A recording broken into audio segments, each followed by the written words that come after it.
The House of Representatives will please come to order. Members and guests, welcome. Representative Duncan, would you please escort Mr. McCollum to the House chamber?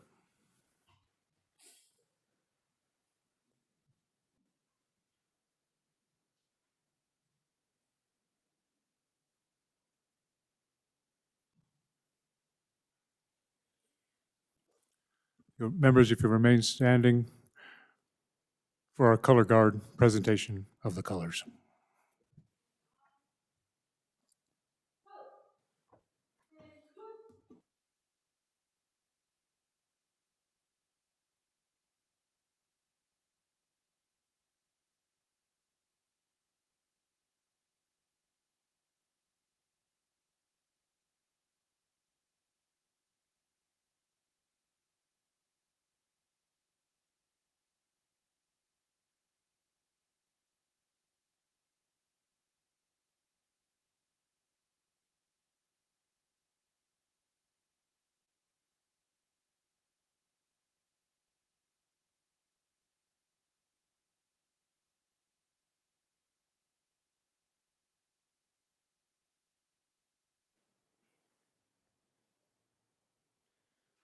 If you'll join in singing our national anthem.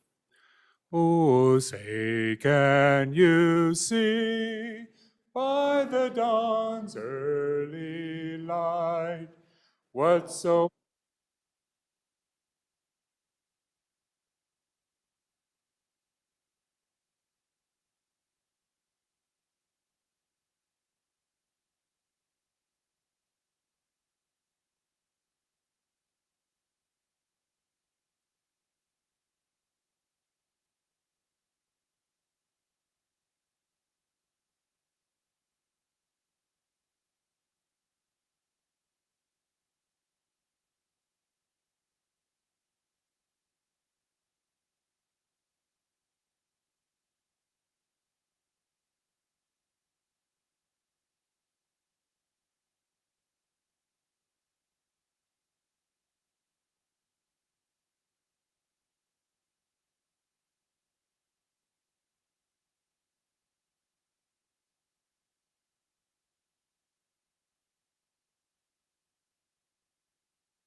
I would invite Chaplain Sullivan, Army National Guard, to offer our prayer.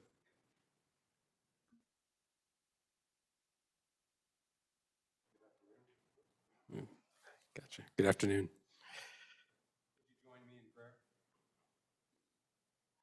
Holy Lord and Father, we ask you to join us this afternoon as we seek to honor Lance Corporal Riley McCollum and all of Wyoming's fallen heroes since 9/11. On that day, now over 20 years ago, our sense of safety within these borders was shattered. The events of 9/11 sparked a fervor of patriotism we hadn't seen for decades. Men and women from all over Wyoming stood up, raised their right hand, and swore to defend against this country's enemies. Sadly, many of them lost their lives in that service, and we want to honor them today. Although Riley was only 6 months old on 9/11, years later he embraced that same patriotic spirit that led so many to proudly wear the uniform.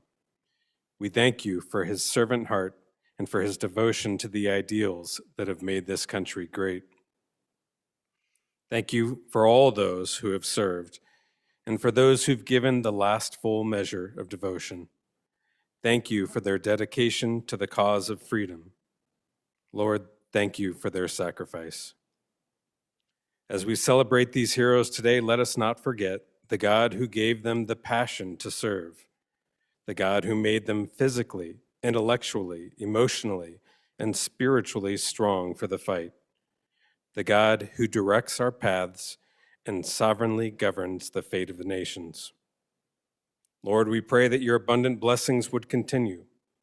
May there always be willing and able volunteers to take on the mantle of protector and defender of what we hold so dear. May they and the nation they serve be honoring to you. We pray in your precious and holy name. Amen.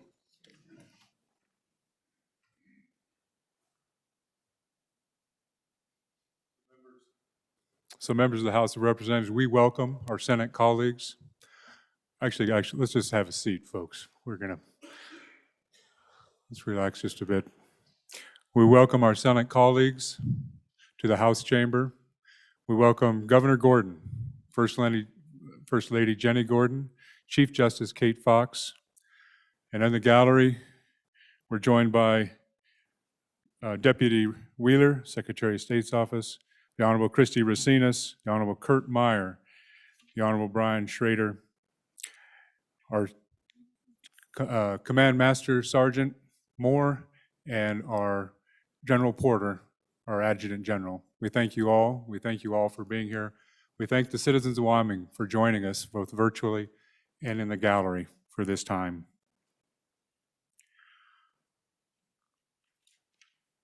Last summer, when we heard the sad news, it was a call I made with the President Dockstader and I, and we wanted to do what we could. We actually had this resolution drafted at that time, and just now as we came together in corporate as a legislature, members were able to sign it. So I'd like to read this, this joint resolution with regard to our loss in Riley McCollum. The 66th Wyoming Legislature of the state of Wyoming recognizes and honors Lance Corporal Riley McCollum. Be it resolved by the 66th Wyoming Legislature, whereas Lance Corporal Riley McCollum of Bondurant, Wyoming, was a beloved son, brother, husband, and father to an infant daughter born shortly after his death. And whereas Lance Corporal Riley McCollum was born on February 26, 2001 in Riverton, Wyoming, spent his early days in DuBois, attended Jackson Hole High School, and graduated from Summit Innovations High School in 2019. And whereas Lance Corporal McCollum was a dedicated and accomplished wrestler who distinguished himself in state wrestling competitions, and whereas Lance Corporal McCollum loved his country, and as a youth expressed a desire to become a U.S. Marine, and enlisted in the Marine Corps on his 18th birthday.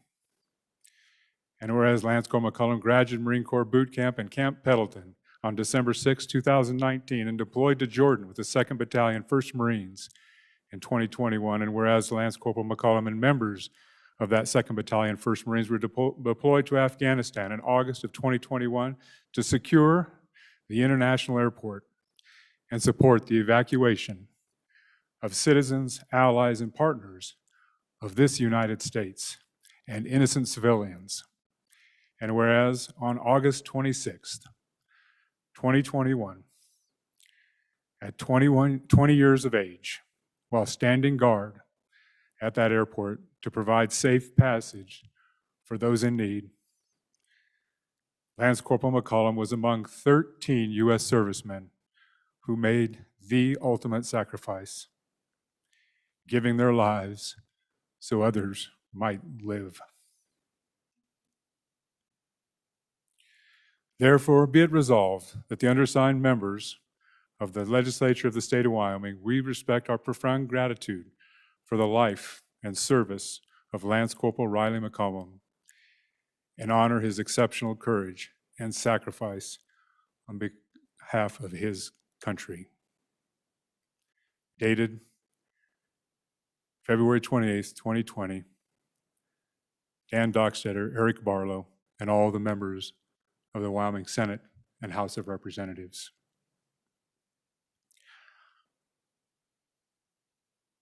That's very difficult. And I know Mr. McCollum's heart's been broken and breaks probably every day. And I've offered him the opportunity to say a few words if and when he's ready. When we'll give him grace, we'll give him grace. Some of you may notice I'm wearing that poppy tie that I wear only a couple days a year. It comes from the World War I poem, In Flanders Field, that poppy tie. Well, today, there's a new poem. There's a new poem, a Wyoming poem written by a Wyoming man who lost his son. And I'd invite Representative Duncan to share that poem with us. I don't know if I can get through this.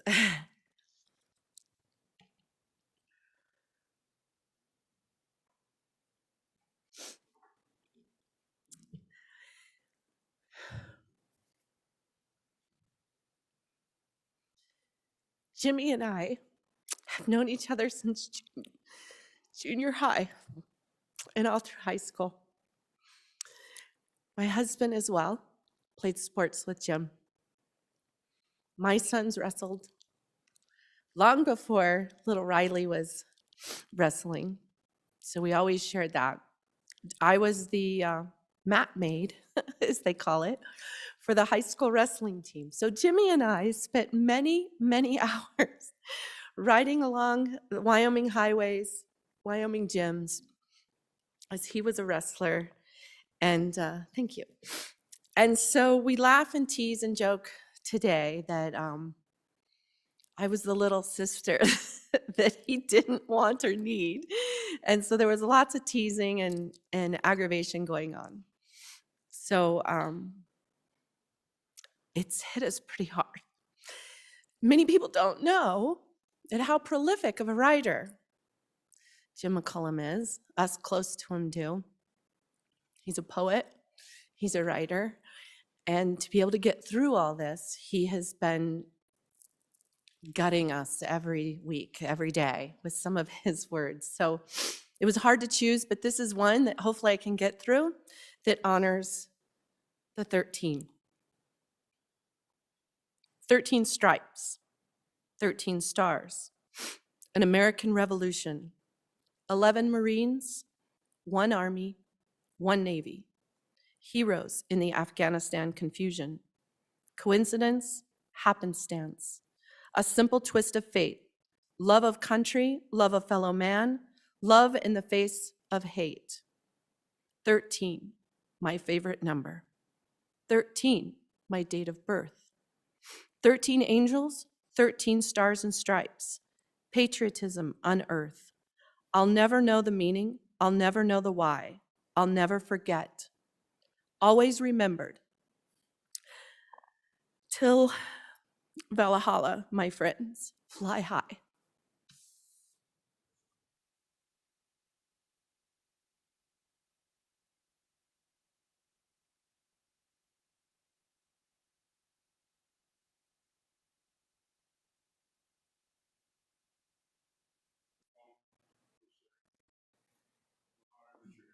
I'm We're honored and that you're here. blessed to be here, surrounded by you guys. Thank you for this. Riley was a patriot. Riley was Wyoming through and through. He knew he wanted to be a Marine from the time he was 3 years old. It wasn't, I'm gonna be, or I wanna be a Marine. It was always, I'm gonna be a Marine. And he did exactly what he wanted to do. He was exactly where he wanted to be. And we've learned in the aftermath, he was with who he wanted to be with and died doing something greater than himself. You guys do that every day. You know, you're making a difference for the rest of us. I like to think that Riley made a difference. Thank you. Thank you.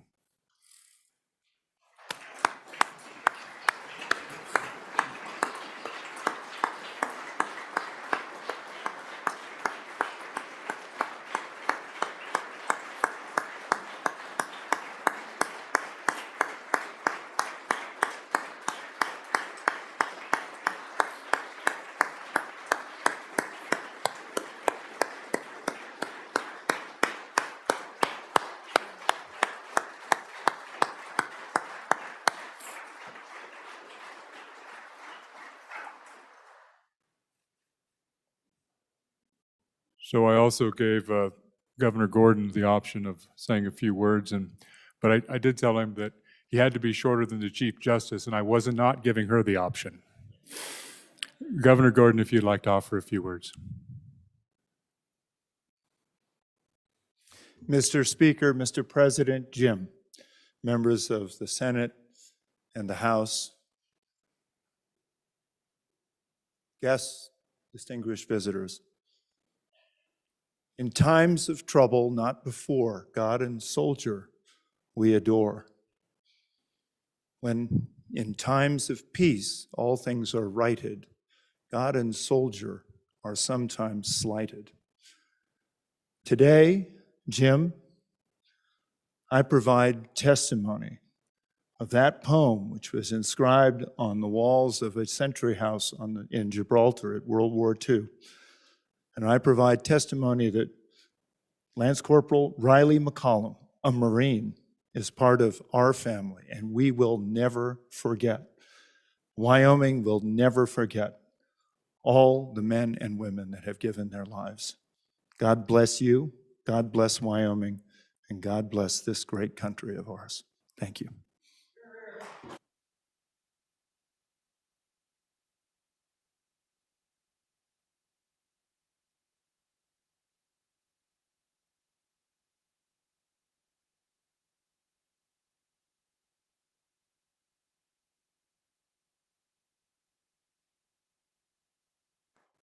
Thank you, Governor. Thank you, Jim. So members, displayed on the front of the dais is our Honor and Remember flag. That flag was authorized to be flown in the state of Wyoming in 2017 during our general session. Today, for some of you who arrived during the daylight hours, some of you get here earlier, today it's flying in front of the state capitol, underneath the Wyoming flag. And that flag that's being flown there today will be given to the McCollum family as a memento, reminder of this day when we stopped, we paused what we think is pretty important work at times to remember an ultimate sacrifice that was made. That flag has a red field. That red is for the blood shed. The blue star for those active in military conflict. The white, the purity of sacrifice. The gold, that is the ultimate sacrifice of life that one gave and will not return home. The folded flag is that tribute that the McCollum family received from the Commander-in-Chief for that loss. And the flame is their eternal reminder of the departed life, but it burns on in the memory of those who knew and loved our fallen hero. And members, on your card or on your desk as you came in, Riley was the most recent loss that we had since 2011. But I want to make sure that, as the good governor said, we remember each life lost since 9/11, since that day that changed so much that our chaplain spoke about. And I'm going to read these names and pause after each one because out there, there's a family, a son, a daughter, a grandchild that's grieving for that loss. But we'll make that pause in honor. Staff Sergeant Brian Bland. Sergeant Brendan Rice. Lance Corporal Kyle Burns. Lance Corporal Riley McCullum. Lance Corporal Sean O'Connor. Lance Corporal Jacob Ross. Captain Leaf Knott. Command Sergeant Major Kevin Griffin. Sergeant First Class Philip Tanner. Staff Sergeant David Julian. Staff Sergeant Brian Long. Staff Sergeant Tyler Pickett. Staff Sergeant Ryan Zorn. Specialist Jason Corbett. Specialist John Edmonds. Private First Class James Arellano. Private First Class Joseph Mayek. Private Scott Miller. Captain Bruce Hayes. Captain Robert Lucero. Chief Warrant Officer 3, Andrew McAdams. Sergeant First Class Michael Parrott. Members, I'd ask you to stand as some of my military colleagues, and let's just take a moment of silence to remember all those fallen heroes and their families.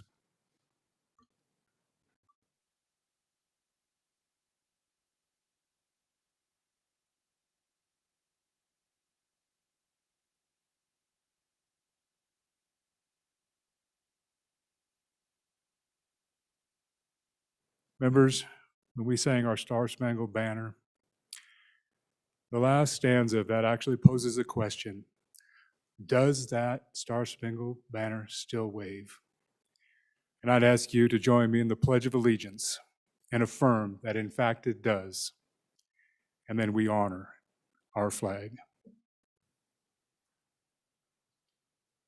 I pledge allegiance to the flag of the United States of America and to the republic for which it stands, one nation under God, indivisible, with liberty and justice for all.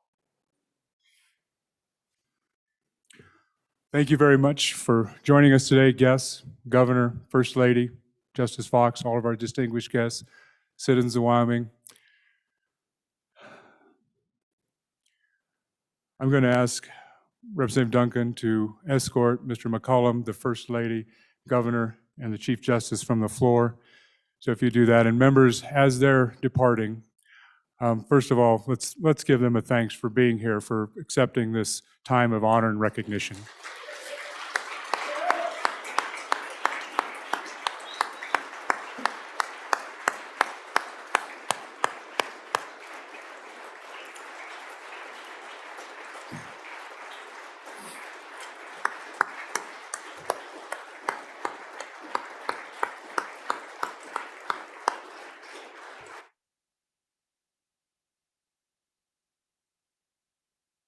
All right, Representative Duncan, let's escort Mr. McCullum off. Governor, First Lady, Chief Justice, if you would follow him off. And I can't imagine nothing more fitting than the Marine Corps hymn as they walk out. So if you'll join me.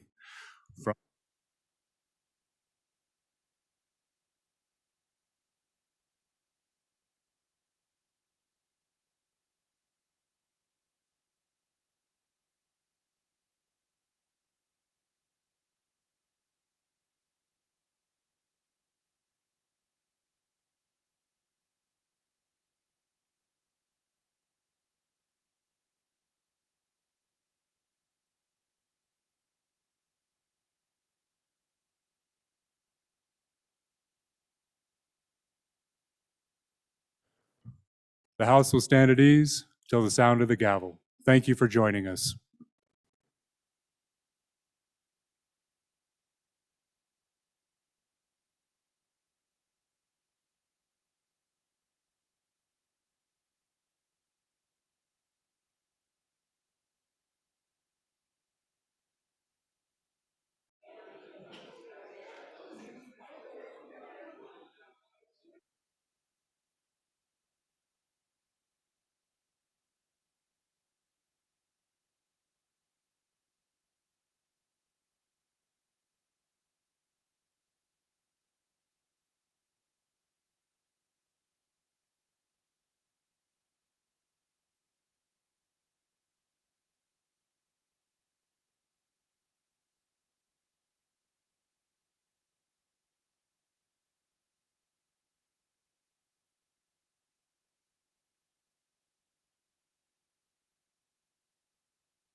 House will please come to order.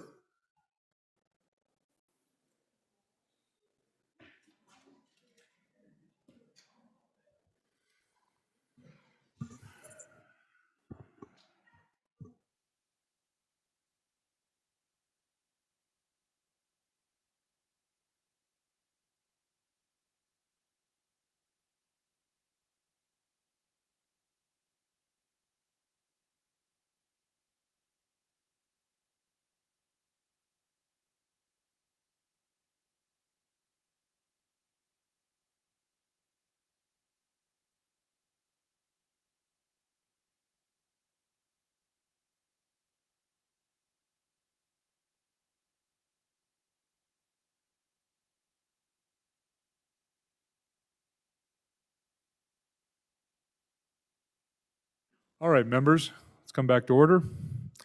Thank you for the opportunity to do that. I guess, I don't know that I take a lot of liberties or privileges as a presiding officer, but that was one I felt pretty strongly about. So I didn't ask permission, but I hope that it was something you felt was worthwhile. All right, members, we'll continue our third reading and final passage. The next bill for our consideration is House Bill 27. House Bill 27, sponsored by Representative Fortner. Visitation rights, an act relating to public health and safety, being enacted by the legislature of the state of Wyoming.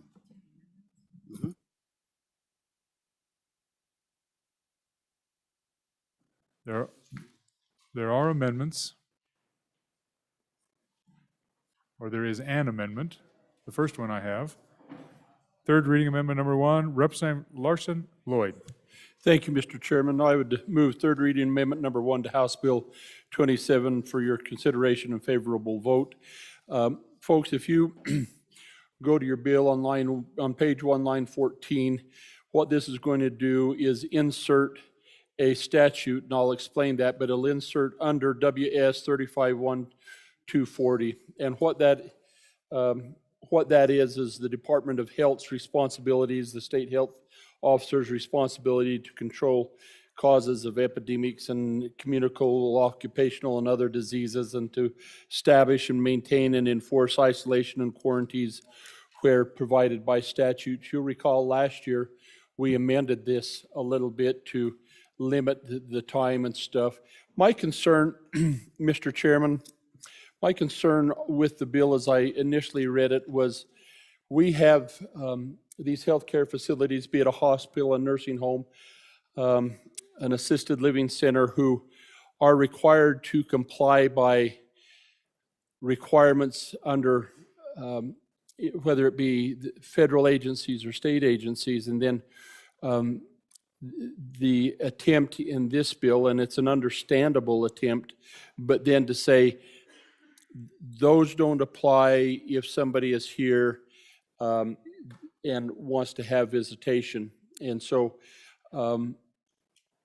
my concern, as always, is that we're not putting our healthcare facilities or our private businesses in a position to where they're, in order to comply with the state law, they're going to be required to be in violation of a federal law or other state law. And I think that that was not the intent of the bill, but I think that that was the result of the bill as it was initially drafted. Now, you'll recall that in a second read amendment that we identified some of those federal agencies, and in this amendment we put in our state agency. And so, Mr. Chairman, if you'll bear with me, what the amendment, the way the bill would read now is a healthcare facility that normally provides 24-hour per day care, including hospice, hospital, intermediate care facility, nursing care facility, psychiatric care facility, residential rehabilitation facility, or assisted living, shall allow visitations for a person receiving care in that facility. This section does not apply to persons involuntarily detained under Title 25 or adults who have been convicted of a crime and are in the custody of the state or local jurisdiction.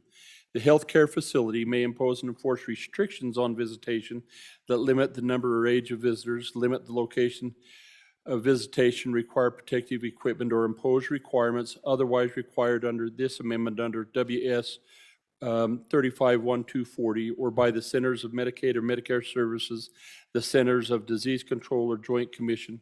A healthcare facility shall provide a written copy of its visitation policy to every person admitted to the facility or to his representative, and shall visibly post in the facility one copy of the most current regulatory guidance that imposes visitation restrictions. And so I understand the need and the desire to have or to be able to see people who are in these facilities, especially at times when they're very ill or perhaps at end of life type of situations. But I also understand the requirements we put on these facilities to protect the health and well-being of the citizens as well as the people that are in those different facilities, and would ask for your support of this amendment. Thank you. Representative Fortner, first time on the amendment. Thank you, Mr. Speaker.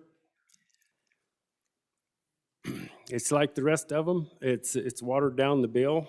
I suggest go ahead and pass the bill, send it to the Senate over there and see what happens. To me right now, this bill's mush. It's the same place we was at during the special election with the COVID mandates. Thank you.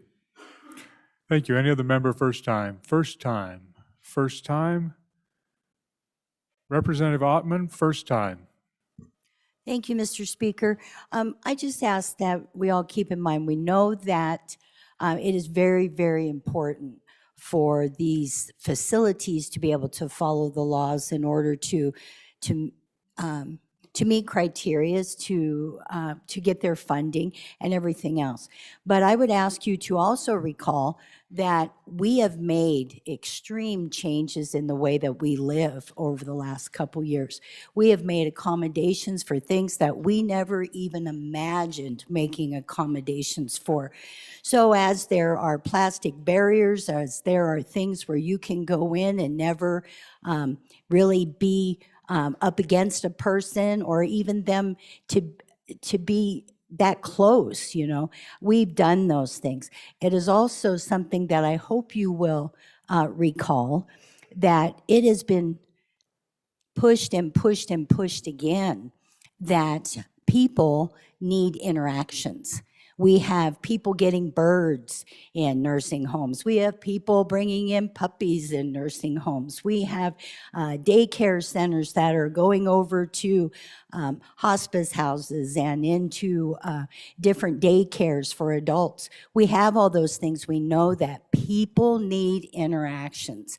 So I would ask that if you can make this bill to where it would or give it a chance to make it so that people are not so isolated. There's been people that were isolated for over a year. They never left their homes. They had TV 24/7. That's cruel. That's unusual punishment, and it should not be acceptable. So I just ask that you would consider whatever we can do to make accommodations for this. Thank you. Thank you. Members, first time. Representative Washut, first time on the amendment, House Bill 27. Thank you, Mr. Chairman. Members, I remember an old saying that necessity is the mother of invention. And it seems to me that, at least my hope, is that this doesn't turn into an either-or situation, but rather if the law passes, that then these organizations that run these institutions understand that they have to find a way to provide for what this bill calls for, and maybe they get creative.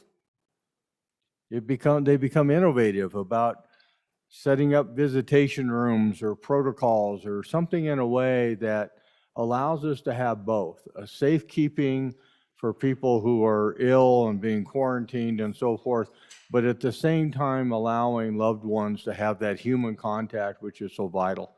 So I encourage you to vote aye for the bill and no on the amendment.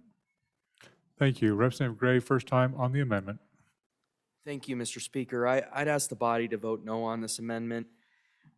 It makes the bill extremely broad by citing the director of, I believe it's the director of the Department of Health, that broad authority, and says that, you know, it can be subject to any decision by the director.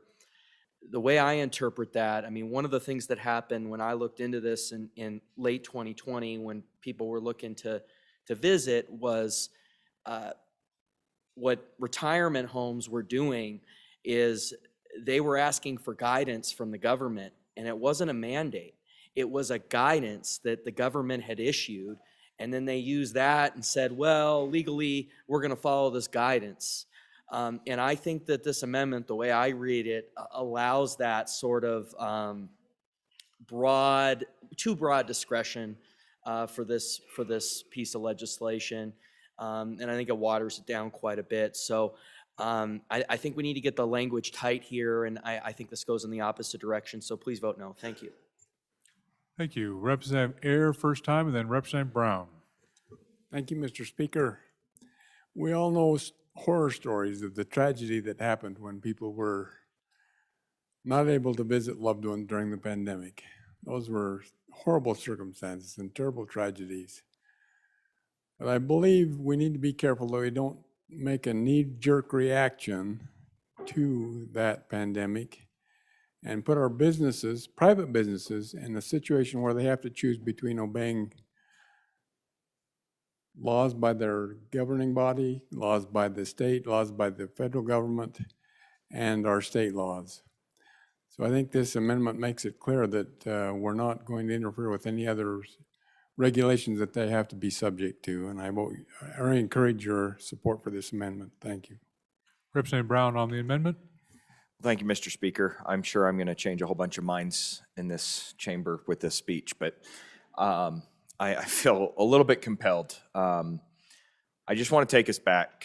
Many of us in this room were here March 11th, 2020. And March 11th, 2020, we didn't really know what was going on. We didn't know how the transmissibility worked. We didn't know the virus. We knew almost nothing, except it was running rampant. It was bound to come to this country, and we knew it was killing people. That's about the extent that we knew. Fast forward 2 years, and here we are having this discussion. We know a lot more. We certainly know a lot more. And our knowledge has grown tremendously. We are making a policy decision off of our feelings and off of potential anger and sorrow instead of rational fact. That's what we need to be thinking of. Because the next time something like this comes through and we don't know much about it and it's worse and we have this statute in place that we guarantee the right to visitation regardless of what it could possibly do to public health. There's a disease called Ebola. Prior to this past pandemic, we heard about Ebola potentially flaring up again and potentially coming to this country. Ladies and gentlemen, there's no cure for Ebola. If it goes out of control and we have this particular statute in place without this amendment, we're giving free rein to allow the spread of a transmissible disease. We absolutely have to give critical thought to these types of policy decisions. Ladies and gentlemen, I just got back from seeing my grandmother-in-law, who's been locked up and has seen family members 2 times in the past 2 years. I get the sentiment. She cried when she saw us. She bawled her eyes out because she had not seen her family because of the restrictions that have been in place. I get it. It breaks my heart too.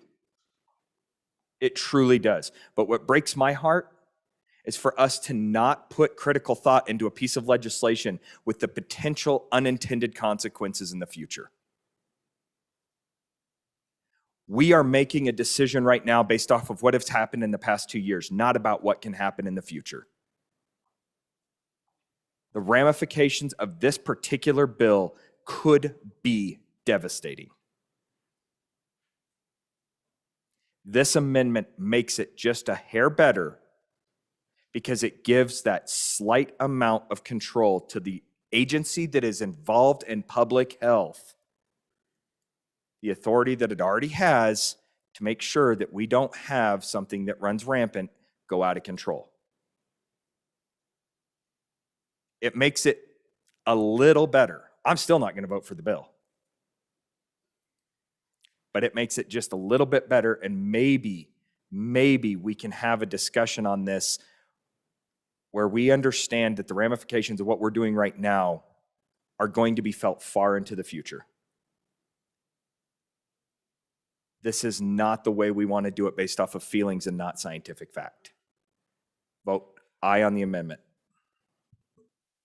Thank you. On the amendment, Representative Bear, first time on the amendment, then to Representative O'Hearn. Please proceed. Thank you, Mr. Speaker. We can certainly argue about the science. We can argue back and forth. We can live in fear. But all I ask is that we have a heart. Let's have a heart. On and against the amendment, for the bill. Thank you. Representative O'Hearn, first time. Thank you, Mr. Speaker. No on the amendment, for the bill. I don't have a crystal ball. None of us do. We have a heart, and some of us didn't get to spend time with our loved ones in their final days. No on the bill. No on the amendment, yes on the bill. Any other member, first time? Representative Haroldson, on the amendment. Thank you, Mr. Speaker. So obviously, there are healthcare professionals that are seeing these individuals every single time, every single day in these facilities. And they go through a series of testing, a series of protection to make sure that we're not putting people at risk. And so I don't think anyone here is saying we don't want there to be protections and we want to be foolish. What people are saying is we want to see our loved ones. As a pastor, I do a service in our nursing home every single month, except for a year and a half where I couldn't. And I lost about a quarter of my congregation in that service, and I didn't get to be with them. I didn't get to pray with them. The only time I got to see them is at the funeral. And that's not okay, you guys. Do I go through the process to make sure that I do not carry something into that facility that could hurt them? Absolutely. Am I okay with that? Absolutely. But I need to be able to go in there and see these people. At the end of their life, they want their loved ones around them. They want their pastors around them.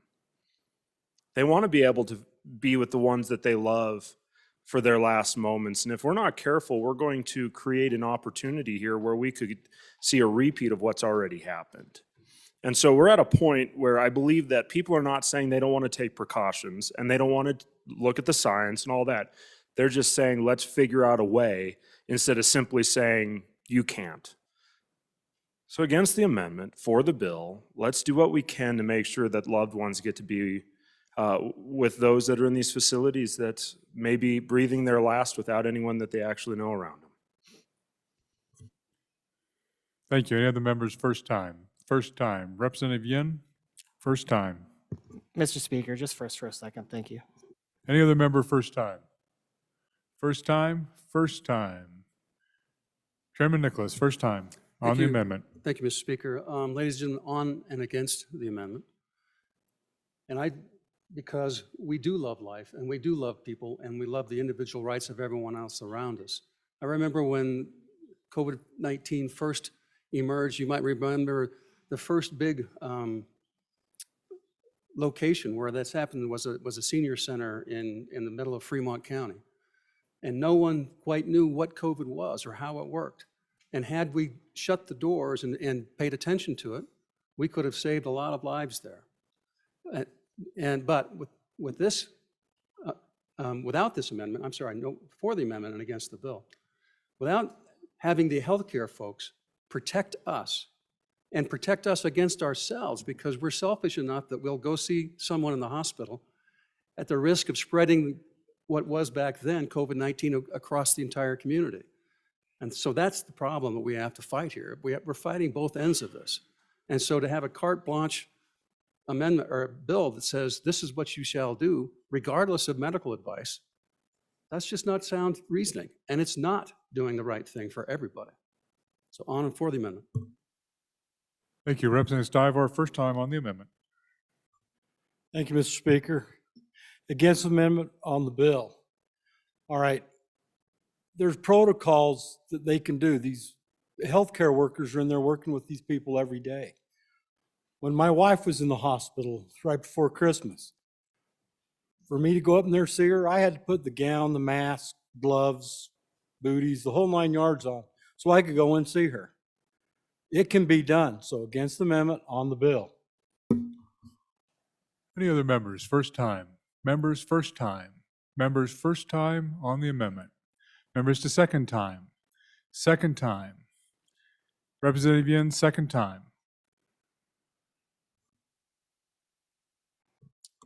Mr. Speaker, thank you. I really hesitated to speak on this. Some of you know that my father passed away maybe a year ago. He passed away in the hospital. I did fly down to Atlanta to visit him, to see if we could visit him in the hospital. We could not. We couldn't visit him in the hospital until they decided that he had no likelihood of surviving. And, you know, is it hard? Yeah, it was hard. It was really distressing. But did I have a right to spread disease, catch something from someone in the hospital and spread it to someone else? That's the question.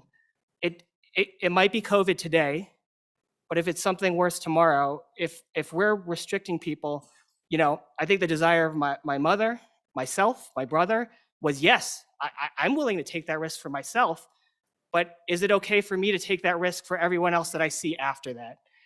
If I get sick, will I be confident that I will stay home? You know, I'm not even sure if I got sick right now. I think that there are folks that feel like we need to stay here and do the work. Am I okay to risk other people? And I think this one puts the right line in the sand. It doesn't put the line over the sand where we're saying, you know, hospitals can say no one can do anything at all. This one puts it so there at least that there are some guidelines on what they are allowed, what they aren't allowed. If we say that there are no guidelines at all and we have to allow everyone to visit all the time, then we really put a lot of people at risk. And, you know, it's emotional for me to want to see my family in the hospital, but I don't think it's rational to allow it for all purposes. So on and for the amendment against the bill. Thank you, Mr. Speaker. Thank you. We're on second time. Second time. Representative Fortner, second time.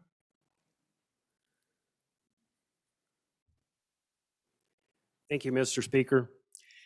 I think the most important thing that we can be thinking of right now is we're all going to die. Nobody gets out of here alive. Do we want to die happy with somebody at our side, or do we want to die alone, locked up in a room somewhere with the possibility of that happening? Because that's where we're at right now. I'm against the amendment, for the bill. Thank you. Any other members? Second time. Representative Gray, second time. Other members that have spoke first time, if you want to speak, please get to the mic. Representative Gray. Thank you, Mr. Speaker.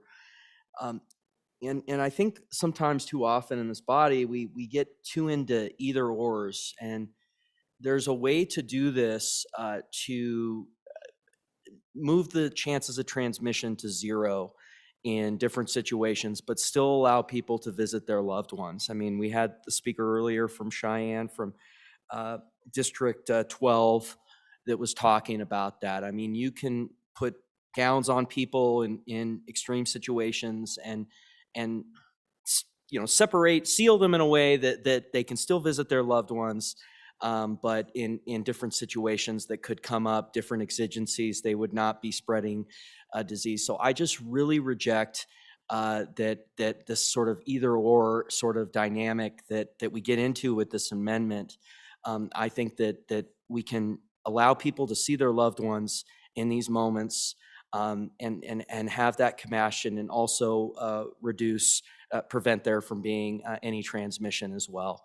So I'd ask you, and the experience of the last 2 years has helped us, guide us in in that. So let's vote no on this amendment because it's just moving in the wrong direction. Thank you. Thank you. Representative Ottman, second time. Thank you, Mr. Speaker. I just wanted to remind us that we're not talking about bludgeoning into a hospital. If there's quarantine, if there is rampant illness and things are going wrong, hospitals have policy. I don't believe that that should be the job here. The other thing is that if we talk about hospitals and we talk about sickness, being on the committee that I'm on, we had testimony after testimony of people that were working in the hospitals and using the protocols that the hospitals had, and they were going in there every day and serving people, and people were moving in and people were moving out. The other thing is with this bill, we're not just talking about the very, very, very ill people that may have other issues. We're talking also about people in assisted living homes. We're talking about people that are with day health care. We're talking about a lot of different things, people that were isolated through no choice of their own, but through someone that put a protocol out.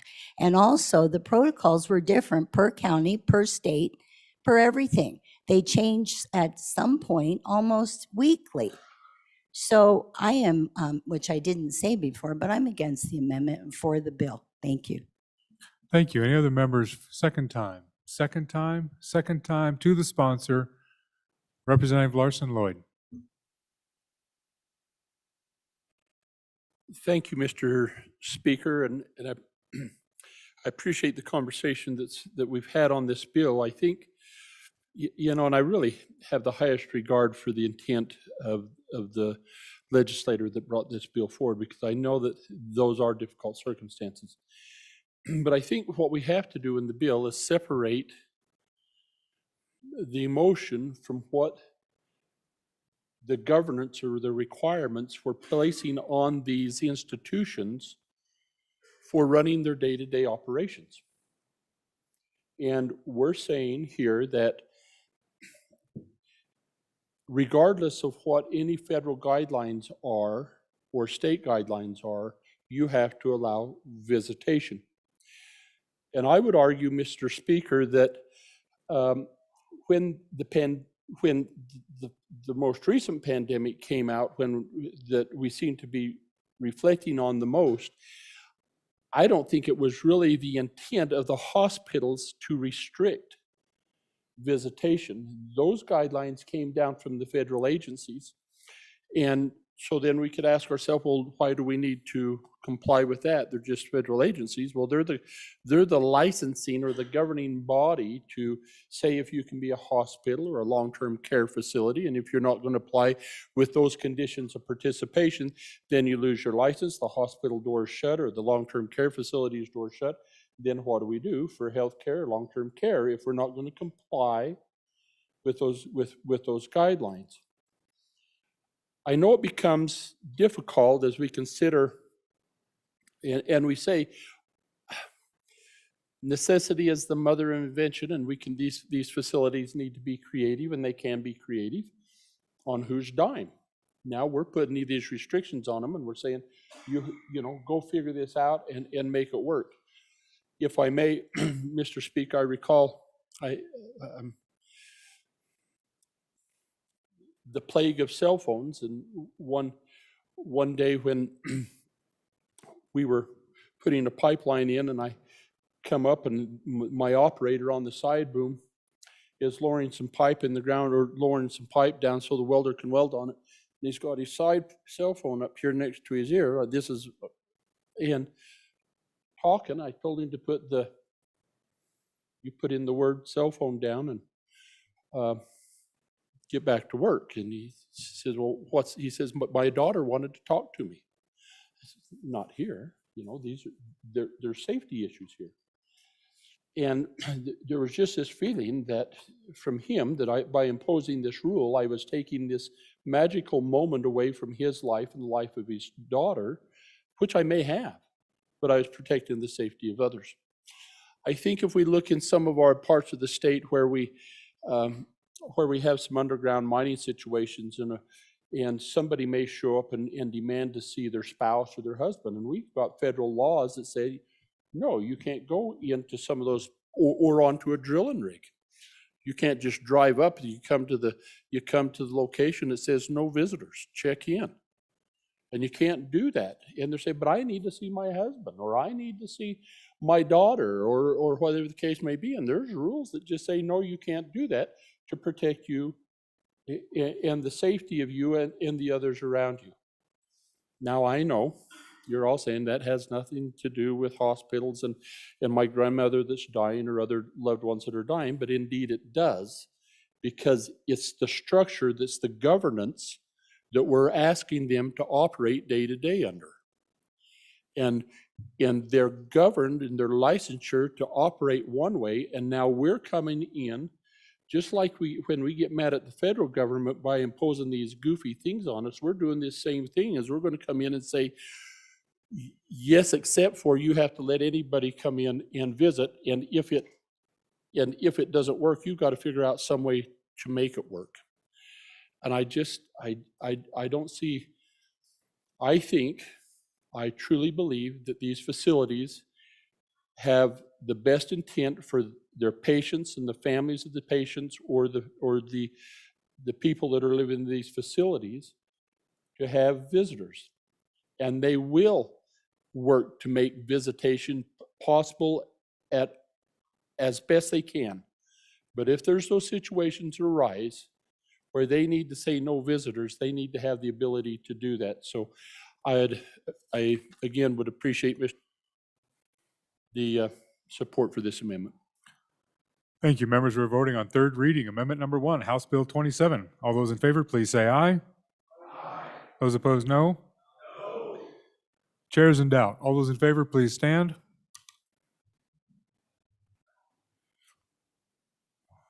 Lopsided.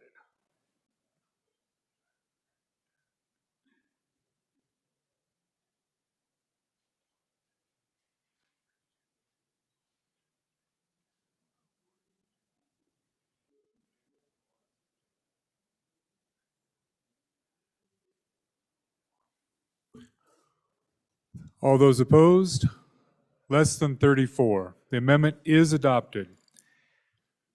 House Bill 27, having been read 3 separate times, the question is, shall the bill pass? Chief Clerk, please call the roll. Andrew. Baker. Banks. Bear. Blackburn excused. Brown. Burkhart. Burt. Clausen. Connolly. Connolly? Thumbs down. No. Crago. Duncan. Eklund. Ayer. Flitner. Fortner. Gray. Greer. Hallinan. Haroldson. Harshman. Heiner. Henderson. Jennings. Kenner. Knapp. Larson Lloyd. Larson Dan. LeBeau. McGuire. Nyman. Newsom. Nicholas. Oakley. Obermuller. O'Hearn. Olson. Ottman. Paxton. Provenza. Rodriguez Williams. Repeat, please. Romero Martinez. Roscoe. Schwartz. Sherwood. Simpson. Summers. Stith. Stivar. Sweeney. Walters. Washit. Western. Worf. Williams. Wilson. Winter. Yin. Zwanitzer. Mr. Speaker. Closing vote. Are there any changes? Closing vote. The vote is closed. 39 aye, 20 no, 1 excused. House Bill 27, having received the affirmative vote of the majority of the members elected to the House, House Bill 27 has passed the House. Representative Ayre, Mr. Speaker, privilege of the floor. please proceed. Thank you. Ladies and gentlemen, I have the great honor and privilege of introducing you today to some of my people. Even though it's been 10 years ago that I retired, I still call them my people. We have in the gallery representatives from the Wyoming Rural Electric Cooperatives. We have directors here, employees from all across the state who strive to improve the lives of our rural constituents and communities by providing safe, reliable, affordable electricity. We have with us, and maybe I guess you're all standing now, so you'll just have to wave. Folks from Bighorn Rural and Basin, folks from Bridge Valley Electric in Mountain View, Carbon Power and Light in Saratoga, Garland Light and Power in Powell, High Plains Power in Riverton, High West Energy in Pine Bluffs, Lower Valley Energy in Afton, Niobrara Electric in Lusk, Powder River Energy in Sundance, Wheatland REA in Wheatland, and Wyra in Lingle. And just a reminder before I let you give them your applause, the co-ops along with the Farm Bureau Federation would like to invite you to their reception tonight at the Cheyenne Frontier Days Event Center at 6:30. Let's give them a warm welcome to the House.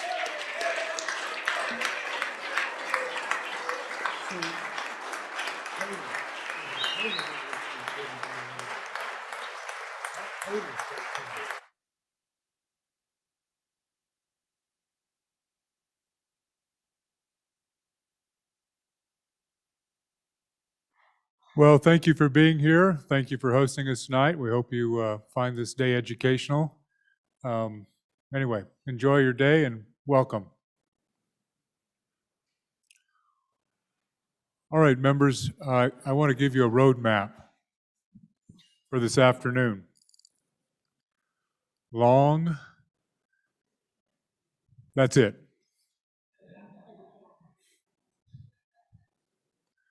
We've got 13 more bills on third reading. All but one have at least one amendment. Several have multiple amendments. Many of them are delete the enacting clauses. I'd hope we can get through third reading today. I don't know what the majority floor leader has in mind. We may get to a point where we just lay back some bills because we're just flat out exhausted. But I would encourage you that brevity may be in order as we go forward. So certainly this is your final chance to debate the bills and debate the merits, and I don't want to take that away. But committee of the whole will be short or non-existent if we depending on how our afternoon goes. So next bill for our third bill consideration is House Bill 56. House Bill 56, sponsored by Management Audit. Examination of books of certain districts and entities. An act relating to the Department of Audit examination of books of special districts and certain specified entities being enacted by the legislature of the state of Wyoming. House Bill 56 having been read 3 separate times. The question is, shall the bill pass? Chief Clerk, please call the roll. Andrew. Baker. Banks. Bear. Blackburn excused. Brown. Burkhart. Repeat. Burt. Clausen. Connolly. Aye. Crago. Duncan. Eklund. Ayre. Flitner. Fortner. Gray. Greer. Hallinan. Haroldson. Harshman. Heiner. Henderson. Jennings. Kenner. Knapp. Larson Lloyd. Larson Dan. LeBeau. McGuire. Nyman. Newsom. Nicholas. Oakley. Obermuller. O'Hearn. Olson. Ottman. Repeat, please. Paxton. Provenza. Rodriguez Williams. Romero Martinez. Roscoe. Schwartz. Sherwood. Simpson. Summers. Stith. Stivar. Sweeney. Walters. Washut. Western. Worf. Williams. Wilson. Winter. Yin.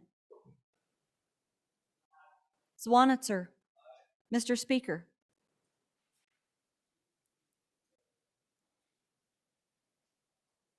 Closing vote. Are there any changes? Schwartz? Aye to no. Further changes? Closing vote. Vote is closed. 56 aye, 3 no, 1 excused. House Bill 56, having received the affirmative vote of the majority of the members elected to the House, House Bill 56 has passed the House. Next bill, House Bill 72. House Bill 72, sponsored by Representative Summers. Hunting license application funds, an act relating to game and fish, being enacted by the legislature of the state of Wyoming. We have an amendment. Representative Sherwood. Thank you, Mr. Chairman. I bring you third reading amendment number 1 to House Bill 72 and ask for your consideration. On page 2, this amendment allows for an applicant to choose to donate all or a portion of their fees to either both the Wildlife Trust Fund and or the Access Program. So it just provides more flexibility on where that applicant wants their donation to go. Thank you. Thank you. Thank you. Any members first time? First time? Representative Summers. Mr. Speaker, thank you. It's a policy call. I don't mind it. The first part of the amendment's actually good, probably a cleanup. It should have been there on the standing committee amendment. Any other members first time? Members first time? Members first time? Members second time? Seeing none. Members, we're voting on third reading amendment number 1, House Bill 72. All those in favor, please say aye. Those opposed, no. The amendment is adopted. House Bill 72, having been read 3 separate times, the question is, shall the bill pass? Members, so sometimes when the chief clerks ask you to repeat your vote, it's because somebody's coughed or there's a noise or something that just, there's an echo or something. She just cannot hear your vote. So please speak up and don't be offended if she asks you to repeat, because sometimes I can't hear it either, just the way the room echoes, etc. So please give her that grace that we're just trying to make sure we record your vote accurately. So, Chief Clerk, please call the roll on House Bill 72. Andrew.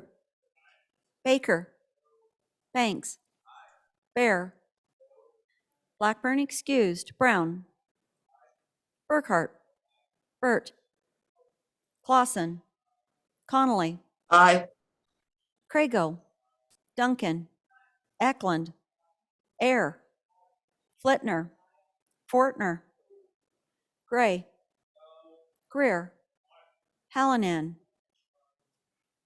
Haroldson. Harshman. Heiner. Henderson. Jennings. Kenner. Knapp. Larson Lloyd. Larson Dan. LeBeau. McGuire. Nyman. Newsom. Nicholas. Oakley. Obermuller. O'Hearn. Olson. Ottman. Paxton. Provenza. Rodriguez Williams. Romero Martinez. Roscoe. Schwartz. Sherwood. Simpson. Summers. Stith. Stivar. Sweeney. Walters. Washut. Western. Worf. Williams. Wilson. Winter. Yin. Zwanitzer. Mr. Speaker. Closing vote. Are there any changes? Closing vote. Duncan. Aye to no. Further changes. Closing vote. The vote is closed. 47 aye, 12 no, 1 excused. House Bill 72, having received the affirmative vote of the majority of the members elected to the House, House Bill 72 has passed the House. Next bill for our consideration is House Bill 83. House Bill 83, sponsored by Representative Stith, Protection of Parental Rights application, an act relating to parental rights being enacted by the legislature of the state of Wyoming. House Bill 83, having been read 3 separate times, the question is, shall the bill pass? Chief Clerk, please call the roll. Andrew. Baker. Banks. Bear. Blackburn excused. Brown. Burkhart. Burt. Clausen. Connolly. No. Crago. Duncan.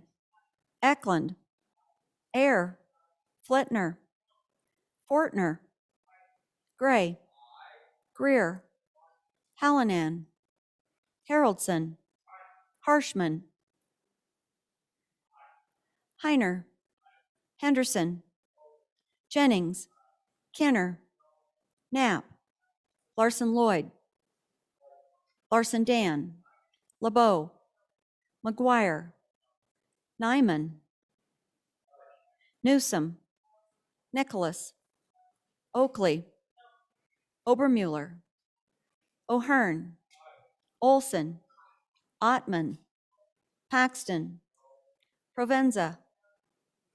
Rodriguez Williams. Romero Martinez. Roscoe. Repeat. Schwartz. Sherwood. Simpson. Summers. Stith. Stivar. Sweeney. Walters. Washit. Western. Worf. Williams. Wilson. Winter. Yin. Zawanitzer. Mr. Speaker. Closing vote. Are there any changes? Duncan? Aye to no. Further changes? Closing vote. The vote is closed. 38 aye, 21 no, 1 excused. House Bill 83, having received the affirmative vote of the majority of the members elected to the House, House Bill 83 has passed the House. Next, House Bill 85. House Bill 85, sponsored by Representative Oakley. Child endangering controlled substance use while pregnant, an act relating to crimes and offenses, being enacted by the legislature of the state of Wyoming.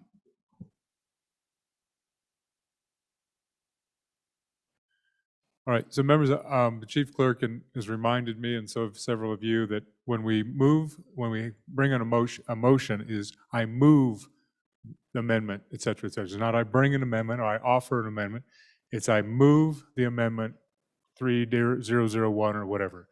So it's a motion. We move motions. We don't bring them. We don't offer them. We don't suggest them. We move a motion. With that, we're on third reading amendment number 1, House Bill 85. Representative Provenza.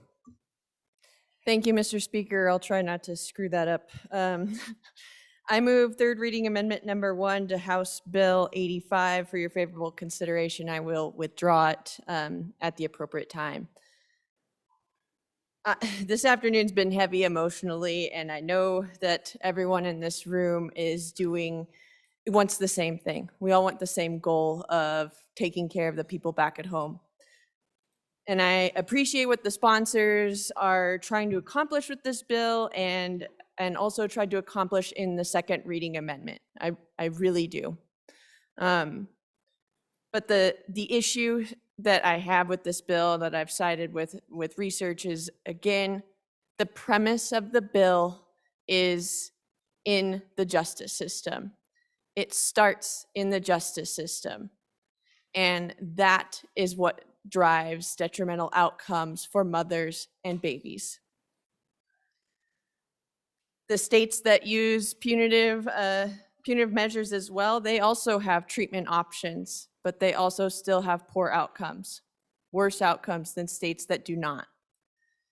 And there are 15 different medical associations, including those directed towards prenatal care, that have opposed this very legislation, this use of punitive measures, this use of starting in the criminal justice system.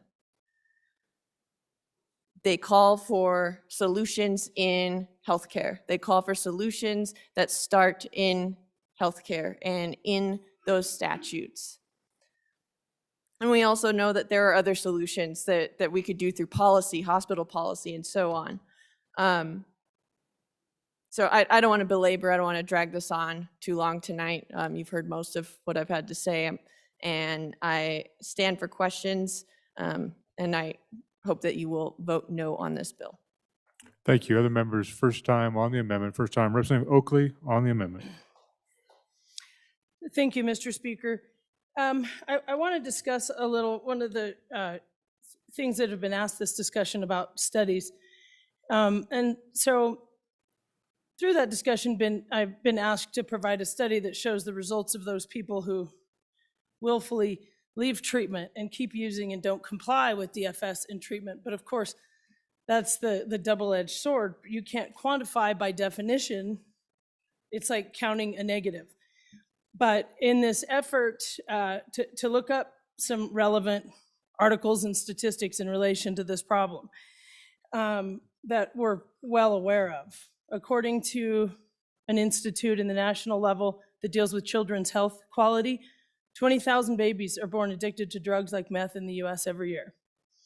According to a journal of medicine from the East Coast, a baby who goes through extreme withdrawal symptoms is born every 25 minutes. The same report showed that 27 out of every 1,000 babies were born addicted to narcotics. Then, of course, there's the long-term emotional, mental, and physical issues that these children face, and then, of course, all the physical problems that the mom goes through that's dangerous or deadly complications. So we know that we don't hear about those statistics very much, but we're all aware of them. So the next thing I'd like to address, I know the good representative gave you a sheet, handed you a sheet, and it's been referred to often, and it's the only study that's been repeatedly sent to me. And I kind of want to discuss it because I think it's really important. So it talks about, first of all, the first line talks about how there was there was an increase of fourfold for pregnant women with opioid use disorder at delivery during this 15-year period. And there was a 700% increase in newborns experiencing drug withdrawal after birth. So those are the statistics that the good representative has provided. Then the next section, which is when they get into the policy of it, I have to take a little bit of exception to. So what it says is 8 states that have these policies that involve the legal system, they're experiencing higher drug rates or higher incidence of pregnant women that are delivering these babies. But I think that's interesting because using their own statistics, of course they are, because it's increased everywhere by 5 to 8 times. Some of the states that they include, that they picked these 8 states, were Kentucky. Kentucky saw skyrocketing rates of children born drug addicted from 46 babies in 2001 to 1,115 in 2016. So yes, of course, those states are seeing a higher, mothers that are addicted at a higher rate by definition. Then they make this causal connection that it's because of the policy, and therefore they draw the conclusion that policymakers should focus on public health and bolstering and expanding access to substance abuse treatment rather than having that in the law. So I find it a little bit, I take umbrage, I guess, with the causal connection when the own statistics say, of course, these numbers are going up like this. So finally then, of course, this conclusion that the only way to fix it is expansion of programs. So the answer is, I guess, never-ending expansion of government programs. Now, we can have the discussion if we want more programs. That's certainly in the purview of this body. But at what point, let's say we had a perfect world of all the services, but what happens when they choose not to comply? We have many residential treatment centers. We have counselors throughout Wyoming. We have a robust department that serves families. We have 12 community mental health centers with outpatient and residential substance abuse for all 23 counties. We have 3 residential facilities for parenting women. Again, if we need to increase that, that's fine. What happens when they choose to walk away? The reality is that we can use and we can expect to demand compliance and have that accountability.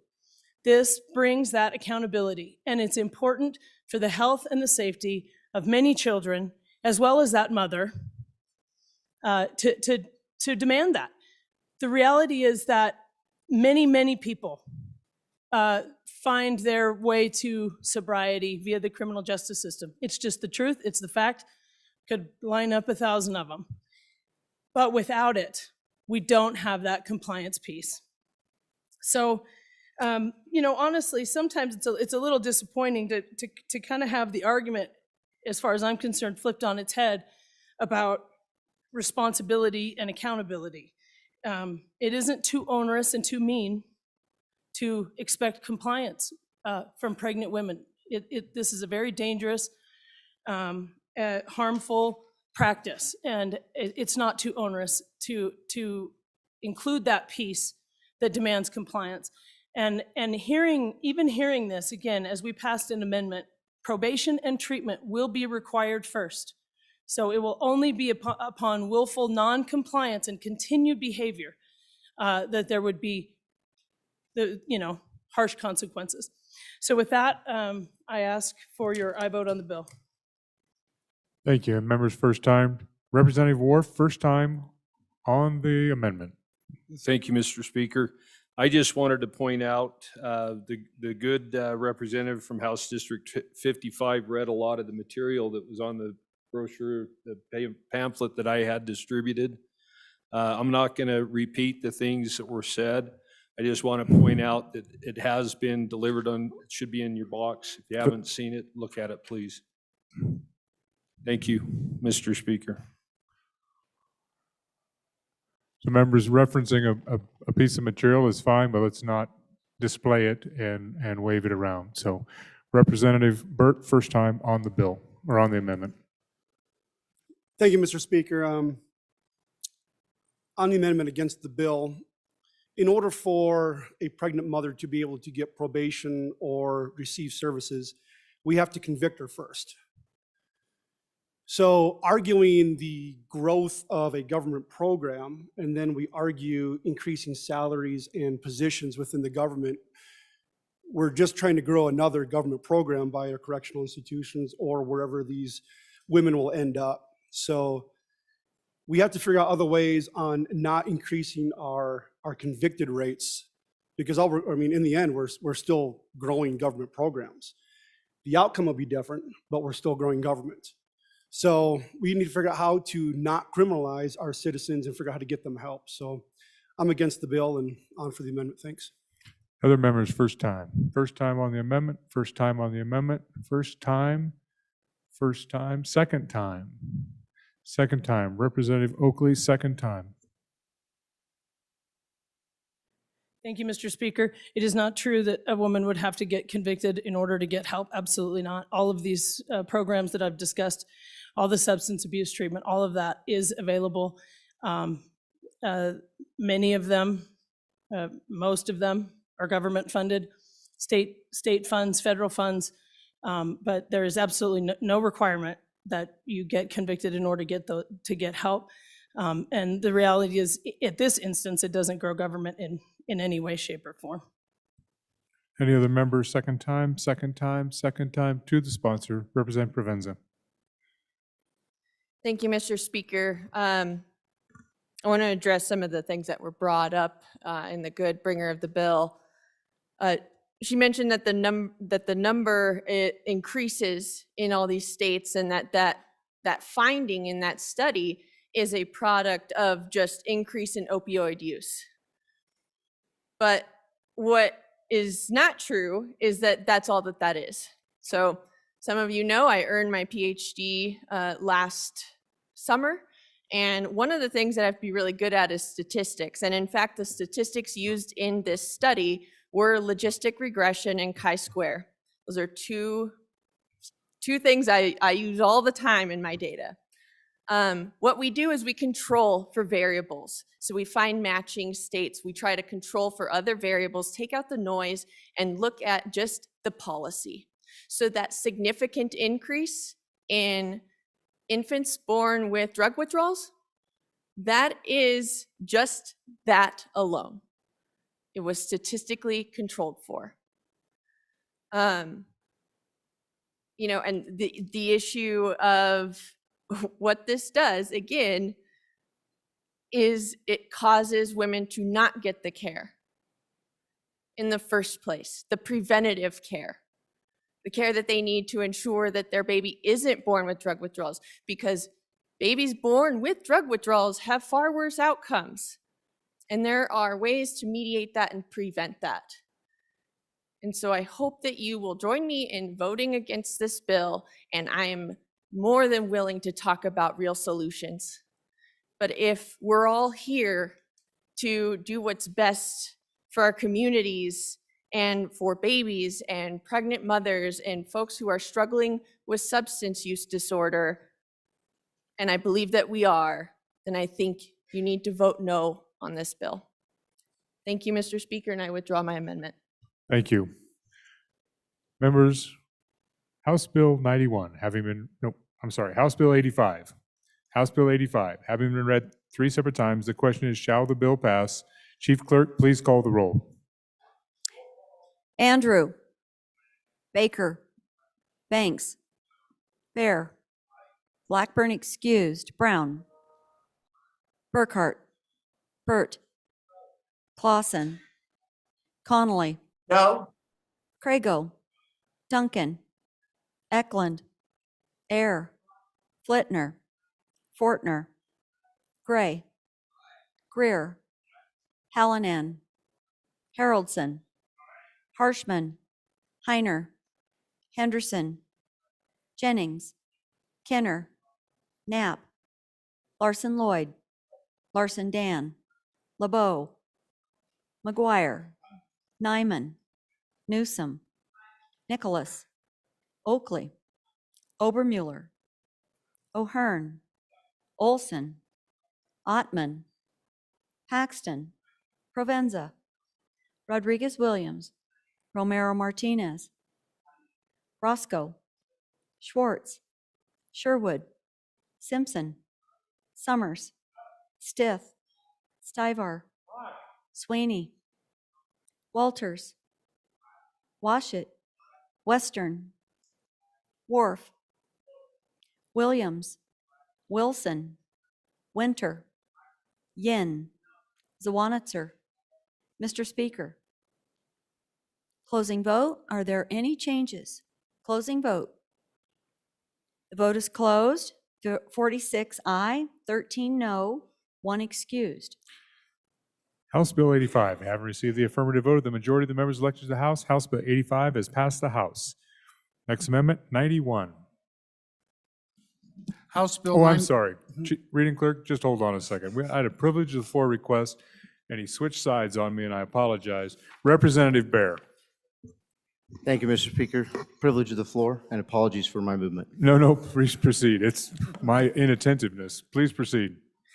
Thank you, ladies and gentlemen. It's not often that someone is able to make it down here from my district, House District 31, the eastern side of Gillette.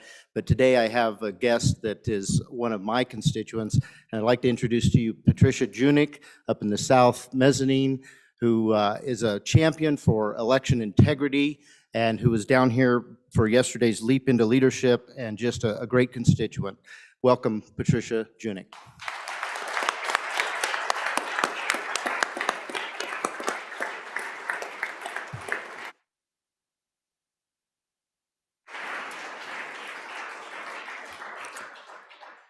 Welcome, Ms. Junick. Welcome to the House. Hope you're enjoying your stay.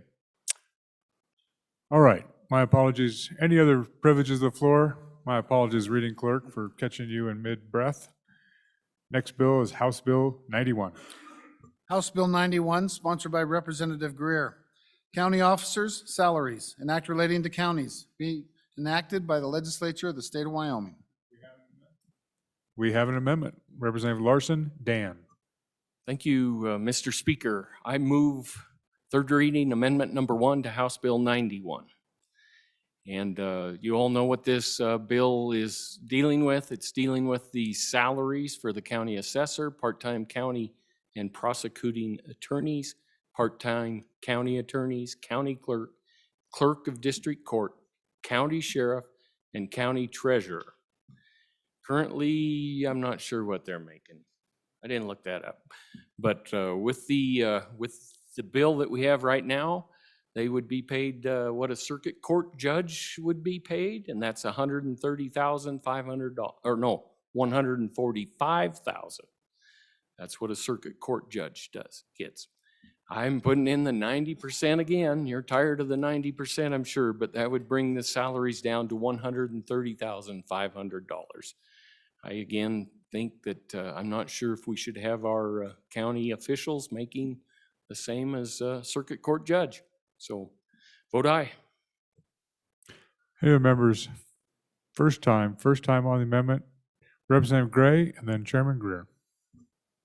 Oh, thank you, Mr. Speaker. I didn't mean to go before the chairman, but since you called me, I'd ask for an aye vote on this amendment. You know, right now, the way this reads, right now the cap's 75,000.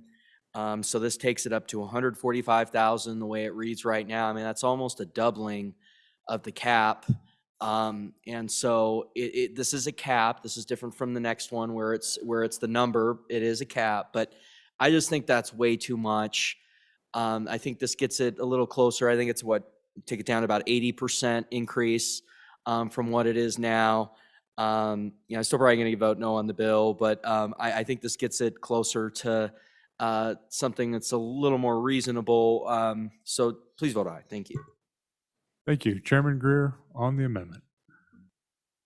Thank you, Mr. Speaker.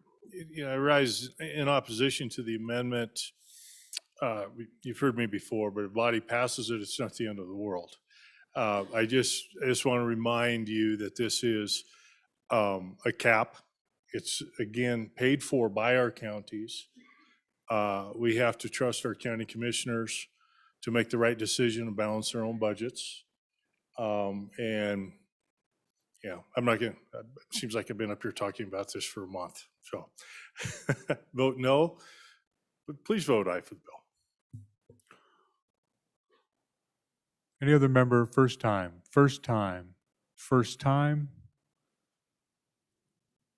Second time. Representative Gray, second time.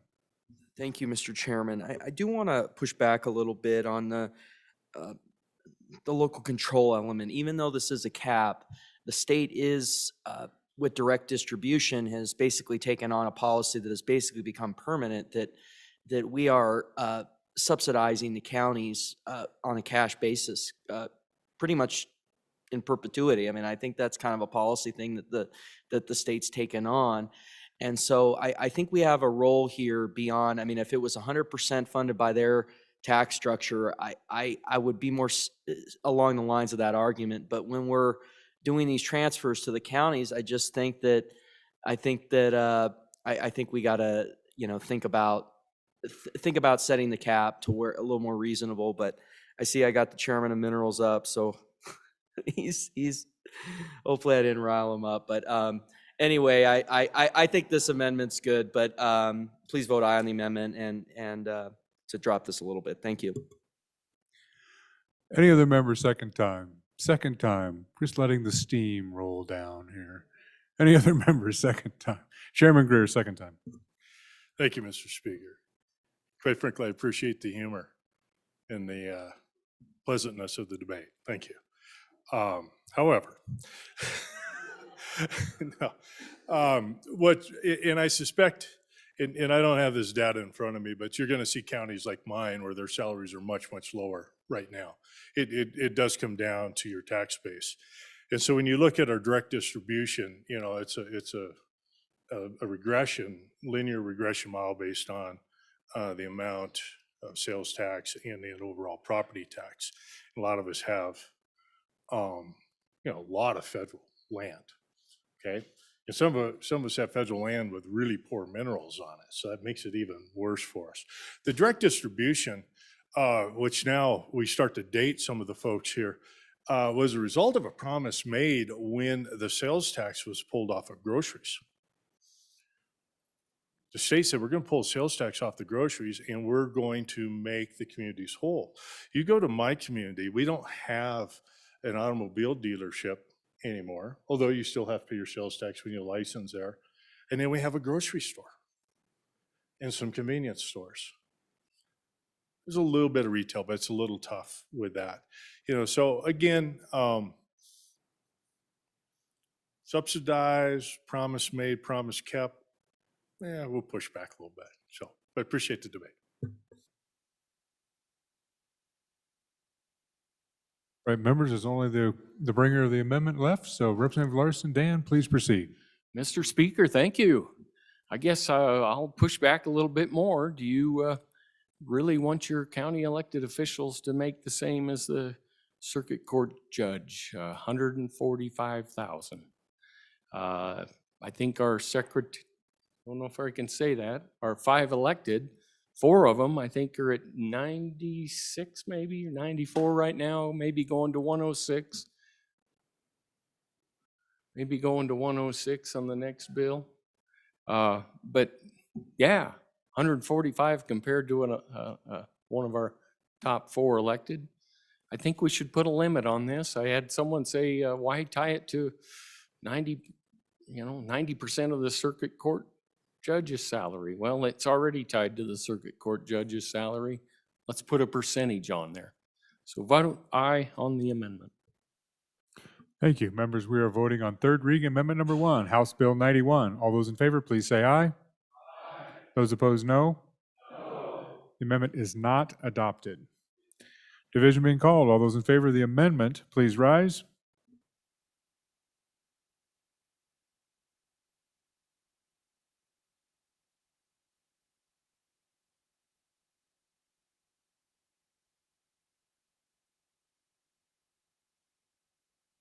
All those opposed?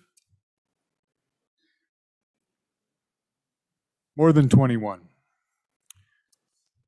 House Bill 90, third reading amendment number 1 has not been adopted. House Bill 91, having been read 3 separate times, the question is, shall the bill pass? Chief Clerk, please call the roll. Andrew. Baker. Banks. Bear. Blackburn excused. Brown. Burkhart. Burt. Clausen. Connolly. Aye. Crago. Duncan. Eklund. Ayer. Flitner. Fortner. Gray. Greer.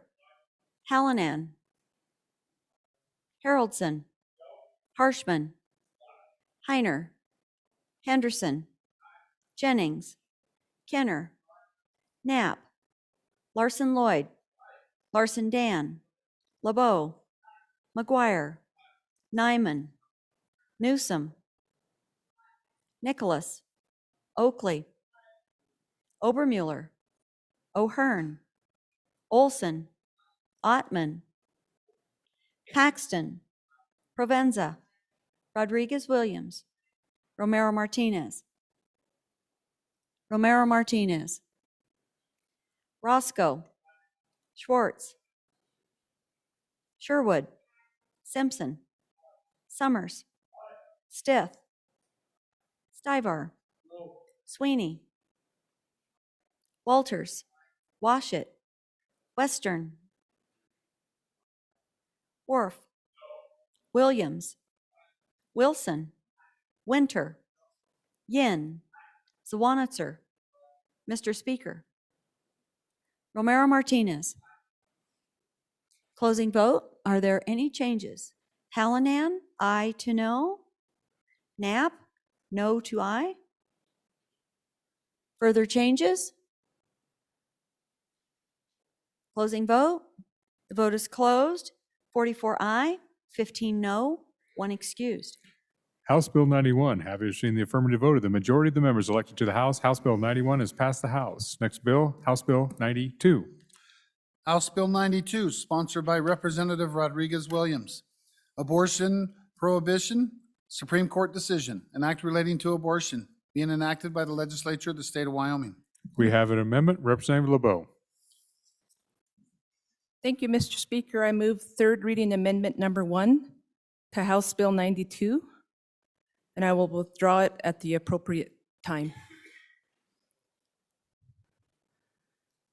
Dos ne te ina. Hise jot na sit na. Hise hithe nananit ne na. Not ne Greg LeBeau nananit ate. He not say nananit ne hebehet. Nen basse nananit nabesi behet. Na nananana. Ne wa nananana. Nebi nananana. Na hebehet nananana. Nehe nananana. Ni nachu nananana. Ni ithajana da antana. What I said in my Arapaho language is, hello, my relatives, my friends. My name is Coming Woman. My mother is Pretty Woman. My father is Greg LeBeau. My grandmother is Wandering in the Woods. And my grandfather is Big Man. I'm a woman. I'm a mom. I'm a grandma. I'm a big sister. I'm a little sister. I'm an auntie. And I'm a legislator. And I am happy to be here today. I stand before you as a woman, an Indigenous woman, a strong Indigenous woman. When I ran for office back in 2014, I didn't win. And I didn't win because I didn't hold my strengths close near to me. And the second time I ran, I was reminded of my strengths, and I remembered the woman in my life that I grew up with on the reservation, who wove nets of love and support in a time when I was born, when I would go to Lander, or I would go to a town, and I would drive down Main Street with my grandparents, speaking Arapaho, but driving down the street and letting me know that this place of business, we weren't able to go in there until 10 years ago. This place of business, we weren't able to go in there until 5 years ago. And I remembering that my grandparent, and especially my grandmother, I loved them. They worked really hard. My grandfather was a proud, full-blooded Northern Arapaho man who didn't ask for anything or get any kind of subsidy. He worked hard. And I was scared as a 5-year-old because I loved my grandparents and I just couldn't understand, and it made me afraid that they were good people. And I was afraid. I was really, really afraid. So when we talk about historical traumas, when we talk about my history of my people in this great state of Wyoming, and especially the woman is who I ran for. I got women from all different communities in rooms at tables to talk about issues that were important to them. And the best thing that I did to give them that respect was I listened to their issues. I listened to their concerns. And when I ran, my job is not to work within what is possible. My job is to change what is possible, to change that. And particularly for all women of this great state, all women. And so I come before you with this bill that does not help our women. It triggers fear. It triggers trauma.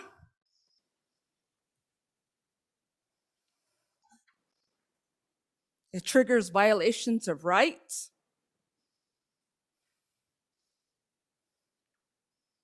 And it triggers the violation of personal freedoms and liberty for our women in this great state. And I have a hard time with this. Through no fault of their own, we are going to pass a bill where violence is being perpetrated against our women through no fault of their own. And this is the legislations we're going to pass. And it hurts my heart.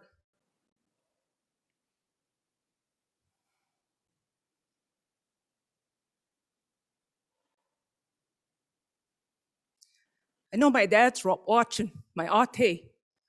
And in the Lakota language, he's from the Cheyenne River Sioux tribe.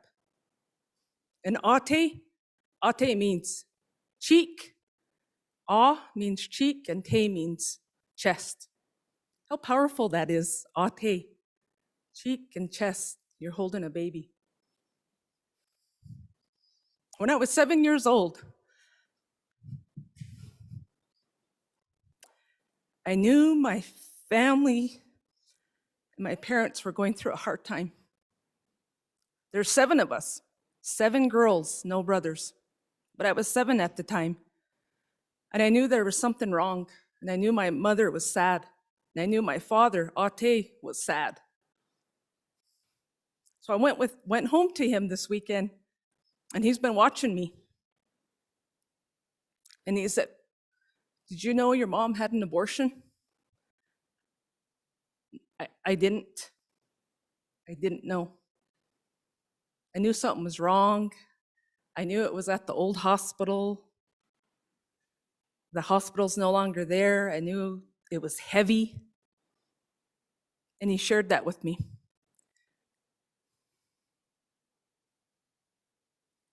And my father said, "I needed to respect your mom because she is the giver of life. And Andy, your mom's mom, and her mom after that, they decided if the men went to war and if they were going to give their life up. The woman decided that. And I had no right. I had no right because that was her body, that was her choice. So I just stand before you that we are passing a legislation that is not doing right by our women. Thank you. Thank you. Any member for the first time? First time. First time, Representative Rodriguez Williams.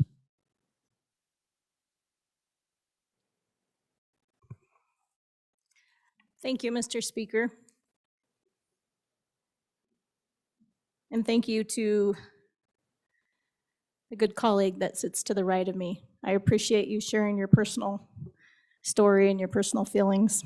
I appreciate the debate that we've had on the floor. Ladies and gentlemen, just a gentle reminder that this bill would only go into effect if Roe v. Wade is overturned and the decision goes back to the states. Yes, women in our state are victimized by sexual assault, and they deserve our full support.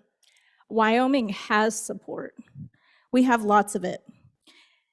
We need to give mothers the opportunity to choose life for their children so that they can grow up to be elders and support us.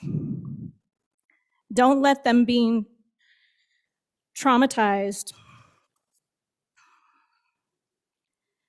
again or violated again by an abortionist, because abortion causes trauma. I support a woman's right to choose her own healthcare provider, to choose her own school, her own husband, her own job, her own religion, and to choose her own career, just to name a few. These are among the many choices that I fully support for women in our state and in our country. But some choices are wrong, like intentionally killing innocent, unborn babies in the womb, simply because they're in the way of something we want. And yes, I am sympathetic to those women who have chose to have an abortion. I've seen the trauma. I've seen how it lingers on the hearts of so many women in our state. But we shouldn't be allowed to choose that. This bill represents tens of thousands of pro-life constituents in the great state of Wyoming. And furthermore, it has the support of large organizations that represent millions of Americans that oppose the murdering of the unborn. Again, I thank you for the debate. Ask for a no on the amendment and an aye on the bill. Thank you. Any other member, first time. Representative Provenza, first time on the amendment. Thank you, Mr. Speaker. On and for the amendment against the bill. I had not planned a speech today, had not thought about talking at all. But listening to the good representative of who brought the amendment, I think that everyone in this room needs to hear some of the consequences of which you are signing up for when you pass this legislation. And for folks at home, this is a trigger warning. I was raped when I was 14 years old. I was a child. And I was horrified of what would happen if I was pregnant. I was so scared that I didn't tell anybody. That man walked free. And you're asking young girls to potentially have to force that or to face that reality. And I was one of them. So think about the consequences of some of the lines in that legislation. How pro-life is that? No on the bill.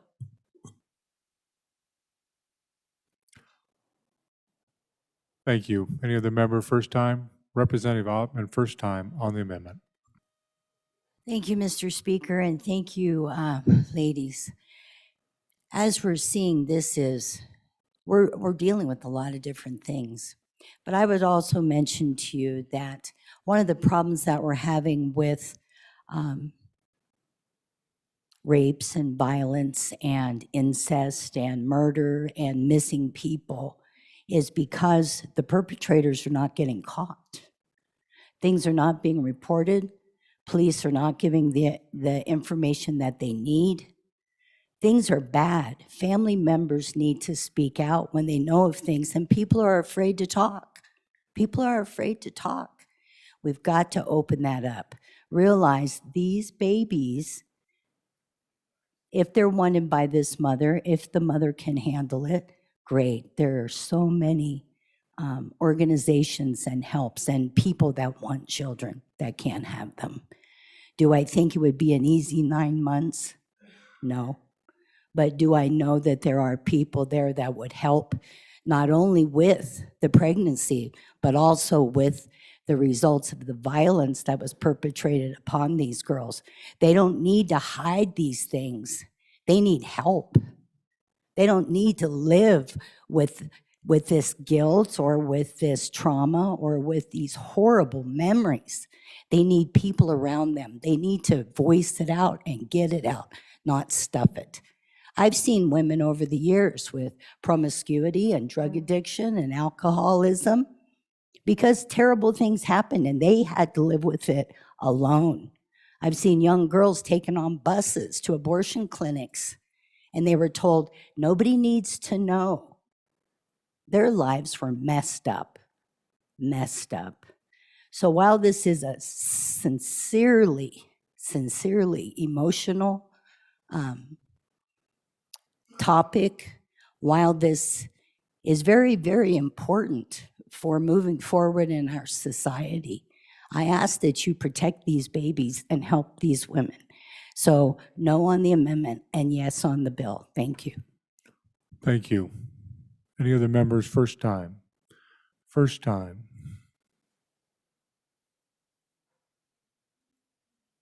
First time, second time to the sponsor, Representative LeBeau. Oh, thank you. In closing, I just want to say what I've seen and what I've heard when I go and talk to women in our state and women across the aisle, and you really listen to what they say, you'll find that they want what what men want. They want to raise their children if they choose to have them. They want to go to work and do their jobs, and they want to have a happy life in our beautiful state. What they don't want is to feel unsafe. And by passing this bill, that's what we're going to cause, is a feeling of being unsafe. And I know that many things that I'm engaged in right now, particularly on this bill, is an uphill battle. But my work should equip the next generation of women to outdo me. I do what I do in hopes of laying a strong foundation for those women who follow, knowing that I'm setting an example for those women who will come after. The legacy I hope to leave behind for women and for Wyoming is advocacy in all its forms, seeking to ensure that people, particularly those women who, in my humble opinion, will become the most vulnerable with the passage of this bill, can have their voices heard. And I will not give up advocating. And by preventing pregnant victims of rape or incest to get an abortion, to allow the pregnant victim to be reminded every living moment of the very intimate, horrifying crime done to them, and to allow the crime to be continuously perpetrated, and the government not providing equal protection to women and not providing equality of all under the Wyoming Constitution, that we are passing a bad bill. And government must not be on the side of the perpetrator. So in closing, it's very clear to me that legislation and policies that support our women also support families, support children, and support our great communities throughout this state. Ho, Mr. Speaker, I respectfully withdraw my amendment. Thank you. Members, House Bill 92, having been read 3 separate times, the question is, shall the bill pass? Chief Clerk, please call the roll. Andrew. Baker. Banks. Bear. Blackburn excused. Brown. Burkhart. Burt. Clausen. Connolly. No. Crago. Duncan. Eklund. Ayer. Flitner. Fortner. Gray. Greer. Hallinan. Haroldson. Harshman. Heiner. Henderson. Jennings. Kinner. Knapp. Larson Lloyd. Larson Dan. LeBeau. McGuire. Nyman. Newsom. Nicholas. Oakley. Obermuller. O'Hearn. Olson. Ottman. Paxton. Provenza. Rodriguez Williams. Romero Martinez. Roscoe. Schwartz. Sherwood. Simpson. Summers. Stith. Stivar. Sweeney. Walters. Washit. Western. Wharf. Williams. Wilson. Winter. Yin. Zawanitzer. Mr. Speaker. Closing vote. Are there any changes? Closing vote. The vote is closed. 43 aye, 16 no, 1 excused. House Bill 92, having received the affirmative vote of the majority of the members elected to the House, House Bill 92 has passed the House.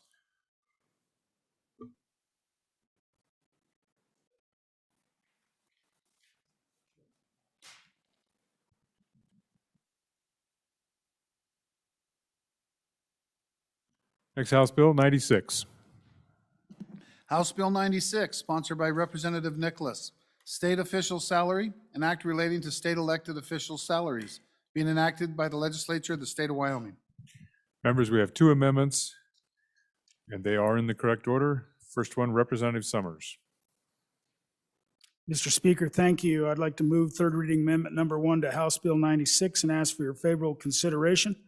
Ladies and gentlemen, if you turn to page 2 of the bill, first of all, I want to say I support the bill, and I support the numbers that are placed in this bill for salaries, but I wanted to have a little more conversation on subsection G.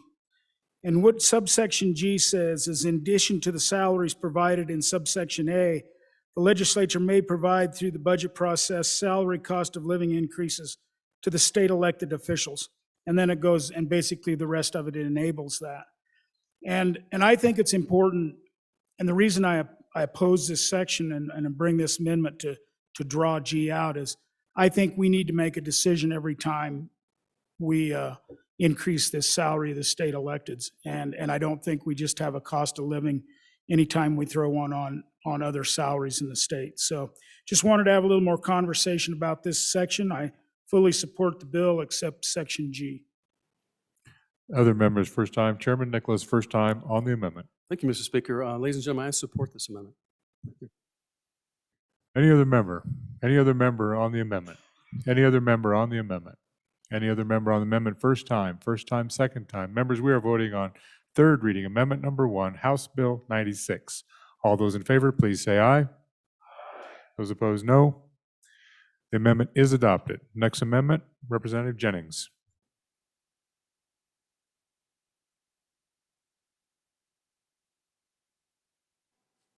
Thank you, Mr. Speaker. I move third reading amendment to number 2 to House Bill 96, and will withdraw at the proper time. Folks, hopefully this will be a brief conversation, but I didn't feel like that we quite finished up the conversation yesterday on this bill. So right now we have federal money, but we're going to obligate our money further out, because once that federal money runs out, we're going to still be paying this. And so we're growing that up. One of the things that I didn't feel like that we had talked enough about is the optics to the people that are still living out there, our constituents, with the fallout of the last year. And another thing is that we run for office knowing what it pays. We're not going to get more people or more candidates in there because we raise this a little bit. When you look at what it costs to run a campaign for one of these offices, I'm pretty sure this pay raise isn't going to give us a higher level of people. Maybe there is a time, I fill up my vehicle, and certainly inflation hits me too. But right now, there's citizens out there, our constituents, and they're living within their means. And, I don't see us putting some kind of rebate back to them or some kind of funds back to them to help them out. And so I think that the optics, I just think that we ought to visit a little bit more about it. I don't know at what length. It just feels to me like it's, I haven't had a single constituent come up to me and say, while you're down there, one thing you for sure need to do above everything else is raise these salaries. So with that, I'll let it. Thank you. Members, first time. Representative Stith, first time on the amendment. Mr. Speaker, against the amendment for the bill. This debate's an interesting one to have because it goes as far back as to the founding of our country. The very first president of these United States and the third president of these United States both thought that public servants should serve for no compensation at all. They thought, if you're doing it for public service, you shouldn't get paid anything. It's public service, right?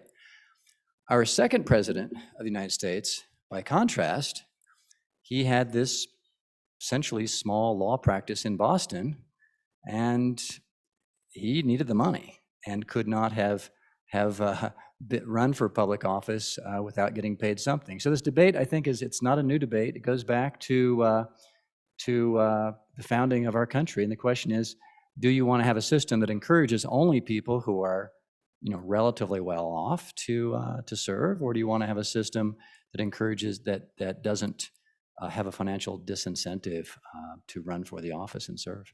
So with that, it's an interesting debate, goes all the way back, but I think on balance, you don't want to just have the state elected offices be a rich person's game. Other members, first time. Chairman Nicholas, first time on the amendment.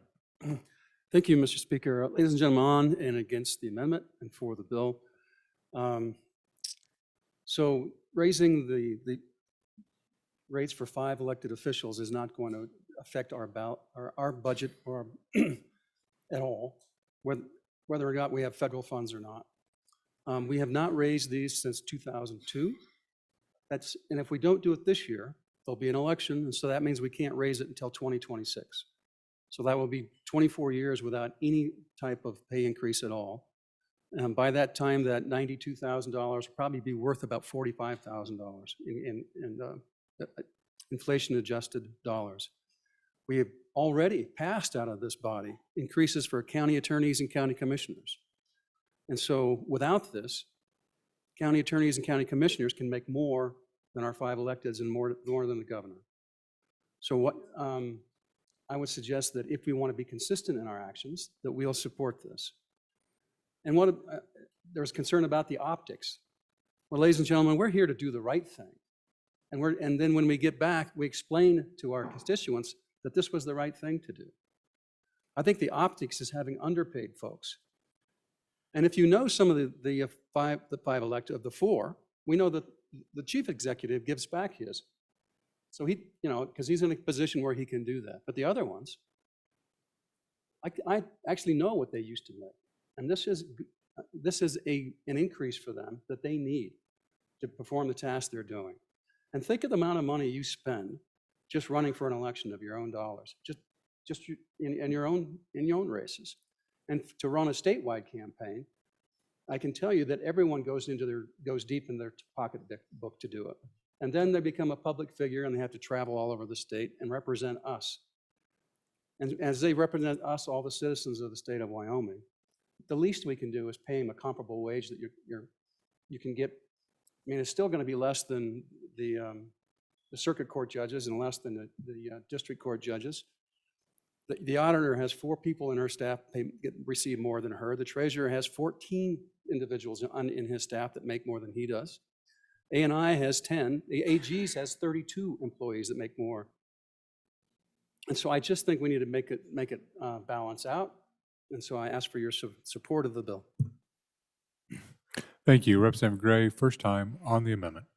Thank you, Mr. Speaker. Want to urge a no vote on the bill. I appreciate the bringer of this amendment having us pause here. This bill's a little different. They're comparing them to the previous 2 bills that were passed. This bill's a little different because, for one, it isn't a cap we're setting. It is an actual number. And for 2, it doesn't deal with sort of county row offices. It deals with statewide elected officials, the 5 statewide elected officials. So, first of all, it's very different from the other bills, and we don't know what those bills are going to do to county salaries because they're caps, and people that were for those bills were happy to point that out, but now they're trying to compare these situations. So you can't have it both ways. I mean, they're very different situations. The reality is I reject the notion that this doesn't affect the budget. Every dollar counts. Every live matters. Every dollar counts on the budget, just like as we go through this process. And I think the notion that just because we're a little bit flush right now, that sort of mentality, I think, has been problematic over the past week when you look at the amount of money that has been added back into the budget. I realize the state has a lot of money right now, but just because the state has money doesn't mean this is appropriate. The reality is that a 30% raise, that doesn't happen in the private sector. I can tell you that is happening very, very rarely for my constituents. And if it is happening, it's an exigent situation. People are really struggling right now, continue to struggle. And I think having over a 30% raise here is just inappropriate, especially and we're not doing that in the budget with state salaries, which are not caps. That's actually the comparison, I think. The comparison would be what we do in the budget to actually state employees, which is not a cap. And there, we're nowhere near 30%. I'm certainly not suggesting that we do that. We're nowhere near that. And I think that is actually a reasonable comparison, what the budget does with state employees, not the county comparison that was made earlier. You know, when you run for one of these offices, it's one of the other comparisons it's one of the other things that makes this bill a little different. When you run for one of these offices, it's a very conscious decision. And conscious, I mean in a way that it's a life-changing decision, because you're moving into something that requires a huge statewide campaign, which is a huge effort. And it's really a life-changing decision.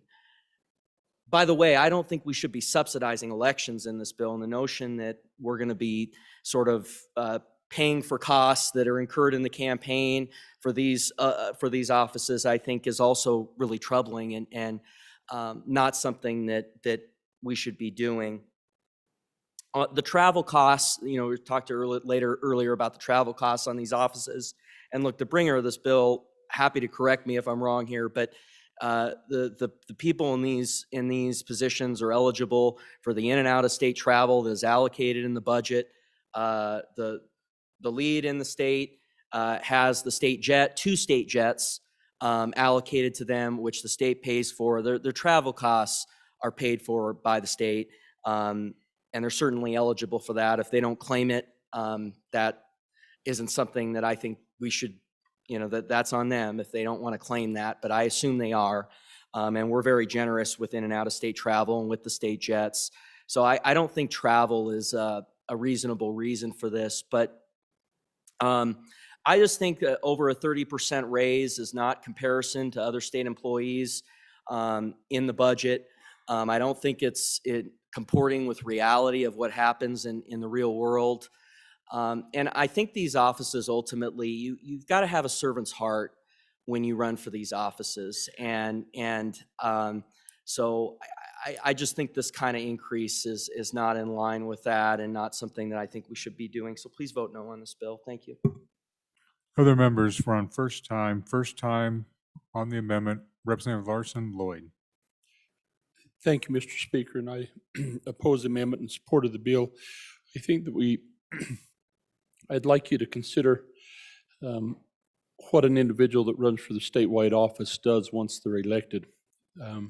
If they have a family, they're uprooted, unless they live here. Now they've got a residence in their hometown where they perhaps have lived for a good portion of their life. They're going to move to the capital city here, and they're going to have to somehow find another residence. We don't pay them per diem. We provide the chief executive a residence, but the others we don't.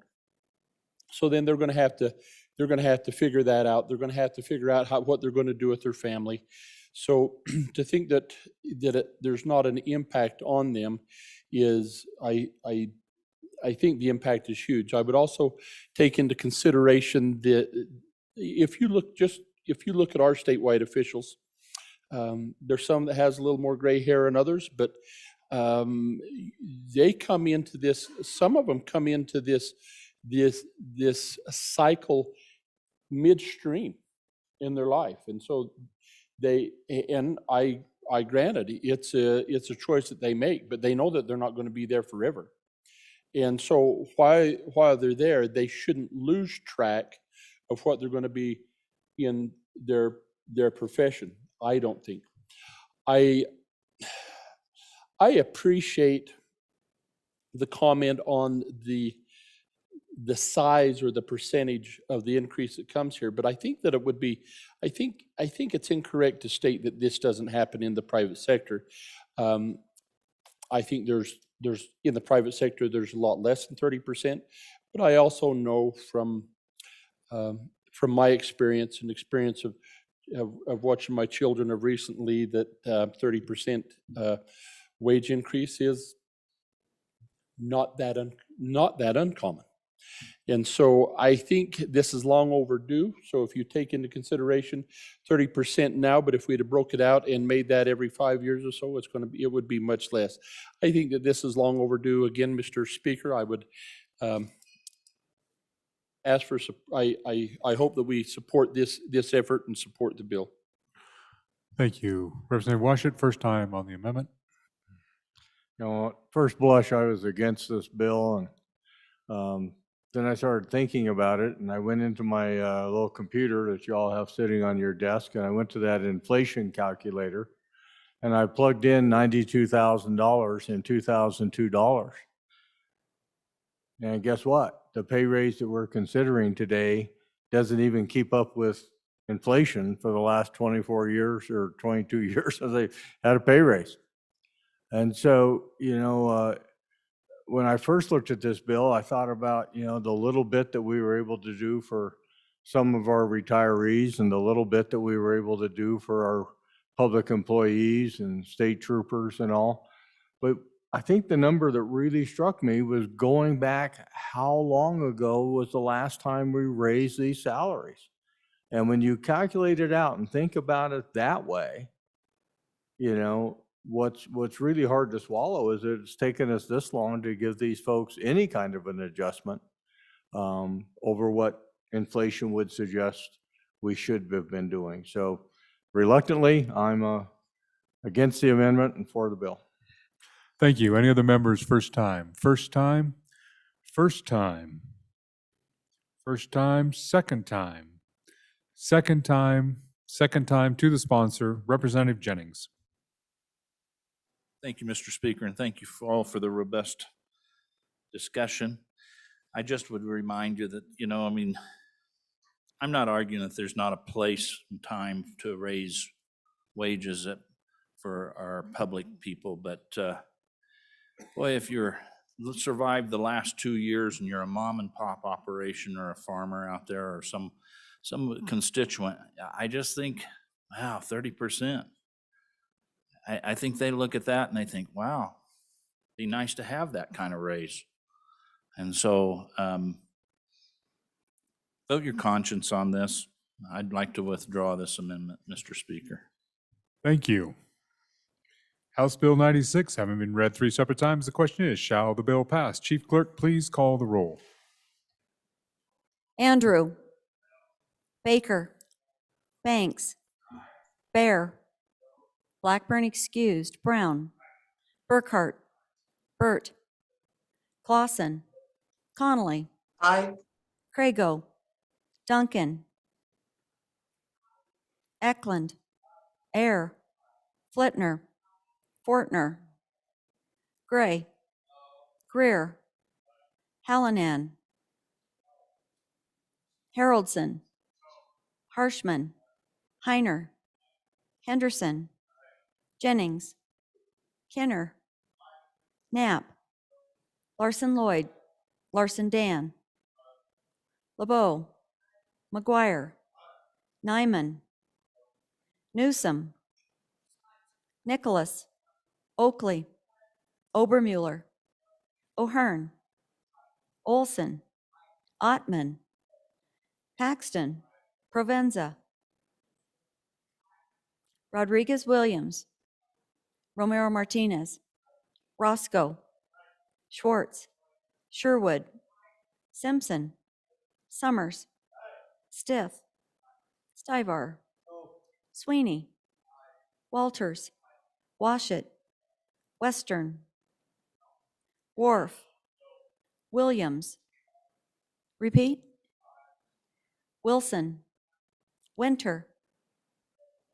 Yin. Zawanitzer. Mr. Speaker. Closing vote. Are there any changes? Closing vote. The vote is closed. 40 aye, 19 no, 1 excused. Having received the affirmative vote of the majority of members elected to the House, House Bill 96 has passed the House. Next bill for our consideration is House Bill 105. House Bill 105, sponsored by Representative Hallinan. Severance tax reduction, coal, an act relating to taxation and revenue, being enacted by the legislature of the state of Wyoming. We have an amendment. Representative Roscoe. Thank you, Mr. Chairman. I move third reading amendment number 1 to House Bill 105 and will withdraw it at the appropriate time. After we passed this Bill 105 in the Revenue Committee, and thinking that we were helping the people of Wyoming, it struck me as I walked back up here to the chamber that the $10 million on the fiscal note would have, before this bill, gone into various funds in our Wyoming budget. It would have gone a little bit for savings for our future generations. 62% of it would have gone to general funds, 9% would have gone to our Wyoming cities, 4% would have gone to Wyoming highways, and 4% to counties and a whole bunch of other things. But this bill takes that $10 million out of Wyoming. The 3 largest coal companies that operate in Wyoming are not headquartered in Wyoming. 2 of the largest ones are headquartered in that town to the west of us with a big arch and the gateway to the west, and the third one is even farther east. And I think this $10 million is just going to end up on some little financial sheet on a spreadsheet somewhere out of our state. I could support a bill like this if the $10 million stayed in Wyoming and it went maybe directly somehow to our coal miners, or it helped Wyoming's effort for carbon capture and sequestration, or even helped our legal efforts to keep our ports open. But sending it out of the state doesn't really make a lot of sense to me. And this is going to go on $10 million for year after year. Other states, this state to the far north of us, with their natural resources, they raise the severance tax when the price of natural gas goes up and oil goes up, and they lower it when it comes down. So please consider these things when you're thinking about this bill and losing this money out of our state. I think if we really want to help Wyoming coal, we should spend the money in Wyoming. And I'll stand for any questions. Thank you, Mr. Speaker. Thank you. First time, Representative Knapp. Representative Knapp. Speaking against the, thank you, Mr. Speaker. Speaking against the amendment and for the bill. You know, we want to talk about people. Well, in that corner of the state that produces that coal, thousands of jobs have been lost over the last 5 years. And what happens when coal prices come back up is those companies turn around and rehire. They rehire. Wyoming residents, Wyoming jobs. You know, I have to explain sometimes to my daughter what corporations are, because some people view them as these evil entities that are off in other places. Corporations are owned by taxpayers. Corporations provide jobs. So when we think about this bill, again, all we're asking for is a fair playing field for energy, for the taxation of energy. And every little bit that we can help this industry means Wyoming jobs. Thank you. Thank you very much. Representative Hallinan, please proceed. Thank you, Mr. Speaker. We spent a lot of time talking about this bill the other day. It's only a small percentage in reduction in the severance tax for coal, and it's a fair change. I wanted to point that out at the time when I introduced this bill. It's a fair change because there's a 7% severance tax on coal, and it's only 6% on natural gas and oil. And they are the chief competitors for coal. So if we want to give coal a fair shake, we should lower their severance tax. To show you how much this 1% difference has made to the coal industry, for the last 10 years, it amounts to $250 million. more tax that coal has paid than they would if they had a 6% tax for severance. So that is not a small figure. The companies that suffered throughout this time period, and some of them went bankrupt and went under, they could have had $250 million possibly to survive this rough time that they've been through. So with that, that's the one thing that I think that we have to remember when we talk about this bill. The second thing is this, the $250 million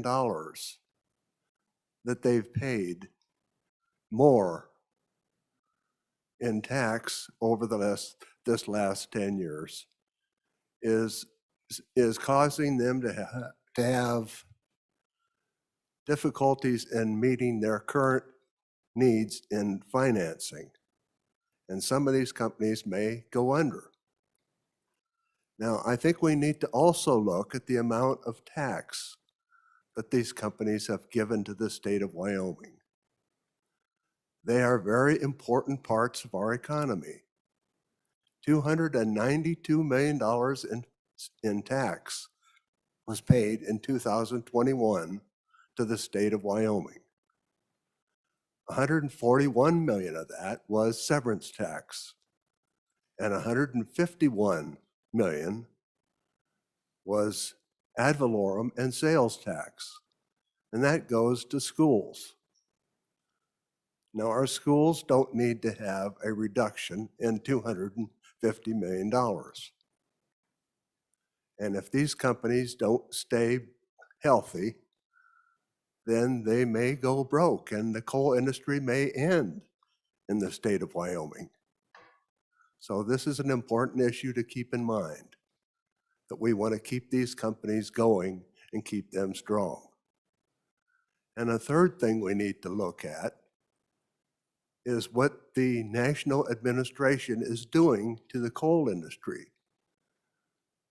In this Bring Back Better bill, there was a $2 severance tax per ton that was part of that bill.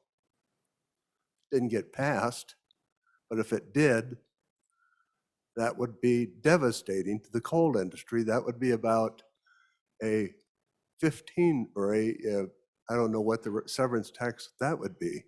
It would be way more than the amount that we pay or that they pay the state of Wyoming. So I think we need to look at what's going to be beneficial to these companies and not look at ways to hamper them. They've had enough hampering and they're going to have more hampering in the next few years from the administration. The administration has made it very clear that they don't really want to see a successful coal industry in this state or in this country. And that is a very, very, very important issue to the state of Wyoming, considering that we get $292 million in tax from these companies. So with that in mind, Mr. Chairman, I would urge this body to support this sales tax or this severance tax reduction of just 0.5%. It doesn't lower it down to 6%. It lowers it down to 6.5%. That only costs $9 million. $9 million that the state can well afford at this time. It's an investment in our future. With that in mind, I urge your support for this bill, Mr. Speaker. Thank you very much. Representative Yin, first time on the bill, on the amendment. Mr. Speaker, for the amendment, against the bill, members, why would we only reduce it 0.5%? If we really believe that this would help coal jobs and we want to save coal, why wouldn't we just reduce the severance tax to 0? Why not? Why? Because if we truly believe that we need to help coal as much as possible, why wouldn't we just reduce it to 0? Because I think we all understand that it's not based on the tax rate, it's based on market demand on whether coal is dug out of the ground. You know, again, we heard the story of how the severance tax started. There was fears that it was going to destroy the industry. It didn't. And so instead, over the years, we slowly reduced it over and over and over again. Has any of those times made a difference with the amount of coal that's dug out of the ground? I'm going to say no. So why are we giving $10 million away? That's clearly not going to go into our state. It's going to be exported to stockholders.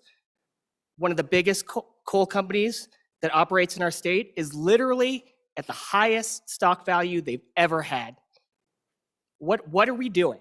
Why are we mortgaging our future based on the mineral value that we have in our state that belongs to the citizens of Wyoming? Why are we mortgaging that future? If we truly believed that, it would save coal. Again, have them amended to zero on the other side. Pass that bill, accept that. I don't think we truly believe that. I'd ask you to vote no on the bill. Thank you. Thank you. Representative Fortner, first time on the amendment. On the amendment, first time. Thank you, Mr. Speaker. The only thing wrong with this bill that we're looking at here today is it wasn't passed 40 years ago. The coal mines could have used it then, they can use it now. Products up, whether it's oil, coal, gas, everything's up, but inflation's up as well. They're not doing as great as everybody thinks. Vote yes on the bill. Thank you. Thank you. Any other member first time? Members first time? Members first time? Members first time, second time? Second time, second time? Representative Knapp, second time. Thank you, Mr. Speaker. Well, I do look forward to the future bill that reduces that severance tax some more. You know, coal still exists today. And states in the West are buying it, states in the South are buying it because they need it.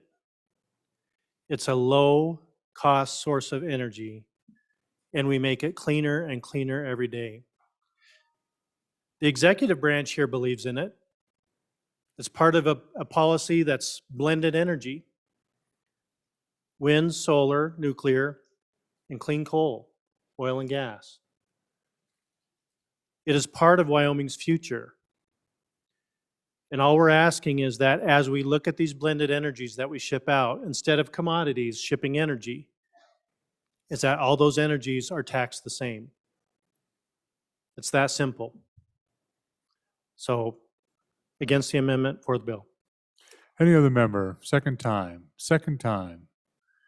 Representative Hallinan, your second time. Thank you, Mr. Speaker.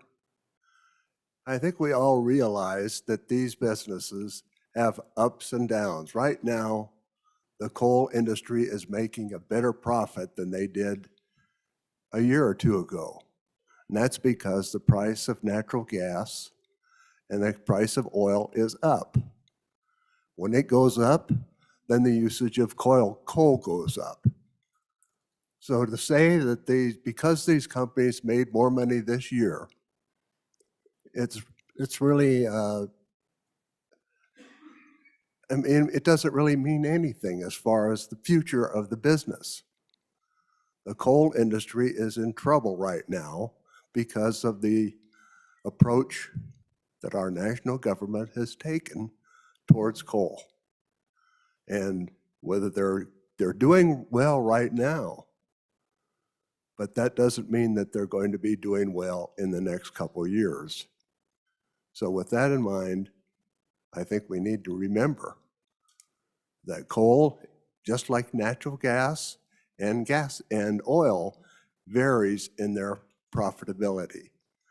And I don't think that we're going to be able to make any difference in that regard. Thank you, Mr. Speaker. Thank you. Any other members? Second time, second time, second time. To the sponsor, Representative Roscoe. Thank you, Mr. Speaker. I'm not against coal, just to let the body know. I just don't think that this is the proper way.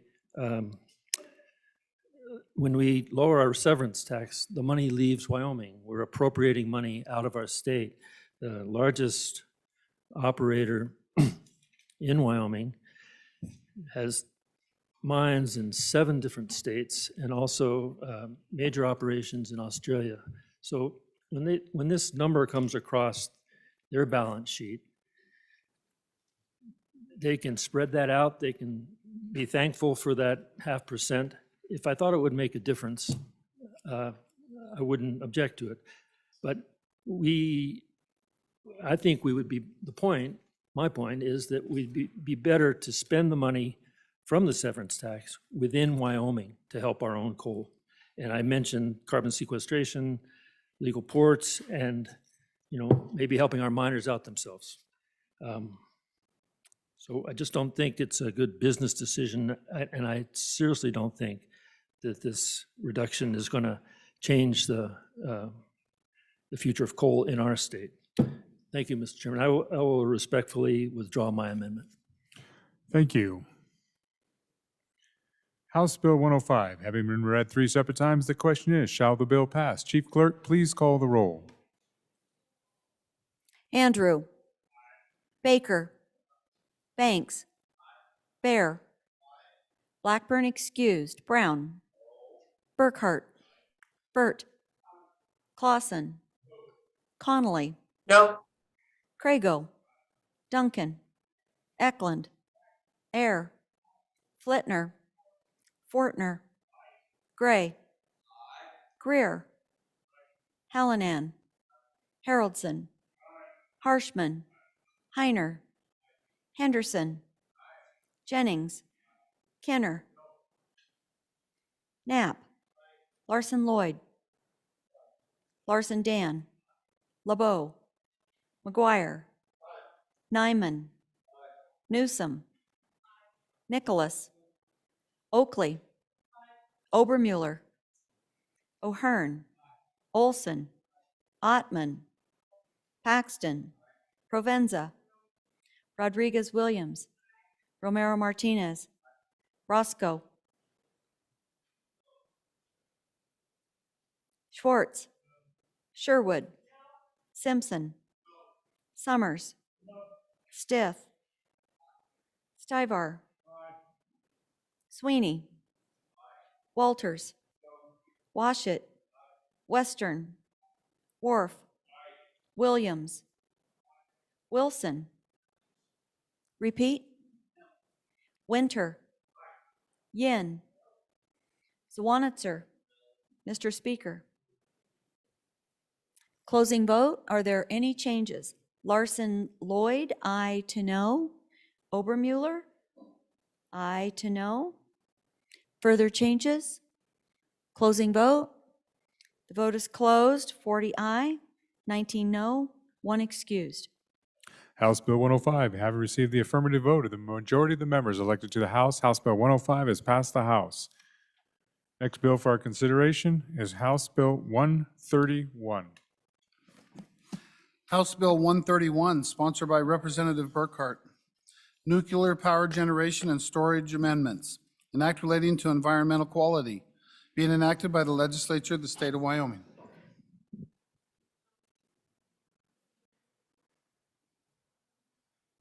Representative McGuire, would you come to the dais? We have amendments. Representative Sherwood. Thank you, Mr. Chairman. I move third reading amendment number 1 to House Bill 131. So folks, in the spirit of great debate that cuts across party lines, I bring you a merging of ideas. This amendment provides the industry time to get up and running while tying a metric to the tax exemption. I love metrics. After July 1 of 2035, that's 13 years from now, and 7 years after our first advanced reactor is scheduled to be up and running, the tax exemption on the electricity they would produce would be directly tied to the use of domestic uranium. So uranium that comes from the United States. If more than 80% of domestic uranium is used, the exemption would remain in place. If less, then the exemption would go away for that month. So they have the ability to flex that throughout the year.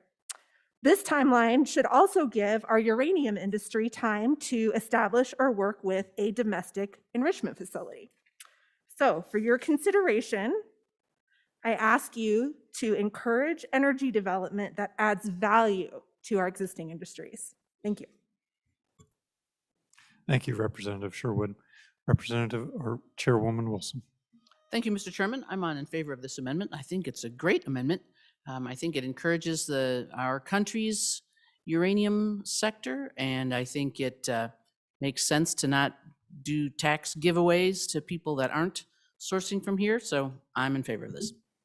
Thank you, Chairwoman Wilson. Anyone else for their first time? First time? Second time? To the sponsor of the amendment. Oh, Representative Heiner, go ahead. Thank you, Mr. Chairman. When this nuclear facility was announced, and it was published in many locations throughout not only Wyoming, but industry-wide and throughout many magazines and newspapers in the United States, the entities involved, the utility company and the manufacturer, or the company that will own the plant, they stated in writing that they had the intent to eventually use domestic uranium from Wyoming as a primary fuel source. It's their intent, when it becomes available, according to that, to use Wyoming uranium. But right now, Wyoming uranium is not readily available. We know that the uranium industry here in Wyoming was decimated over the past few decades. They're only producing half of what they used to. So it's very difficult to require an organization to use Wyoming uranium when it's not available, and to hold their feet to the fire with taxes to do so. The other point I want to make is that no other industry do we require them, as a condition of a permit, to utilize Wyoming resources. There are a number of oil refineries here in Wyoming that use oil from wherever the free market is conducive. We don't require them to use Wyoming oil exclusively. That defeats capitalism. It defeats the ability to choose market forces, and it picks winners and losers. And I don't think we as a body want to do something like that, to essentially create a tariff within the borders of the state of Wyoming. And that's what we're doing with this amendment. We're creating a tariff for anything that's outside of the borders of the state of Wyoming. So I urge a no on this amendment. Let this play out. The manufacturer and the business that wants to build this plant has publicly said and put it in writing that they will use domestically produced uranium from Wyoming as it becomes available. Thank you. Thank you, Representative Heiner. My favorite chairman, Chairman Burkhart.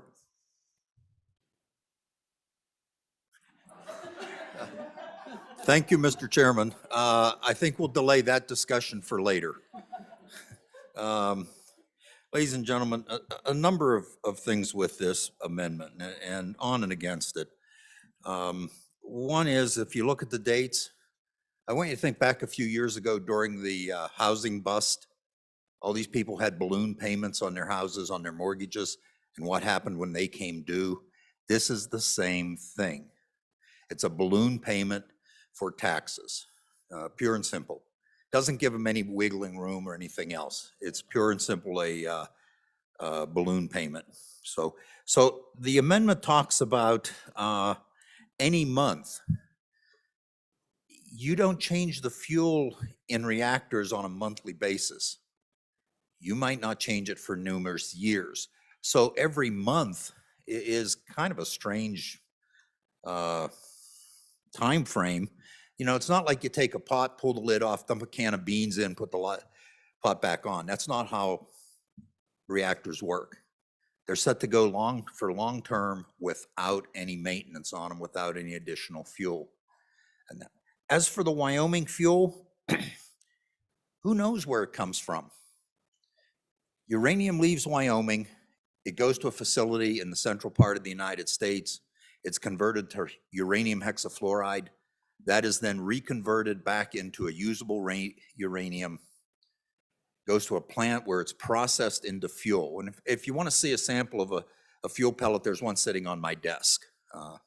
Have at it. And no, it's not radioactive. It's been there all day.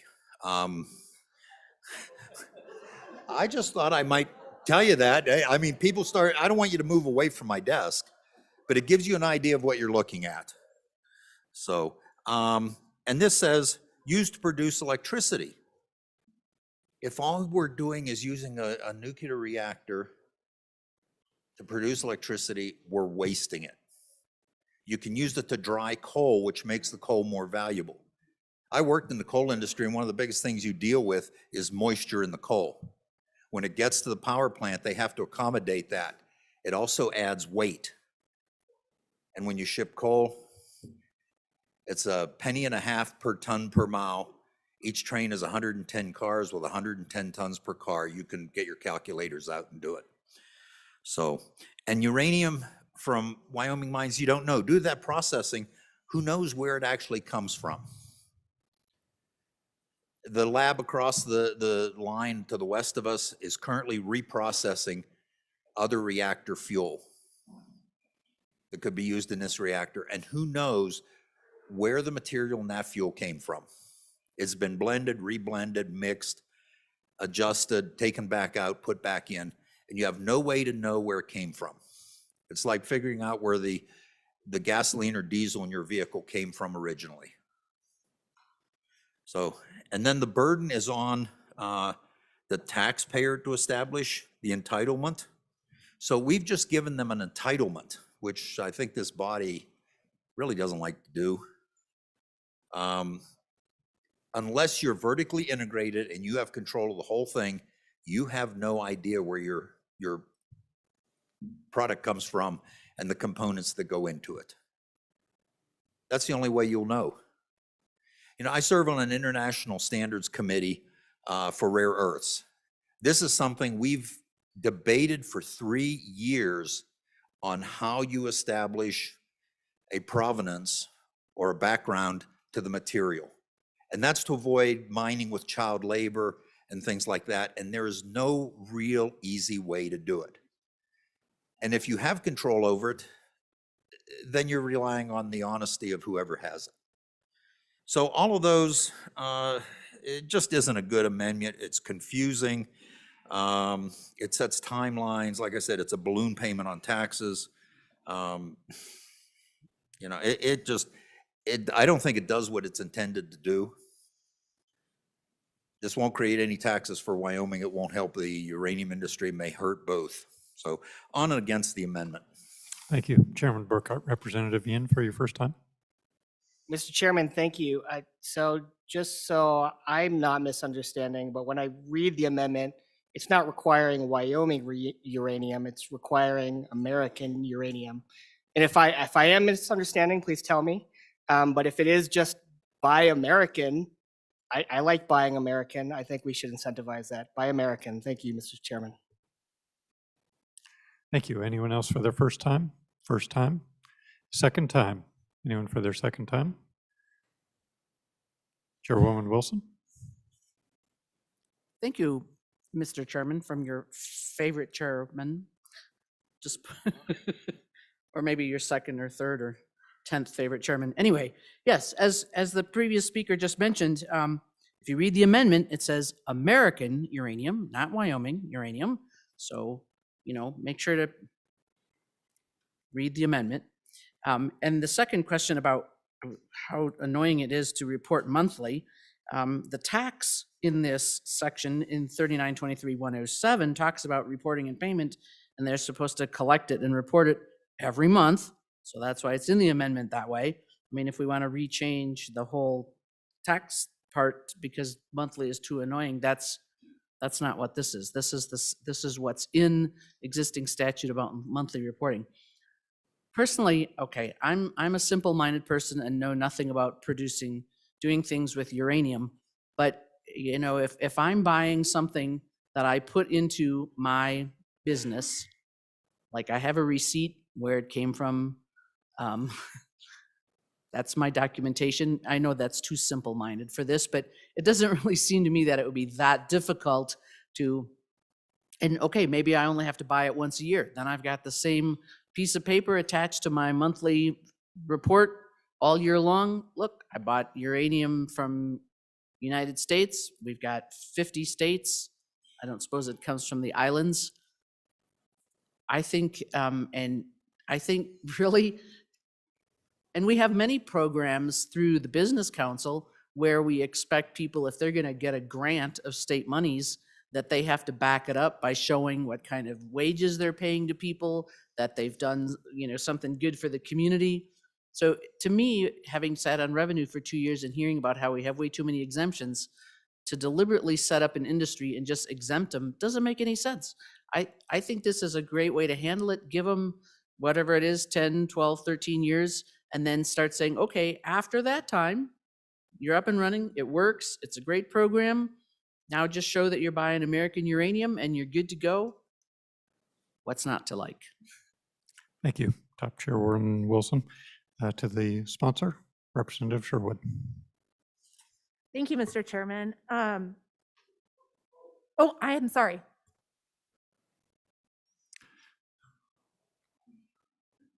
Chairman Burkhart. Thank you, Mr. Chairman. So I may have misspoke on Wyoming versus the United States. The reason being, Wyoming holds the largest reserves of uranium in the country. There's not a close second, and that's where most of it's going to come from. We have what fewer uranium mines exist are here. So that's why it's just habit. We produce more than anyone else. So as for the taxes, one of my favorite economists, a person who's known for a particular type of curve, has said, when you do taxes, you need them to be low and levelized, meaning you keep them as low as possible and everyone pays the same. You don't charge one group more than another. Do we need an electric production tax? Maybe we do. But we're currently singling out various producers for various taxes. And it's something we need to look at and resolve long term. We don't tax solar. Why don't we tax solar? Because we never have. We do tax wind. Why do we want to charge a different for a reactor produced electricity? There's no real logic to it. If we charge them all the same, say an excise tax on exported electricity, that's a different matter. But right now, we're all over the place. We're looking at producing hydrogen in Wyoming. There are a number of projects to do that already. And one of our largest employers is looking at building a hydrogen hub in the western part of the state. We don't tax hydrogen. So we need to look at that. I agree. We need to have a long, hard, really strong look at our tax structure. And we seem to avoid doing that. But we shouldn't be singling out one industry. And as I said, I think it was yesterday or the day before, practically every industry has been given a tax break at some point or another. Even the oil industry had some tax breaks in its infancy. So I don't see anything wrong with giving the nuclear power industry some leeway here. So again, and with the uranium, it's mixed so much you can't tell just the way the fuel in your vehicle is mixed. And there's not a whole lot of difference. So, and the monthly thing, yeah, we ask people, the company to report monthly. That's for the taxes. It's not what they have in their plant. We aren't, this is almost calling it an inventory tax, which we don't have. So on and against the amendment, and I don't think it works. So thank you. Thank you, Chairman Burkhart. Anyone else for their second time? To the sponsor of the amendment, Representative Sherwood. Thank you, Mr. Chairman. So again, this amendment does provide a tax exemption for 13 years for this industry. Currently, without the amendment, the bill would read, no tax shall be imposed on any advanced nuclear reactor. forever and ever and ever and ever, right? So in statute now, it's a $5 a megawatt. So this amendment and this conversation isn't about correcting holistically our energy tax structure. We have to get to that. This doesn't solve that. All this does is say, Wyoming is not comfortable writing a blank check indefinitely to this industry. Let's tie this exemption to metrics, and metrics that support our current energy industry and support domestic uranium. So again, what is the point of offering an incentive if we don't have measurable metrics in place to know that that incentive is working? So I want data. I want to look at what this is doing. So thank you for the very diverse conversation, again, across party lines. I appreciate it, and please consider the amendment. Thank you, Representative Sherwood. All those in favor of Amendment number 1 to House Bill number 131, please say aye. Opposed, please say no. The amendment has not been adopted.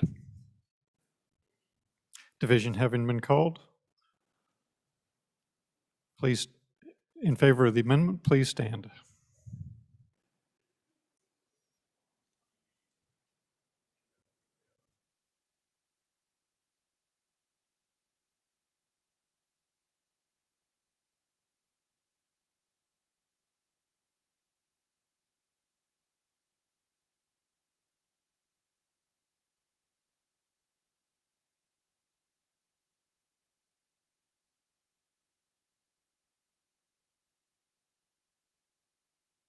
All those opposed, please stand.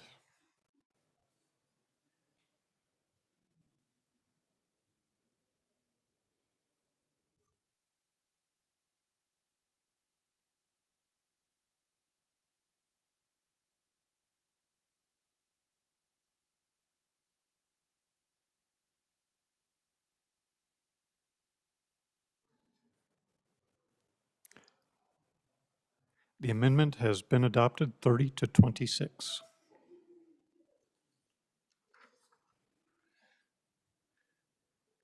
We have a second amendment.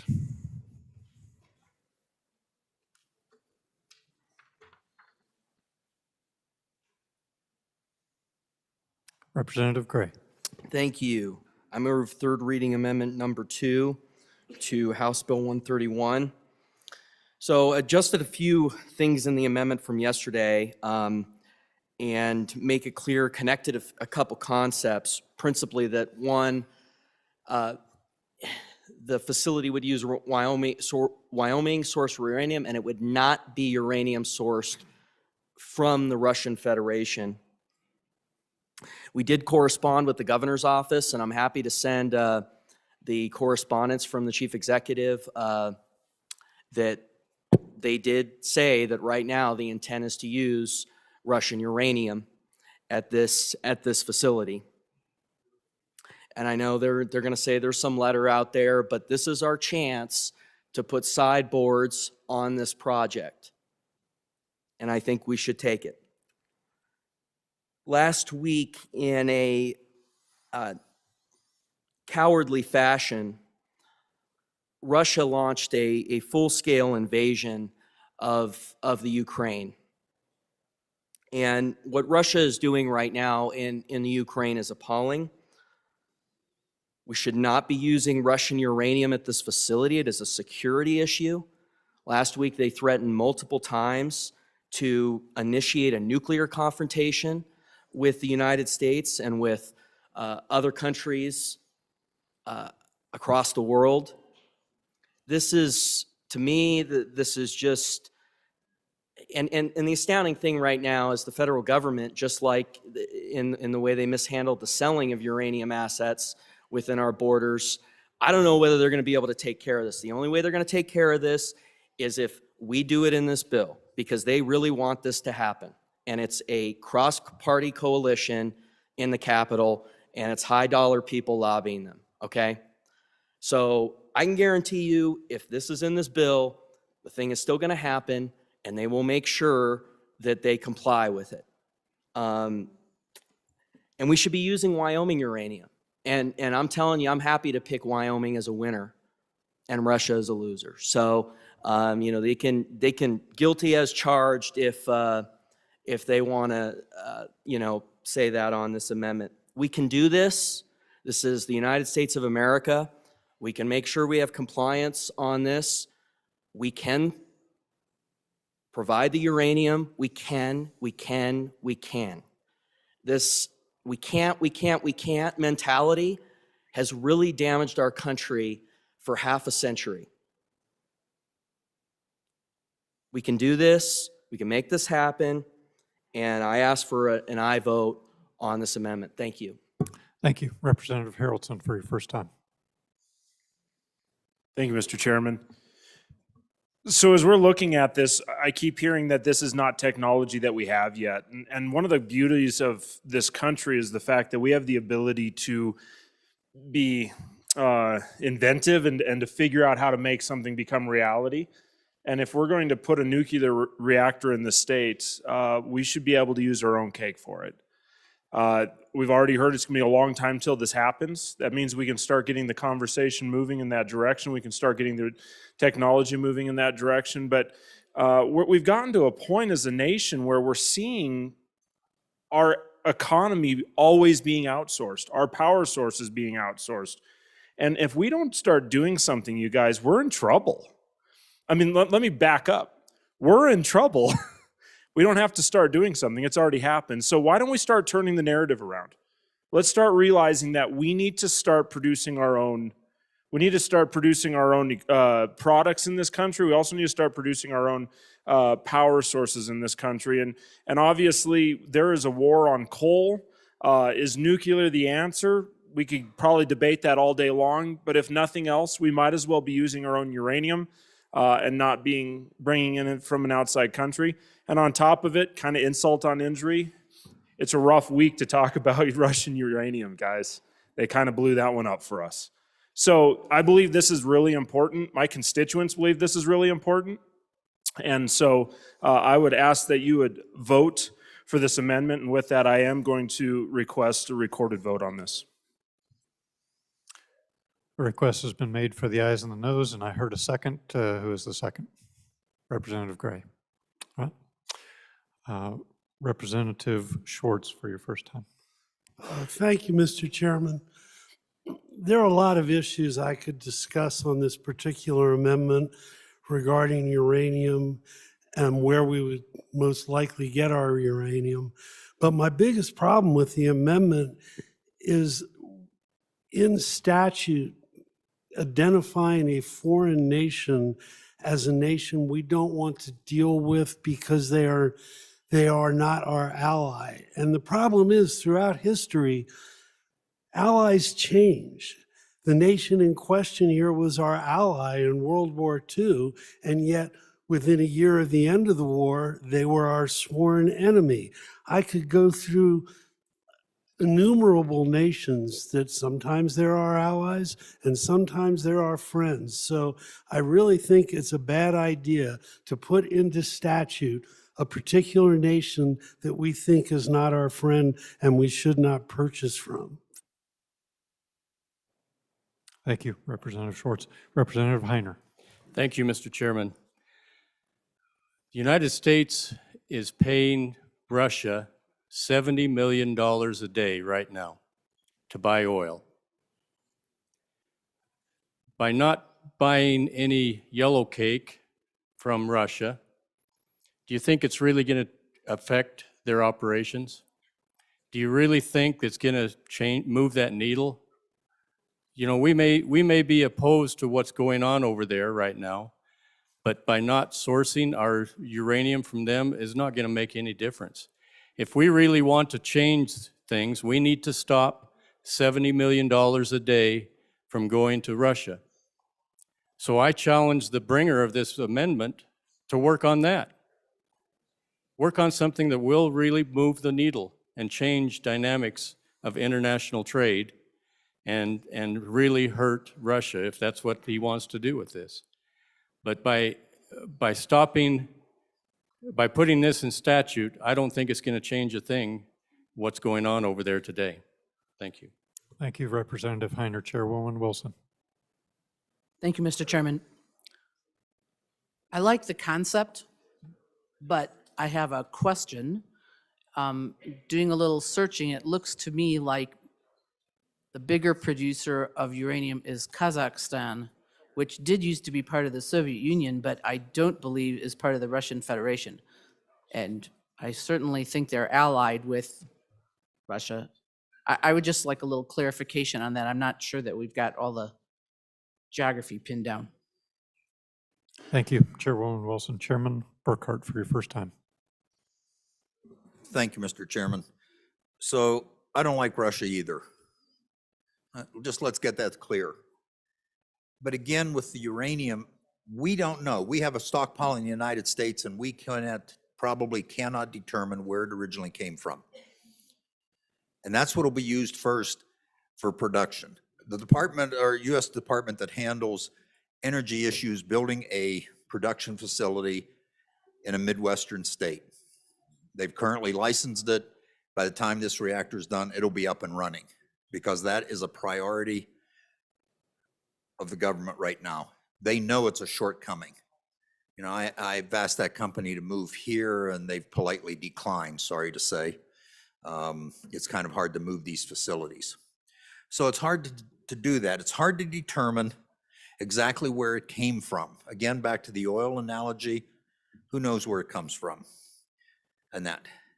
And, you know, I understand the point of this bill, but I'll challenge all of you, if you don't want to deal with anything from Russia, please pick up your computers, your cell phones, break them in half and throw them in the trash because they all contain cobalt that came from either Russia or the Democratic Republic of the Congo. That's pretty much the only place in the world you can get cobalt. That's the other half of a lithium-ion battery, is cobalt. Every time I talk to people about minerals in Wyoming, they ask me, Wyoming have any cobalt? They're looking for a national supply, and we don't, that we know of. So, you know, if you really feel that way, do that. I guess I don't see anybody doing it, so. But we get a lot of stuff from Russia that you don't even think about, and I don't like any of it. And I'll be blunt about it. I took the tires off my truck because I had a little thing on that said made in Russia. I got a new set of tires, made in Germany.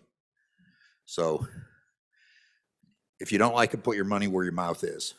But this bill, this amendment causes a lot of difficulty, I think, in that you can't determine sources and that, and it's just not possible. So, and to answer one of the previous speaker's questions, yeah, Kazakhstan is the world's largest producer of uranium by a long shot, 3 times the next country, which is Australia. After that, it's Namibia, Canada, Uzbekistan, and Niger. So, and Wyoming, US is well down the list. So that's where most of it's coming from. And I can't tell you if we have Uzbekistani uranium in the stockpile either, or Kazakhstani. So on and against the amendment. Thank you, Chairman Burkhart. Representative Romero Martinez for your first time. Thank you, Mr. Chairman. On and for the amendment, I don't want to repeat things so much. I just want to say that one day I had a conversation with a marketing professional within the city and a local company that makes tacos. And it seems unrelated, but it came out in the conversation in regards to marketing that Wyoming would do good to not only just produce its own energy, but also to tax it appropriately. So I'm just going to say I support the amendment, and let's see where innovation takes us. Thank you. Thank you, Representative. Representative Clausen for your first time. Thank you, Mr. Chairman. So once again, I represent a district that's got a coal-fired power plant that was on the top 5 list for one of these. And there's a high probability it'll be one of the top, it'll be replaced by one of these. And the conversation around the community, number one, is it's safe. I don't think there is any credible human on the entire planet that wants an unsafe nuclear reactor in their yard. Is there an economic benefit to Wyoming? and without any taxes or any reason to use Wyoming uranium. Once again, largest uranium mine in the lower 48 is in my district. What is the economic benefit if we do not use US uranium or Wyoming uranium? There is no economic benefit. Number three, let's talk about how we actually bill for electricity. There's been a lot of conversation about free market principles on this. Electricity is not billed on free market principles. It is a regulated monopoly. If we raise the costs on any portion of this project, it is paid for by the ratepayers. And the bringers of this project automatically make a 9% return on investment. Now, most of these costs will be exported to the 7 states that we are gridded with. We currently export somewhere between 70 and 85% of our electricity. So we need to think long and hard about how our electricity is actually billed for. It is not a commodity, it is a service. It is a regulated monopoly through the Public Service Commission of 7 different states that set these prices and what sort of fuel and what sort of source can be used. Any cost we get into here will be exported and any tax will be exported. So I just want everybody to think long and hard before we pass a bill that gives away any options for safety, any options for using our local fuel sources, and any options for tax revenue that we can export. Thank you. Thank you. Seeing no one else for their first time, second time, anyone for their second time? Second time to the sponsor of the amendment, Representative Gray.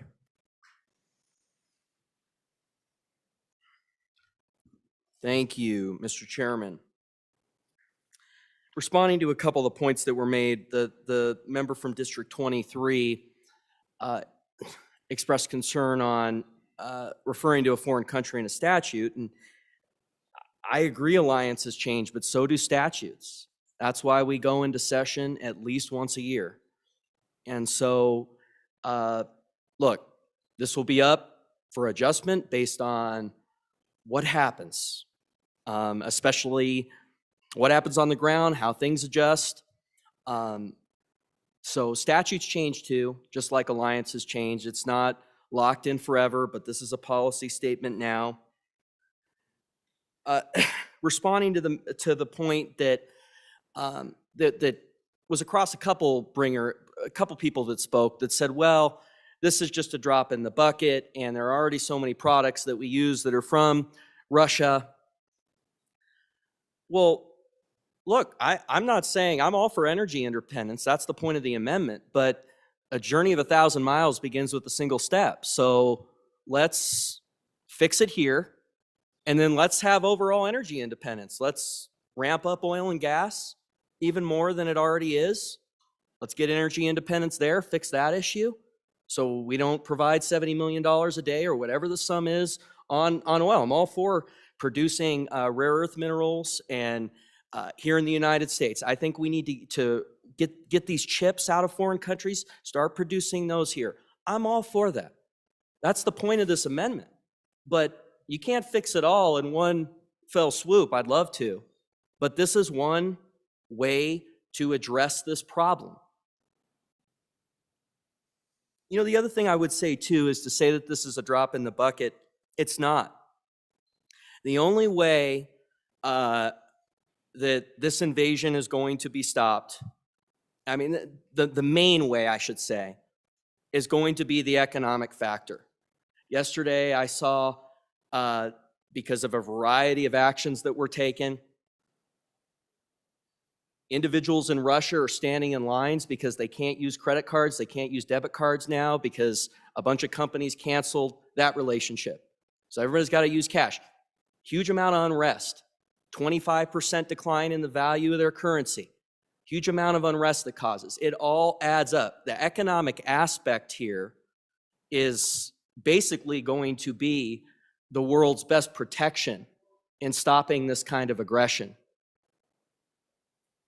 So it's huge. It all adds up, just like the previous comment. And so this is one in a litany. I actually think one of the things that could end up is the soccer tournament that's going to be later this year, canceling Russia's involvement in that. That's huge. It all adds up, and that's part of the discussion here. In terms of the procedure on determining where it's sourced, this is the United States of America. I'm sure the federal government will be able to work that out, and the businesses will be able to work that out. In fact, I would imagine on the front end, they would have this process in place based on the security situation. But based on the past, as I said earlier, I'm not sure they're going to be able to get it done. I know based on this, if we pass this amendment, they'll be able to find a procedure to find out where it's sourced. It's not something that is impossible to be done.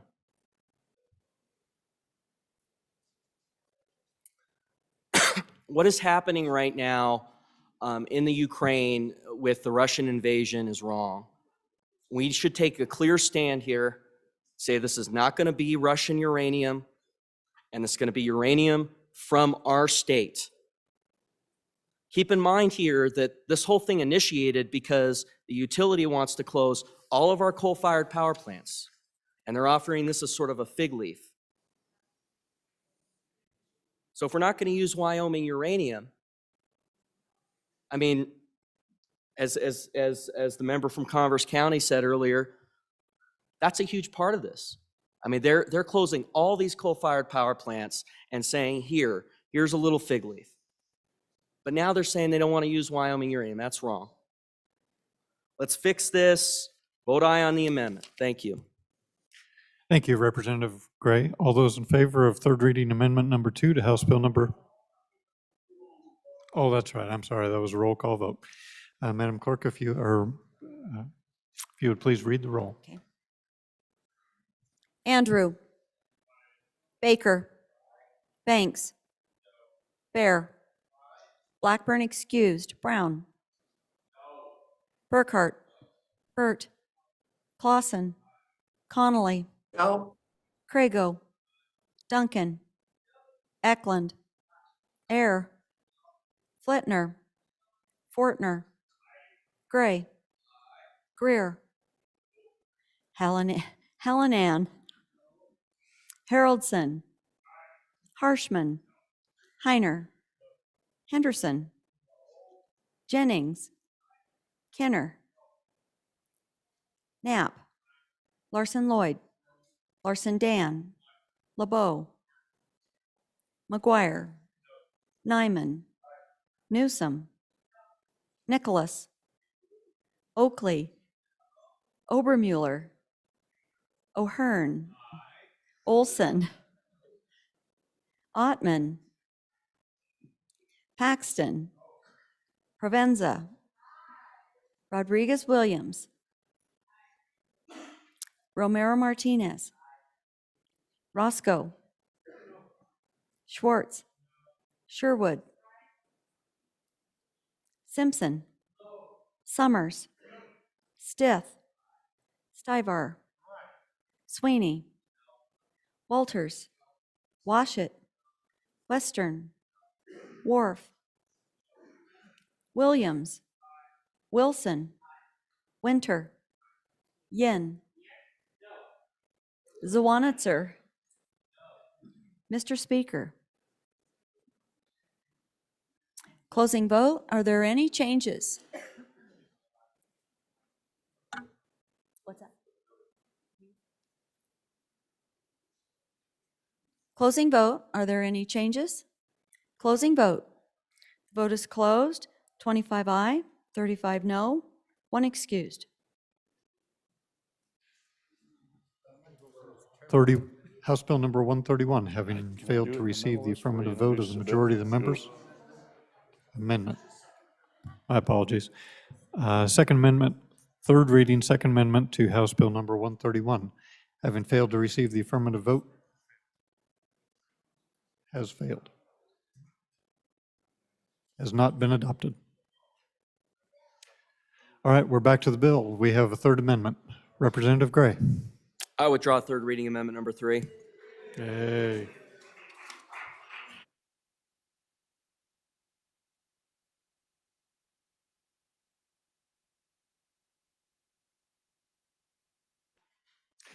House Bill number 131, having been read 3 separate times, the question is, shall the bill pass? Chief Clerk will please read the roll.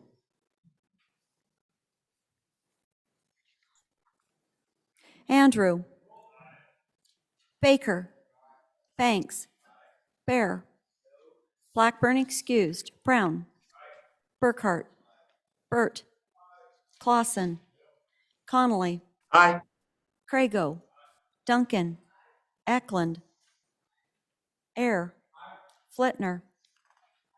Fortner. Gray. Greer. Hallinan. Repeat, please. Hallinan. Haroldson. Harshman. Harshman. Heiner. Henderson. Jennings. Kenner. Knapp. Larson Lloyd. Larson Dan. LeBeau. McGuire. Aye. Nyman. Newsom. Nicholas. Oakley. Obermuller. O'Hearn. Olson. Ottman. Paxton. Provenza. Rodriguez Williams. Romero Martinez. Roscoe. Schwartz. Sherwood. Simpson. Summers. Summers. Stith. Stivar. Sweeney. Walters. Washit. Western. Orf. Williams. Wilson. Winter. Yen. Zawanitzer. Mr. Speaker. Closing vote. Are there any changes? Closing vote. The vote is closed. 45 aye, 14 no, 1 excused.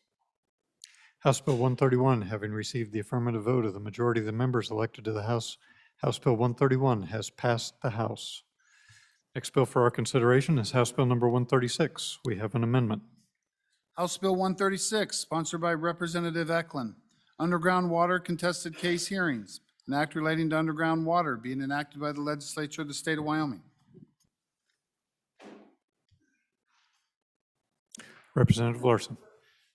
Mr. Chairman, thank you. I move third reading amendment number 1 to House Bill 136 and will withdraw the amendment at the appropriate time. This bill makes it difficult for new development in a control area east and north of the city we're in. I would like to read the mission statement of our water agency.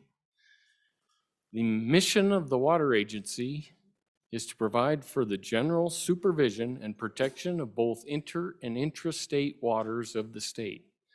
This includes the appropriation, distribution, and application to beneficial use.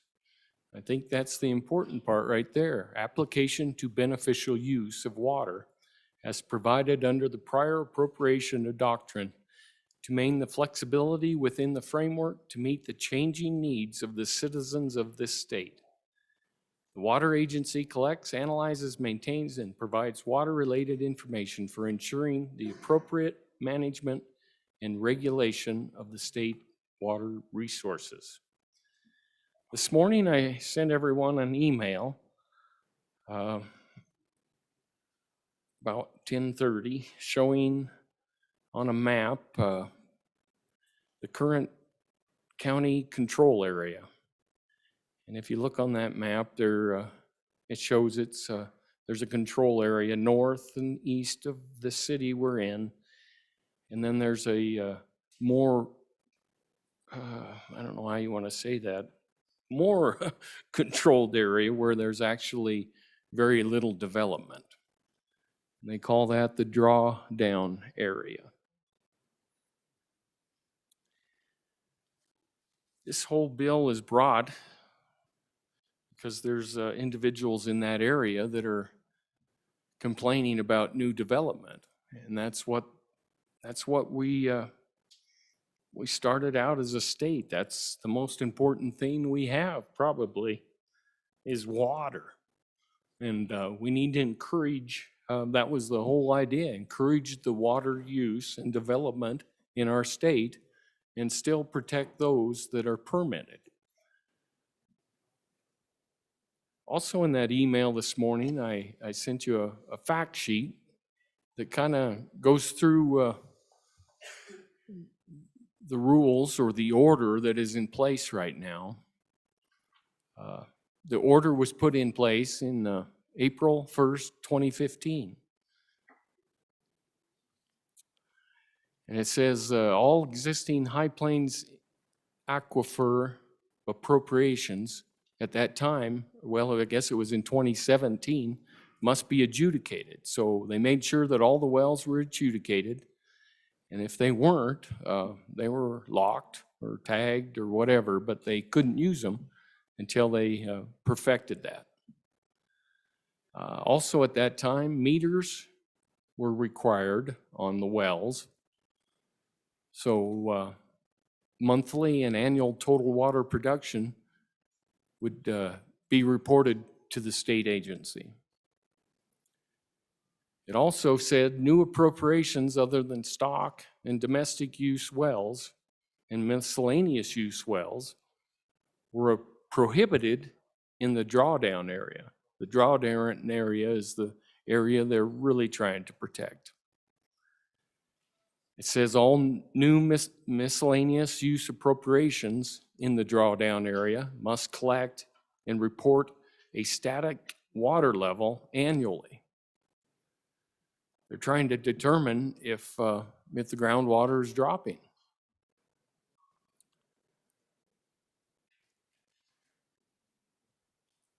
For appropriations greater than 5 acre feet, and I think it's, I think a family use would probably use about 1 acre foot, so this is a little larger than that. It says for appropriations greater than 5 acre feet of annual production in the conservation area, that's the area a little bit more or less controlled, I guess we could say. It says a reduction of water column in excess of 20% of the available to the well at the time of the original development is prohibited. So let's say you have a well that's at 100 feet deep, and if it went another 20 feet deeper, the static level, then at that point, the use on that well is prohibited. So they have some controls there.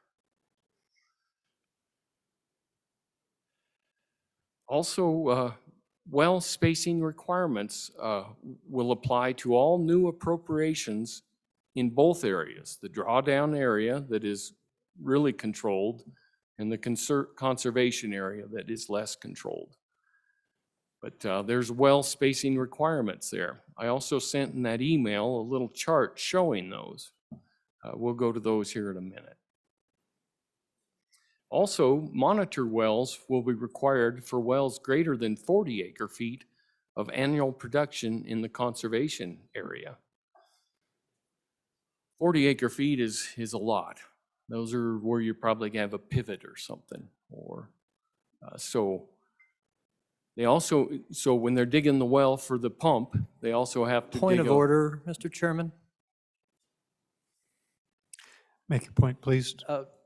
We're nowhere near the bill at this point. It's a simple one sentence in the bill, and I just would like to stay on the actual legislation change being proposed in the bill. We're really far in the weeds on a very specific case, not a statewide law. Representative Larson, I tend to agree with that. If you could try and steer us back towards the bill, that would be wonderful. Thank you very much. I think what I'm saying is probably relevant. So I think I'm going to continue. All right, please continue. Thank you. I'll try to hurry up. I guess maybe we'll just skip a little bit there, but I do want to go to the chart that shows the well spacing. This is important. There are rules out there that are protecting the current permitted wells. In the drawdown area, the stock and domestic, they could do a well for one per 10 acres or one per lot. So if you had a family move to a house, you could do it. For larger ones, there are no new permits being available. The issue on the bill is in the less regulated area. In that area, if you're greater than 40 acre feet, that would be a sprinkler. You have to be 1.5 miles between another well. So I think there's rules out here that manage the new development. And I have concerns with the bill, the way it's presented, or the amendment to the statutes, that any new well that comes in and wants to apply for a permit will have a difficult time. It'll be difficult to it says any contested case hearing conducted under this section, the applicant shall bear the burden of proof. And it's pretty tough to bear the burden of proof if you haven't developed your well and pumped it to see if you're affecting anybody. So I would be, I'm going to ask for your vote, no vote on this bill. And if we need to discuss it more, let's bring it to the committee in the interim. Thank you, Representative Larson. My former favorite chairman, Chairman Eklund. Thank you, Mr. Chairman. So let's get back to what the bill is. It's a one-liner, and it's a clarification of state statute. In existing law,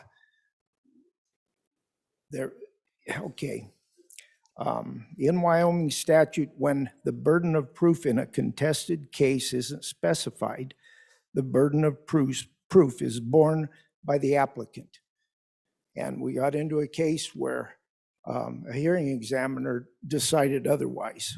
So what we're talking about is existing state law that needs to be in this bill and clarified for the state engineer's office.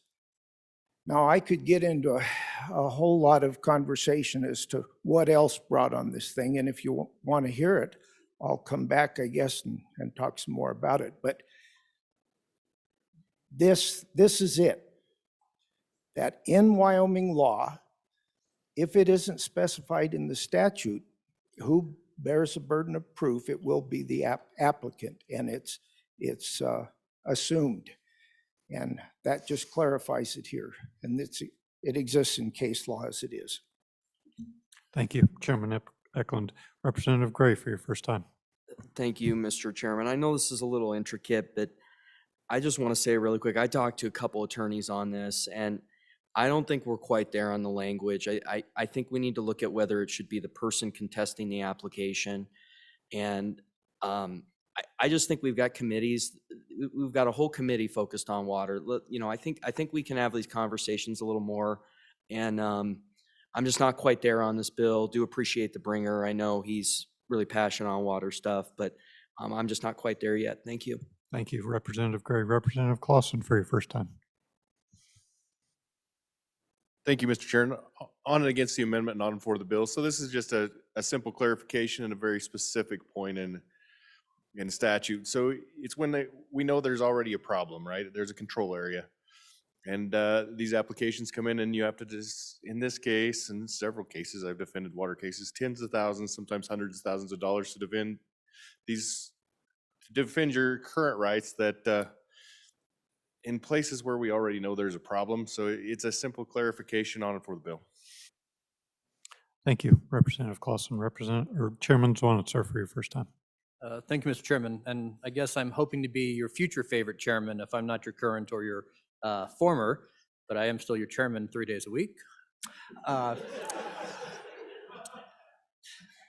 and so where I think is I'm trying to follow where everybody's going on this.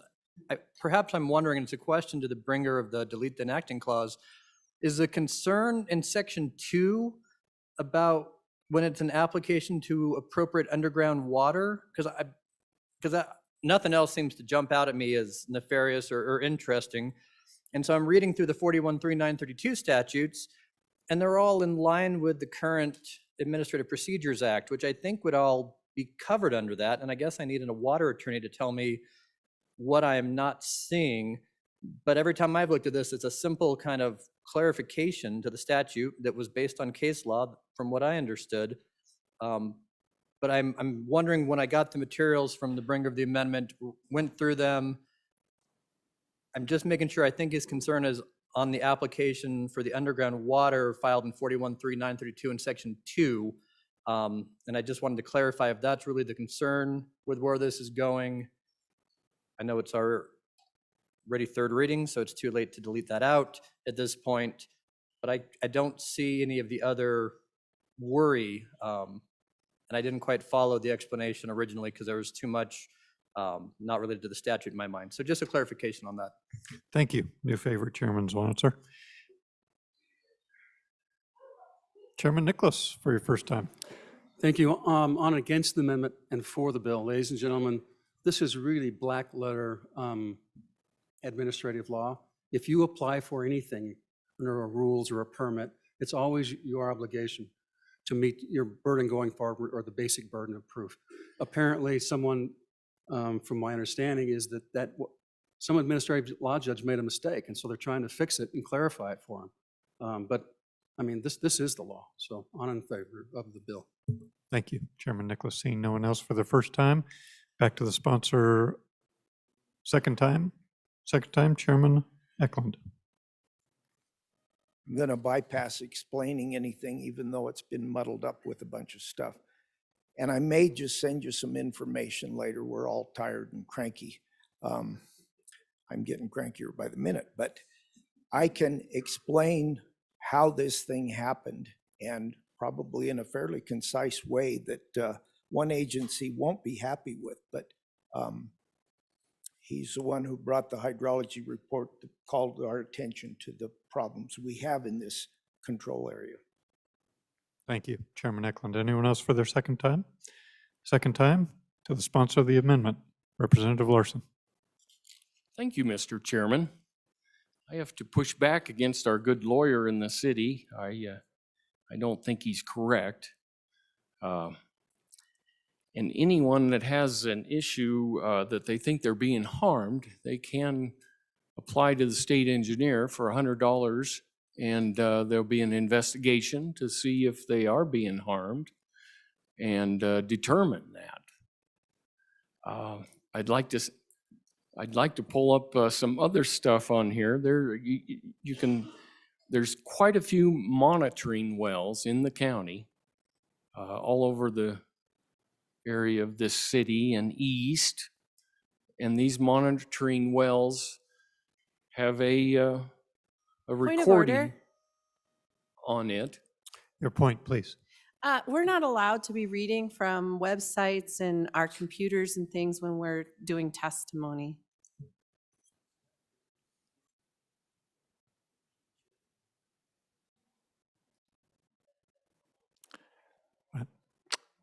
Mr. Chairman, I'm not reading from my iPad. I'm looking at the well data at this point. Very well. Please continue. And if you had these well data recordings, you would see that the static level of the water in these wells, in all these monitoring areas, are holding steady. They're seasonally are dropping, but that's normal. So there is protection out there to make sure this aquifer is not dropping. And also, like I said before, there's rules in there. They have every well reporting. If it drops more than 20%, they're shut off. So I'd ask you to vote against the bill. There are ways to deal with this. Thank you, At this Representative time, I Larson. will withdraw the amendment. Thank you. Amendment having been withdrawn, the question is House Bill number 136 having been read three separate times. The question is, shall the bill pass? Chief Clerk will please call the roll. Andrew. Baker. Banks. Bear. Blackburn excused. Brown. Burkhart. Burt. Clausen. Connolly. Aye. Crago. Duncan. Eklund. Air. Flitner. Fortner. Gray. Greer. Greer. Hallinan. Haroldson. Harshman. Heiner. Henderson. Jennings. Kenner.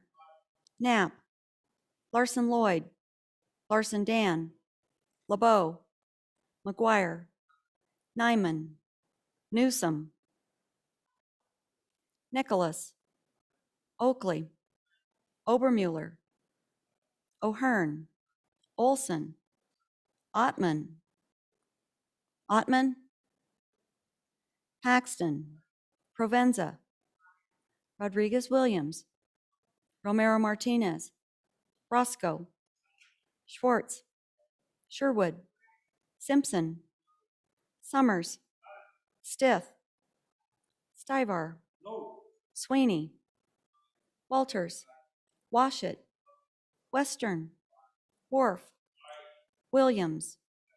Wilson. Winter. Yin. Zawanitzer. Mr. Speaker. Closing vote. Are there any changes? Closing vote. Vote is closed. 41 aye, 16 no, 3 excused. House Bill 136, having received the affirmative vote of the majority of the members elected to the House, House Bill 136 has passed the House. Mr. Majority Floor Leader. Mr. Speaker, thank you. Just, ladies and gentlemen, just to give you an update, we, on our calendar, it says we're supposed to kind of get through third reading today, and we're gonna. And then we have two bills that are on general file, and that is Senate File 66 and 67. They're both appropriation bills. They appropriate money, and we would like to get them in the works. So we would have that opportunity to have the conversation with the chief executive if necessary at the end of this. And so we are going to go through Senate File 67 on Committee of the Whole before we're done tonight. 66 through 67, 66 and 67, correct. So to be clear, members, we will finish our third reading of House bills, as this is our final day for crossover, and then we will convene in Committee of the Whole with the Majority Floor Leader. He'll give us our list of bills. He's told us what those are, and we will execute those. Mr. Majority Floor, did you have more? Mr. Speaker, just one other thing, and I've asked, except for the standing committee amendments on 66 and 67, I've asked those members that had Committee of the Whole amendments to withdraw them, bring them on second. I'm one of those. I'm going to bring mine on second. You don't have to, but I think most everybody's agreed to, so we can have those conversations on second reading. Thank you. Next bill for our consideration is House Bill 137. House Bill 137, sponsored by Representative Western. State land exchanges, public notice, an act relating to state lands, being enacted by the legislature of the state of Wyoming. We do have an amendment. Representative Larson. Dan. Thank you, Mr. Speaker. I withdraw the third reading amendment. Thank you, Representative Larson. So members, House Bill 137 having been read three separate times, the question is, shall the bill pass? Chief Clerk, please call the roll. Andrew. Baker. Banks. Bear. Blackburn excused. Brown. Burkhart. Burt. Clausen. Connolly. Aye. Crago. Duncan. Eklund. Air. Flitner. Fortner. Gray. Greer excused. Hallinan excused. Haroldson. Harshman. Heiner. Henderson. Jennings. Kenner, Knapp, Larson Lloyd, Larson Dan, LeBeau, McGuire, Nyman, Newsom, Nicholas, Oakley, Obermuller, O'Hearn, Olson, Ottman, Paxton, Provenza, Rodriguez Williams, Romero Martinez, Roscoe, Schwartz, Sherwood, Simpson, Summers, Stith, Stivar, Sweeney, Walters, Washit, Western, Wharf, Williams, Wilson, Winter, Yin, Zawanitzer. Mr. Speaker. Aye. Closing vote, are there any changes? Crago, aye to no. Further changes? Closing vote. The vote is closed. 45 aye, 12 no, 3 excused. Having received the affirmative vote of the majority of the members elected to the House, House Bill 137 has passed the House. Next, House Bill 146.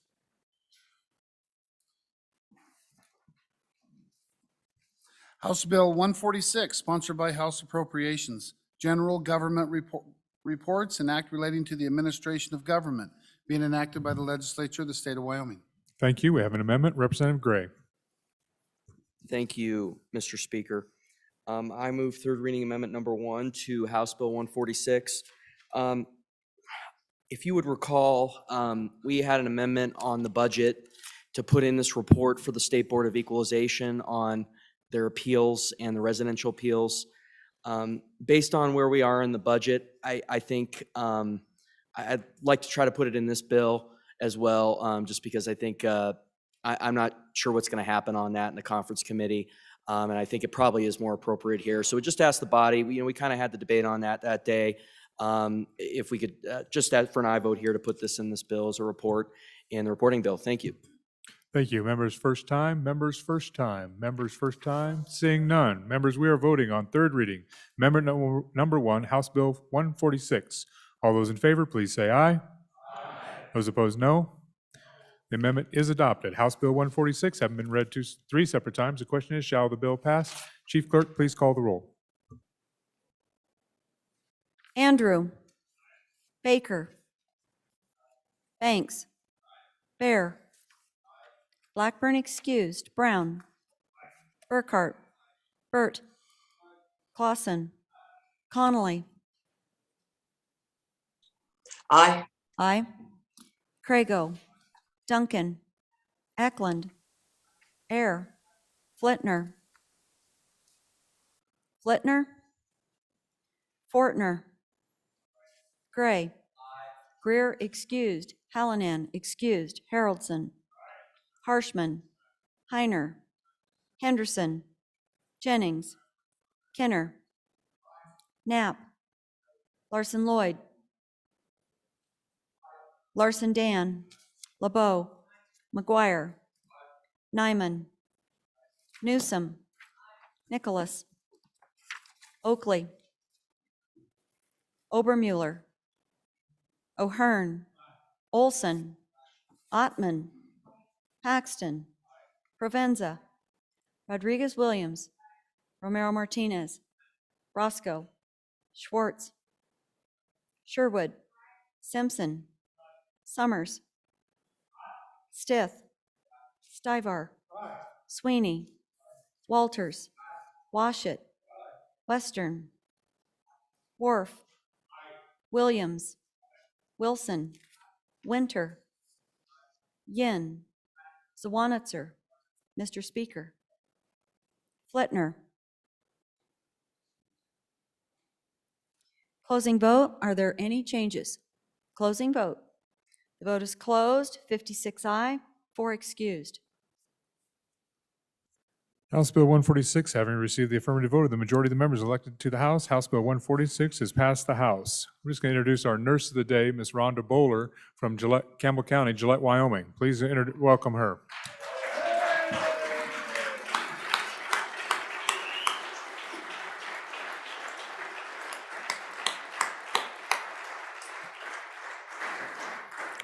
Thank you very much for being here, Ms. Bowler. Next bill for our consideration, House Bill 147. House Bill 147, sponsored by Representative Barlow. Cash-based budget development, an act relating to state budgeting, being enacted by the legislature of the state of Wyoming. We do have an amendment. Chairman Harshman. Thank you, Mr. Speaker. I'd move third reading amendment number 1 to House Bill 147. Members, this is just a simple correction. Our staff caught this in the standing committee amendment. We had changed the date on the bottom of page 3 from 2023 to 2024. And this amendment will simply return that back to 2023. Stand for any questions or urge your aye vote. Thank you. Any discussion on the amendment? Discussion on the amendment? Discussion seeing none. Members, we're voting on third reading amendment number 1, House Bill 147. All those in favor, please say aye. Those opposed, no. The amendment is adopted. We have another amendment. Representative Obermuller. Thank you, Mr. Speaker. I move third reading amendment number 2 to House Bill 147 and will withdraw it at the proper time. You have a legal-sized handout on your desk that has House District 56 JO on it. I passed it out earlier today. If you would care to reference that as we go through it. You'll notice that it has a display on each side of it. On one side, it has the goldenrod for October 26th of 2020, and the other side is January 12th of 2021.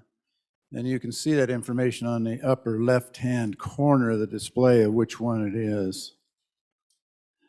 Ladies and gentlemen, since the year 2020, since that year was invoked about the need for House Bill 147, I thought it would be good to review the year 2020 and the general session 2021 and assess whether the process produced a good or a bad result. So this will be a little walk down memory lane, which is a perfect way to kind of end the day. If at the end of this presentation you believe that we did the right thing, I will ask you to vote no on this bill today. I'm not opposed to looking at new ideas in the interim. So, to the year 2020. It all started with an unofficial goldenrod in May of 2020. And that goldenrod showed a general fund deficit of $877 million. This was a couple months after we had balanced the budget in the prior session. And so what happened after that is that the chief executive began mapping out a way to get the general fund back in balance. Now fast forward to the first official Craig in October, and the economy had begun to improve. The new estimated shortfall was $448 million. So I turn your attention to the side of the sheet that has the date 10/26/20 in the upper left-hand corner. You'll see it, the information there, the Craig report. It's the chief executive's recommendations for the 21-22 biennium. This is the goldenrod, 10/26/2020. So what you're looking at is a goldenrod on one page. And you'll see that there are a couple boxes there. On the left is the operating accounts, and on the right are temporary savings and reserves accounts. So I've highlighted some numbers on this sheet that I want to talk to you briefly about. So you'll see on line 15 is highlighted the Craig revenue numbers. And in column F, we're looking at the general fund. So the general fund goes from, when it's in balance, goes from 0 on line 13 to 0 on line 37. You'll notice that at that time, the balance wasn't 0. The balance was minus $111,782,000. So what the governor had done at that point is he had identified $336 million. You'll see that on line 23. He had identified $336 million worth of cuts. The 111 became that third phase cuts at that time. And those were the deep cuts that we were talking about at the time. Now, if you turn your attention to column R at the very right-hand side, you will see that the rainy day account had $1.5 billion in it. Now, the governor drew nothing from the rainy day account. And why is that? It's because he's restricted by statute from using the rainy day account. The chairman of appropriations can, and others on appropriations can address this issue with a little more clarity. But the governor can access part of a portion of the rainy day account in conjunction with the JAC. But generally speaking, in his presentation of his budget, he's not allowed to use the rainy day account. So this is what the goldenrod looked like in October 26, 2020, before many of you even were here for your first session. So now you flip over. One more thing on that side, you see that the total of those two cuts, the 336 and the 111, the total cuts of the governor's recommendations was going to be $448 million. So you turn to the goldenrod, the next official goldenrod, and these are the JAC recommendations, as you'll see up on the left-hand side. So what did the JAC do? Going back to column F, you'll see that the JAC incorporated the cuts that the governor had in mind into line 30, and that goldenrod showed $448 million of cuts. You'll also notice that over on column R, on the rainy day account, there was $1.5 billion of rainy day money. So the Joint Appropriations Committee basically affirmed what the governor was doing, which was right-sizing government. This is the approach that the governor used, and this is the approach the JAC used to say, we're going to, at this time, take this opportunity to right-size the size of government.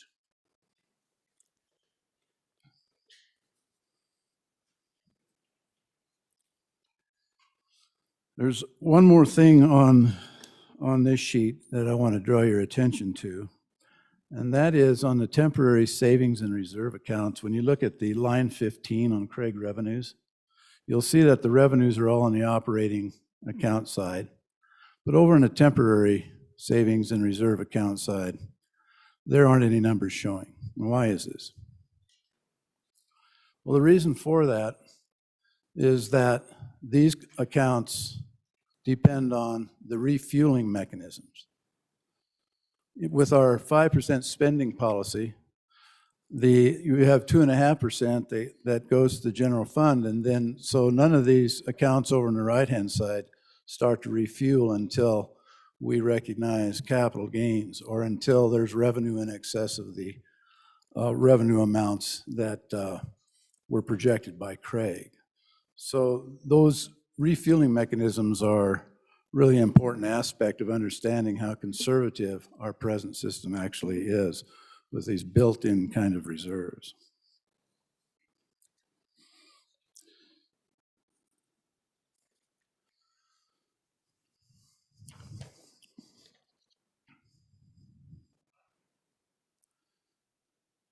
So what happened after that? If you look at the bottom of the page, column F, basically what we did in the House, in the Senate, and the Joint Conference Committee is we affirmed the philosophy that the governor had. We affirmed the philosophy that JAC had. We added some money back in order to take the most painful items out of that budget. And you'll see on line 38, the final JCC cuts were $420 million. So that's compared to the 448 that's showing above. So on every step of the way, everyone agreed to right-size government in that year.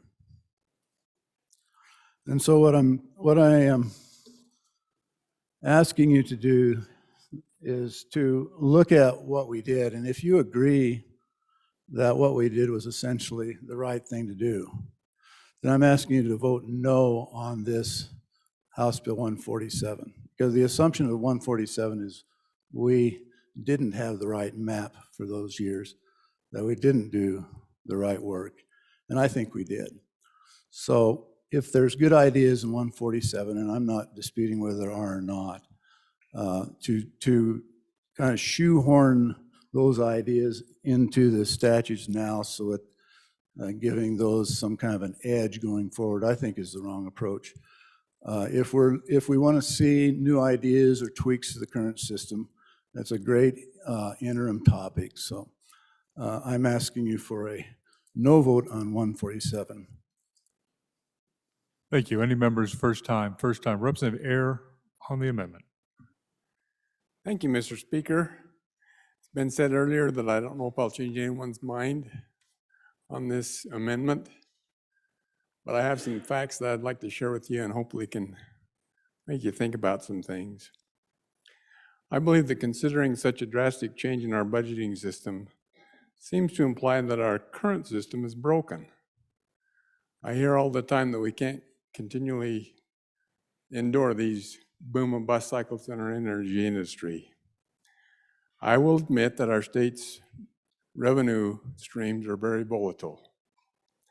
But I would like to take a step back and take a look at some pretty amazing facts regarding our state financial condition. Let me share some startling comparisons to show what our great state has accomplished over the past 4 or 5 decades. According to the National Organization of State Legislatures that we belong to, our rainy day fund currently equals about 109% of our general fund expenditures. 109%. That is the highest of any state in the nation. Guess what that percentage is for the second highest state? Alaska is the next highest state. It's at 42%. Our 2 permanent savings funds currently have about $14 billion in assets, which is over $24,000 for every man, woman, and child in Wyoming, or $24,000 per capita. We have a very large state to the north, Alaska, that has a $52 billion sovereign wealth fund, so they're kind of off the charts.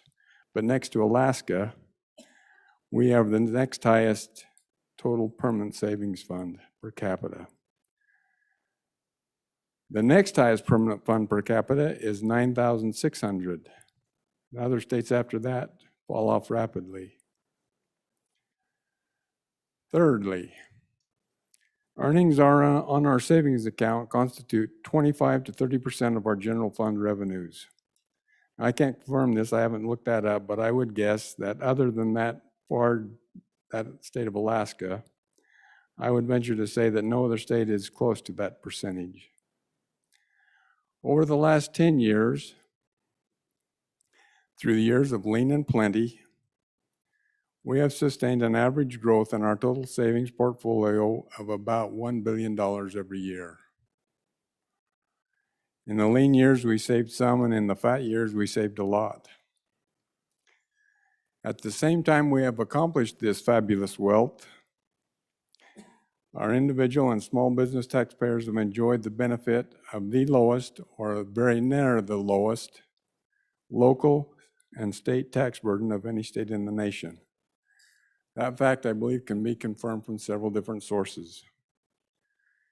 And finally, there's a wide difference of opinion on how well we have funded our state and local governments including school districts, over the last 10 years. I'll not tackle that debate, but certainly our school facilities are among the finest, and our state services and facilities have certainly been adequate. I believe these accomplishments are truly remarkable. I mean, it's just outstanding how well we are doing. I'm grateful, and I think we all should be grateful for wise leaders who in the past set up a framework that have allowed us this good fortune. All this does not mean that we cannot make things better, but I don't know how we can say that a system that has yielded such fabulous results is broken. Now, I don't pretend to understand all the ramifications of the change proposed in this bill. I doubt that many do, but I believe that such a fundamental change demands a thorough and thoughtful process over the course of months and years, rather than through the consideration we can provide in a few days and weeks in this short budget session. I urge your vote for this amendment and against the bill. Thank you. Thank Mr. you. Chairman. Any other members first time? First time. First time. Chairman Zwanitzer, first time. Thank you, On the Mr. amendment. On the amendment, which is basically the bill, Mr. Speaker, and I'll be much shorter, and just making sure we're all aware. So in 16 months, we're going to start cash-based budgeting in the state of Wyoming. After all the conversation that we're 6 or 9 or 12 months behind on our current accounting, right? We're hiring positions, we're trying to figure out how to, there's some joint conference things on the budget about getting our accounting, getting our systems up to date. That's probably 6 to 9 months away. We're all aware we're living off federal funds. I mean, pretty much currently, we have some nice income coming in, but we have a whole lot of federal revenues. We're trying to reconcile those over the next year with all the dollars coming in. But we're really think in 16 months, we're going to change our entire system of how we've done it for 40 years and be ready to go in 2 years from now? I would submit to you that we're not. I think you all know that. Any other members? First time. Representative Stiff, first time. Mr. Speaker, I just want to come back to my question that I asked a couple days ago about what's on page 4 of this bill as amended, because it seems to require that in making budget recommendations that the executive look backwards to the prior 3 years. And so I just want to flesh out what it means if you have 3 years ago, you have $125, 2 years ago, you have one year ago, you have $125, and this year, it's February, you're deciding for your budget, it's going to start July 1, it's February, and you're on track to only make $50 that year. 125, 125, and 50 is 300, so the 3-year average is $100. So you're on track to only make $50, but you have to pretend you're going to make 100. And I just don't understand why that backward-looking estimate is better than our current forward-looking system. So just looking for an answer to that. Thank you. Any other members? First time. First time. First time. Representative McGuire.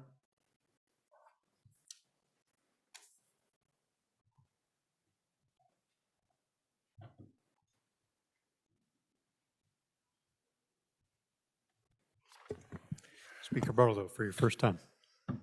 Thank you, Mr. Chairman. So I figured since you're going to pile on the speaker better have something to say. So I want to start off by first saying something. This proposal does not presume, assume, or even infer that what we've been doing is incorrect or wrong or broken. It's not startling. I've heard a lot of good adjectives, and I appreciate that. What this is saying, hey, there's some tweaks we can make. Actually, give ourselves an even firmer foundation, understand even better where we are and where we're going. We have a system, and I do thank the bringer of this amendment, because I think if you look at that sheet and you listen to the discussion, you recognize the complexity of the system we currently have. The complexity based on projections. The complexity based on projections. This proposal, I would respectfully argue, doesn't say we've been doing it wrong. It says, hey, we can actually simplify our approach, and we can have it based on not assumptions about what comes, but actual historic a baseline. We know what we have. We know what our performance has been. We know those things. So this averaging out, it's not averaging out what we assume we received, it's averaging out what you actually received, because what we actually receive is what we have to go forward with. And remember, of course, ladies and gentlemen, that this body, this legislature, this branch of government is the appropriators. All we're suggesting to the executive branch is that they base their recommendations on what we know. If we want to go beyond that, because we feel like we have access to other funds, additional funds, or want to make some assumptions into the future, that's our prerogative. That's our prerogative. So I would respectfully say that there is nothing that I would argue is broken about the system. Fundamentally, that's not why I'm doing this. I'm doing this because I think we can simplify what we do. I think we can bring more certainty to what we do, and I think it can be more understandable for not just this body, but our citizenry. Our citizenry. And to me, that's what's important. I think the folks in this room, and I've been here for 10 years, this will be my last session in this body, in this chamber. Today's my last 11th day. I don't understand, and I would wager that there are fewer people than this in this room that actually understand the complexities of our budget. And I grant you, the good gentleman who brought this amendment is likely one of them. But after 10 years, I haven't had the same opportunity that some have and steeped myself into the intricacies of our system, our tips, our flips, our bips, our whatever else you want to call them, coffee cans and coffee pots and everything else. Our sugar drawers and flour drawers and everything else. Everywhere we place things so we can figure it out. My point is, how about just setting the table, folks?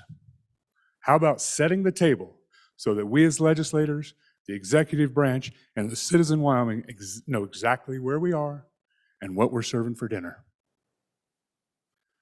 That's as simple as I can put it, folks. This is not an indictment on what we've been doing. I commend the good folks that have got us into where we are in the system we have. I think, but I don't believe that we can't actually make some improvements. And the modest and the number about can we be there by within just over a fiscal year from now? If we don't think it's there, look at the projections. Like we can provide more information, but we actually can be there. The reason that the Good Revenue Committee shifted us to a fiscal year instead of a biennial year is because we can get there on a fiscal basis. When I was here in 2014 and first brought this amendment, or first brought this concept, we could have done it in a biennium. That would have changed something significantly. I wonder what the argument would have been there. When then? The good bringer of the amendment is absolutely right. When you look at 2020, but I'm not looking at 2020 to where we are today. I think we have to look at a decade or 2 decades and see how we can flatten this and provide certainty, provide a trajectory, not up and not down, but hopefully just the right size. I don't know if it's the 3 bears things, too much, too little, just right. But folks, that's what this is attempting to accomplish. So as we're in the 4th inning. We're in the 4th inning right now with this on 3rd reading with this bill. I would ask you to pass it forward. Let's let it go to the 5th and 6th and 7th. And if in the end, we don't think it gets there, I respect that. And then I'll ask for that study that they want to have. In fact, that might be part of the interim topics anyway. But it doesn't mean we can't take the first steps to actually start putting this in place. Start understanding how we can get to a different place. I don't know what, everyone has a different, what they want their legacy to be, and we name things after people, etc. I just want this to be, hey, you know what? 5, 10 years from now, if this is in place, whether it's from this bill or subsequent actions or study, hey, you know what? This wasn't that bad an idea, and it didn't say we were broken. It just actually tweaked the system and got us going in an even more steady direction. That's what I'd ask you to consider. Is it big and maybe conceptually? Yes. Maybe it is. Maybe it's a big shift. But the simplicity that it brings, that's its power. That's its power. Because as you go back to the original explanation of where we've been in just the last year, 2 years, think about the complexity you heard to try to understand and the sheet you had to figure out to do that. So I'd ask you to consider that, ask you to reject the motion, vote aye on the bill, and thank you very much, Mr. Chairman, and I do not need a second time. Thank you. Current favorite speaker, Barlow. Anyone else for their second time? Second time to the sponsor of the amendment. Representative Obermueller. Oh, I'm sorry. Representative Jennings. Are we still on first time? On, followed the speaker up, the good speaker. It's one of the first. All right. For your first time, Representative Thank Jennings. you, Mr. Chairman. So as I look at this, I think to myself about our constituents and how they watch this. And we all have a terrible time following that spider web of where that money goes. And I think about that with our constituents. And they live paycheck to paycheck. They live within their means. And I think this goes, once again, I'm going to hit this again. The perception is that it's very important to our people that they see that we too, this is not an indictment. Wyoming's been blessed. They have a mineral wealth that's fabulous. But it is an indictment for us to be protecting a system that doesn't hold the same transparency that this bill has. And I look at the opportunity that we have right now. We've had that very few times. Very few states in American history have had the opportunity that we have right now. That may not be available to us several years from now. The good speaker before me said, you know, they had an opportunity back there and they missed that. Well, what did that impact? What change did that make? How much difference would that have made in our ups and downs? I don't want to miss that opportunity again and have people, have constituents say, well, you guys are not good at living within your means. We can't understand whether you are living within your means or you're not. Here's an opportunity to be very transparent and very clear with them. Here it is. Here's the money. Here's what came in. That's what we spent. It's what you all do, I assume, anyway. And if you don't have to, I guess that's debate for another day, but I just think that we owe it to the people of Wyoming to look at this. It doesn't mean that we won't have to adjust things. We do that all the time in legislation. That's what we're here for. So, on and in favor of the bill, against the amendment. Thank you, Representative Jennings. Representative Sweeney. Thank you, Mr. Chairman. So, I'm on Revenue Committee. We've heard different things about it. None of us really like change, me especially, don't appreciate change. But this bill, I did vote against it only because of it's a huge shift in the way we do our work, and it's frankly quite scary, in my opinion, on trying to move this forward. One of my questions was, what other state in the nation does this? The answer is none. So we would be taking a lead, which we have led on a lot of different things across the country. We just talked about nuclear leading the way. And so there's been lots and lots of examples of Wyoming leading the way.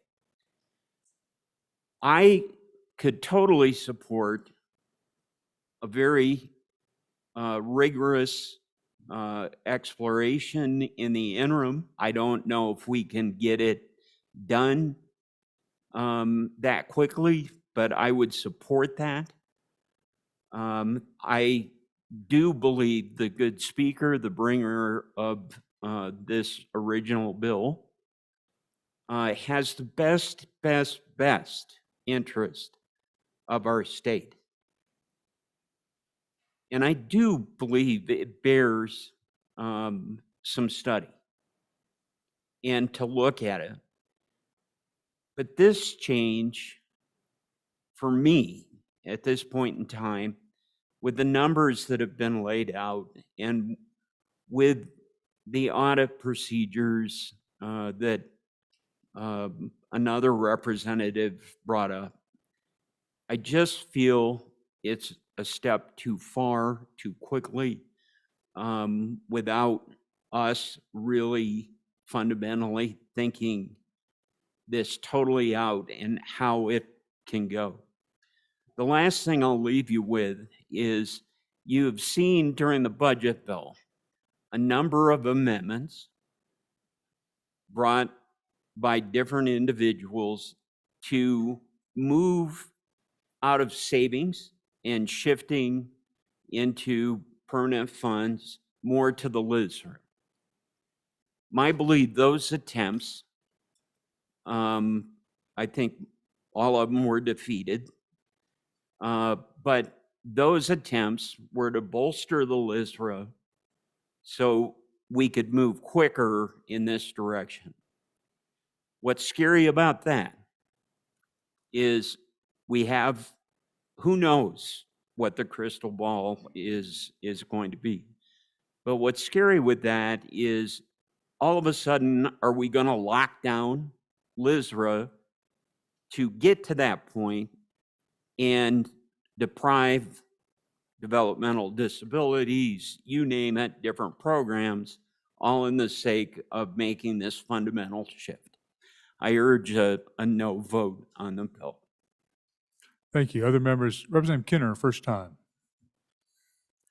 Thank you, Mr. Speaker, and certainly thank you, Mr. Speaker, for your passion for our state and your desire to improve things, and you've always demonstrated that, and I'm certainly most respectful of that.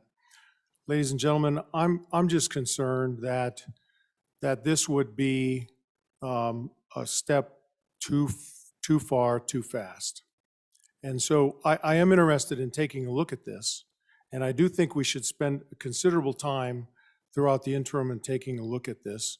But the chairman, the good chairman of our corporations committee, when he made a comment a few minutes ago about the fact that we are behind on statements that show some of our investment earnings and so on, I really think that with that in mind, until we really have a handle on that, we need to consider that. So I would urge caution, please. Thank you. Thank you. Chairman Wilson, were you just stretching or were you wanting to speak? Chairman Wilson, first time. No, I just wanted to, sometimes when people get up and say they haven't decided how they're going to vote, I think to myself, then why are you talking? But I figured I would just share a couple of things. I haven't actually made up my mind entirely yet, and it's good my name is at the end of the alphabet. But I did want to just, I spent 2 years on revenue and 2 years on appropriations, and I just wanted to share one thought, if those of you who are still sloshing around and you're pondering this bill, as far as, well, have other states done this? The thing is that most other states have much steadier income sources. They either they've got income tax, they got property tax. It's typically, much higher property tax than it's on residential or commercial. We've got severance tax, which is up and down and up and down. And then the property tax, most of that comes from the energy sector. So that's up and down and up and down too. So there would, I think, be a real, if you compare in your life, if you're budgeting, if you are a person that has, 2 spouses and they both have, say, government jobs with steady incomes that don't change by the month, you can work on kind of what you hypothesize you'll be making 6 months from now, because it won't change.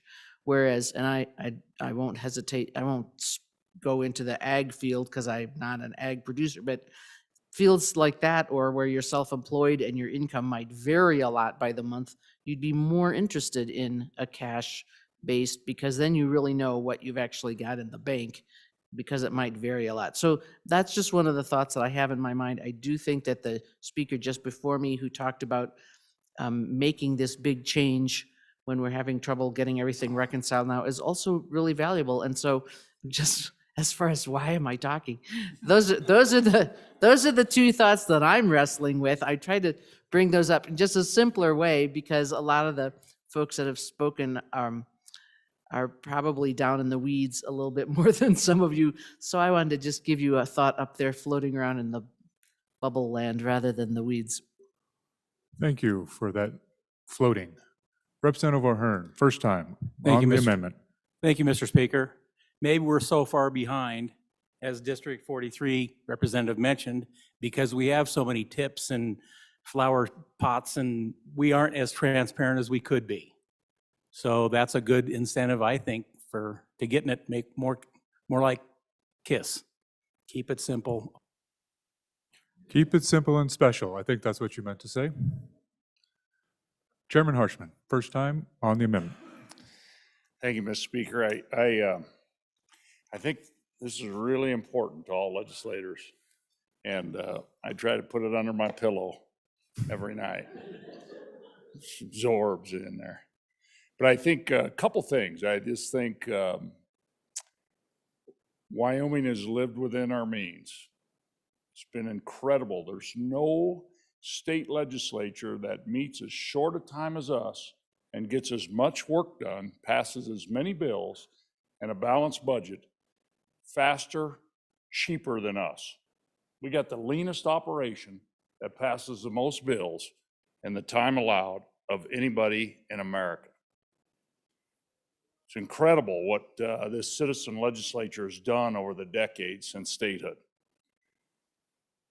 We live within our means. Our Constitution requires a balanced budget. We have full cash in the bank. We have no debt. We allowed our university to take on some debt to build new dormitories. Frankly, we should have been doing debt. We should have been doing some debt the last 15 years, the lowest interest rates in history. We paid cash for everything, every building, every school, every road, everything. It's been amazing. So that's what conservative people do in a conservative state. You pay your bills on time and you put money in the bank. All that's beautiful. So I don't want this to be any, I think good speaker said, indictment and what we're doing. Here's the issue. Kind of scary. Been doing it this way since statehood. Every government in the world works off projections. 95% of us people work off what we're going to get on our next paycheck. It's how we're going to pay our mortgage and our electric bill. Yeah, there's some that have, their hardship accounts set aside or whatever, 4 or 5 months, right? Most people don't. This state has a serious reserve set aside. As a good speaker from Bridger Valley talked about, we got like 109% just in liquid reserve. So what's the risk? I think the risk is, the available funds. That's why this had to be an annual budgeting process. There's not enough money, I think, in my opinion, is worth the risk to try to do a biennial at 2.7 billion cash. I just didn't think it's there. And so our committee changed this to annual. So then how are we gonna get 1.4 billion? And then how are we gonna keep that LSRA with about 500 million in it? Because it's the hardest working account, certainly in the Western United States, maybe the hardest working account in America. So you can't train the LSRA down to zero. You got to cash flow the state. And we're not going to really do this with schools. And so how do we do it? Well, I think, there's some non-trivial issues to solve that will have to be worked on. And this whole distribution and statutory part of the Appropriations Committee and the Revenue Committee are going to have to work on this. But I think we can get there. And really in this bill, then we take that 1% statutory severance. It's going to be about $100 million a year, maybe a little more. And we'll just plop that in the LSRA and try to grow this LSRA. And I think the LSRA will continue to grow. We're going to leave here and it'll grow on June 30th by a not insignificant amount, hundreds of millions potentially. And then this bill has a little safeguard that the Revenue Committee put in at the end. It says we will not go down this road unless we have a minimum of $2 billion in the LSRA. I just think, we just have to, because the risk is too great to our state, I think, and particularly the school accounts. You just can't say, well, we're just not gonna, we still got 93,000 kids. We're just not gonna start going down that road where we're gonna, we're 500 million short. Oh, too bad. So anybody want to run for election on that one? Close down every little school in the state. So anyway, I think there's some non-trivial things. Do most states do annual budgets? Absolutely. About 31, 3 states do annual budgets. Some do biennial. There's only a couple like us that do it like us, but so I don't think that's the big issue, the annual, biennial. It's just, it's kind of the unknown. I think that's what we're all struggling with. I think there's some safeguards in this bill to protect us, so if we want to go down this road and try this. And I think the key, is having a minimum in that LSRA. You got to have the cash to do it, right? And it says $2 billion in this bill right now. So I can't believe I'm actually up here saying this. I've usually stood at this mic when the good speaker was down there at that mic, and I said, no, don't do it. And I'm saying, I think we can keep working down this road to keep looking at this. And I think we'll learn some more. So I think it's worth our aye vote and to pass this thing down the hall and see what happens and keep it moving. So that's my recommendation. Thank you, Mr. Speaker. Thank you. Other members, first time? Any other members, first time, first time? First time, second time? Second time? Second time to the sponsor, Representative Obermueller. Thank you, Mr. Speaker. So you have to make a decision here tonight, folks, and you have to make a value judgment whether you like sympathy or simplicity most or conservative values most. This state already has a balance sheet of $29 billion, and this bill wants to build that balance sheet even higher. We're going to put a cocoon of cash around us so we're always protected and we can always pay for everything. So when do you make the hard decisions like we did last year? When do you go through that process? And the issue of simplicity, if cash budgeting was so simple, why didn't the bringer of this bill model that year for us on a cash basis? That should have been easy, right? Pick 2017, 2018, 2019, do your little magic trick, divide. It's as simple as my good representative from southwest part of the state, right? You just take some numbers and so simple. Folks, it's not simple. We have a big business here called the state of Wyoming with $28 billion, $29 billion worth of assets, $10 billion worth of revenue. Do you think that cash basis analysis is an easy analysis? We would be looking at that, wouldn't we? How much of this bill that they're presenting to you did they model for you in any way? Nothing. I'm the only one who brought any kind of model to you to show that what we did, we all agreed on, and it made sense, is all we've heard is rhetoric about simplicity and building cash reserves and stopping tips. And where did all this, why didn't the simplicity of this, why wasn't that demonstrated to us? They could have handed out one of those sheets with the lines and shown how their lines are all simplified, and we don't have any of these buckets, and we don't have any of these lines. They gave us nothing other than rhetoric to make a major policy change here tonight, folks. So I think, part of the new group has brought an idea, the concept of accountability and a belief in process. I'm a believer in process. I think most of you are. And the right process for a new policy like this is to start where it belongs, in one of our committees. We all work hard in our committees. We believe in the interim process where you introduce these ideas and it fleshes out and you do draw the lines and you do have the sheets that demonstrate how it works. If 20 and 21 had been modeled on paper on a cash basis, would that have been more or less conservative than what we did? We don't even know that answer. So the assumption that this cash basis is somehow a more conservative, that we're going to be living within our means, that it's more conservative than what we do now, that's an assumption that needs to be proven out, that needs to be demonstrated with modeling. Don't you want this modeled? I had clients in my career that always had good ideas. That's what businessmen do. They think of good ideas. And when I talk to these clients, I would say, that's a great idea. But what we need to do is model it on paper.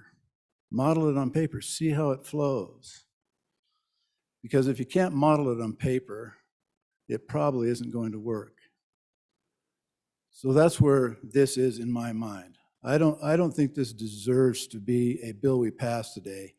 I think it deserves to be some ideas that go into an interim study and actually have some real work done on what it would actually look like to move in this direction. So with that, Mr. Chairman, I withdraw my amendment. Thank you. So members, we are voting on, House Bill 147, having been read 3 separate times. The question is, shall the bill pass? Chief Clerk, please call the roll. Andrew. Baker. Banks. Bear. Blackburn excused. Brown. Burkhart. Burt. Clausen. Connolly. No. Crago. Duncan. Eklund. Ayer. Flitner excused. Flitner. Fortner. Gray. Greer, excused. Hallinan, excused. Haroldson. Harshman. Heiner. Henderson. Jennings. Kenner. Knapp. Larson Lloyd. Larson Dan. LeBeau. McGuire. Nyman. Newsom. Nicholas. Oakley. Obermuller. O'Hearn. Olson. Ottman. Paxton. Provenza. Rodriguez Williams. Romero Martinez. Roscoe. Schwartz. Sherwood. Simpson. Summers. Stith. Stivar. Sweeney. Walters. Washit. Western. Wharf. Williams. Wilson. Winter. Yin. Zawanitzer. Mr. Speaker. Closing vote. Are there any changes? Closing vote. Vote is closed. 35 aye, 22 no, 3 excused. House Bill 147, having received the affirmative vote of the majority of the members elected to the House, House Bill 147 has passed the House. So members, thank you for your good work. That is the last House bill. We have made our crossover deadline. That was also the last House bill that was introduced. So thank you. We're staying right on track. You almost derailed it. Well done. But But anyway, but no, seriously, thank you for staying on track, staying on course. We are on course as a House of Representatives, and I appreciate your work. Mr. Majority Floor Leader. Mr. Speaker, I move that the House resolve itself into committee of the whole. You've heard the majority of Floor Leader's motion. All those in favor say aye. Those opposed, no. The House the House, the chair, the Speaker is befuddled. Representative Washut.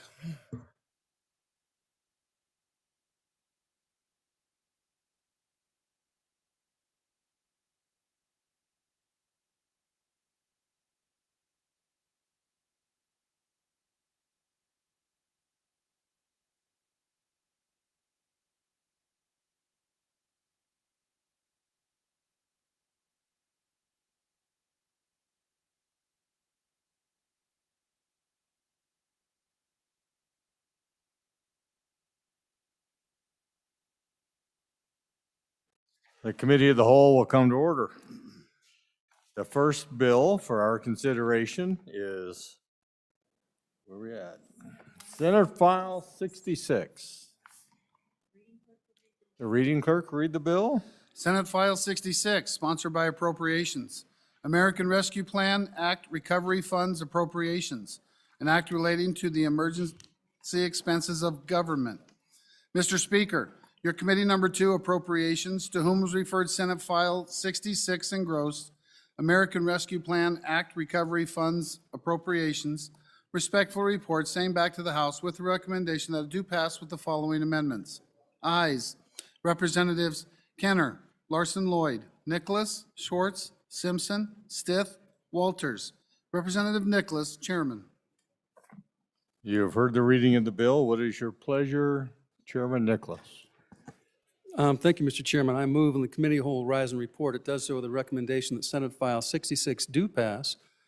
And your appropriations, House Appropriations will do the explaining of the bill. I will present the first standing committee amendment number 1 as part of my introduction and move on that. So ladies and gentlemen, we're going to kind of divide this up. We'll have a couple different folks speaking about running through the numbers of what this is, but of where the different projects are funded. But I just want to go back to the background of how we got here. Through the ARPA Act, $1.06 billion were appropriated to the state of Wyoming. And so what this bill does, it takes a portion of that and basically distributes it out as directed under the restrictions of the ARPA rules and regulations. So we have conserved funds. Conserved funds are what we swapped out and we put down into the general fund, and that was $585 million. So what this has nothing to do with that. This has to do with the remainder. That remainder is about $483 million. So ARPA Direct is roughly $483 million. Of that $483 million, roughly $20 million have already been expended by the governor for emergency purposes since the bill was enacted, taking care of COVID-19 issues. So we have basically $460 million sitting in the bank account to be appropriated under the guidelines of the federal government. And this bill, right now, roughly, this bill appropriates $311 million of that $460 initially. But we also have the water bill, and the water bill is out there. So with that water bill, we appropriate another $50 million in addition to that. So really, the 360 of the 460 are appropriated. So in addition to that, though, we've taken some other actions. And one of them is the, I can't remember what that is, but of that 100 million left from the 360 down to 460, if you take all of the appropriations and all of the bills that are out there and the amendments, we're over budget already. So I just want you to put that in the back of your heads. As we bring the rest of the amendments that come out, we'll be slightly over the amount that we have available of the total 460 million. So that means when we go back and we start bringing in additional amendments, just remember, pretty soon we're going to go into the negative.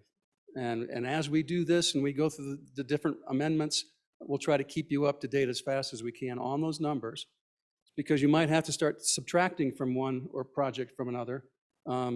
Otherwise, we're going to have to dip into the LISRA or some other account or general fund to fund some of these projects that are out there and circling around. So I just want everyone to know that to understand the numbers as we go. So what I'd like to do then is move, Mr. Chairman, Standing Committee Amendment number 1 to Senate File 66 and ask for your favorable consideration. So you should have a copy of the amendment. It's about a page-and-a-half amendment. I'm going to go over it rather quickly just because of the time. And it's really not too complicated, but it does fix a few things on the bill that your House appropriations thought were a little bit over. We just kind of disagreed with our good friends down the hall. So if you go to the amendment, we added at lines 3 of the amendment, which goes to page 5, and this is the list of all of the appropriations. So after we met in joint appropriations, the good folks from from the courts down the hall across the street came and talked about three particular programs that they thought was very important for the Equal Justice of Wyoming contingent. Their ask was around $3.5 million. We went through that list with them and came up with an additional $817,000 in 3 separate programs. Those are on page 15. And basically, they're all one-time funds for computer interface, for interpretation of the courts, and one more item like that, just to fund those one-time programs. And so we modified and added that into the budget. So then going to next, there were some definitions that on page 10, line 21, we inserted mental on that fund because it was more than just community-based. It was the community, the healthcare mental community, mental health care. So we modified that. Then going to page 12, line 20, this is a concept that was developed in the House appropriations. And the gist of this is that we want that of the funds that are allocated by the Business Council in this project, we want performance metrics, so we understand if the expenditures of the fund are useful. And this has to deal with broadband. And with the broadband, we said, we want to make sure that if you get free dollars from us and you supply middle or end of the line service to folks in Wyoming, that you're going to provide that service for 7 years. So you just can't walk away from it. And we had discussions earlier about that happening in the past on different events. The page 12, line 23, this is the matching dollars that the broadband folks have to contribute to as part of their kicking in to make this work. And we reduced that match from 1-to-1 to 2-to-1, just based upon the numbers. That was the more realistic number of what, and the testimony from the providers of what was realistic to really contribute. Then if you go down to line 12, page 12, line 24, this addresses that matching numbers. It says that the private sector can aggregate their matching dollars, but in addition to, they can aggregate it so just on one project, where and how they place it and how much dollars they contribute can be aggregated together to come up with that matching dollars. And we require maintenance agreements to be funded in one mechanism or other as part of the contract for 3 years. Once again, taking care of those folks that are getting that end of the broadband benefit, but we want some guarantees that they're going to get service. Then on page 13 and 14, there was an amendment that had various restrictions regarding the priority of projects. Well, as this developed after this came out of the House, the priority projects modified. So basically, we struck those priority projects, which is on the first half, bottom half of page 13, the first paragraph of line of page 14.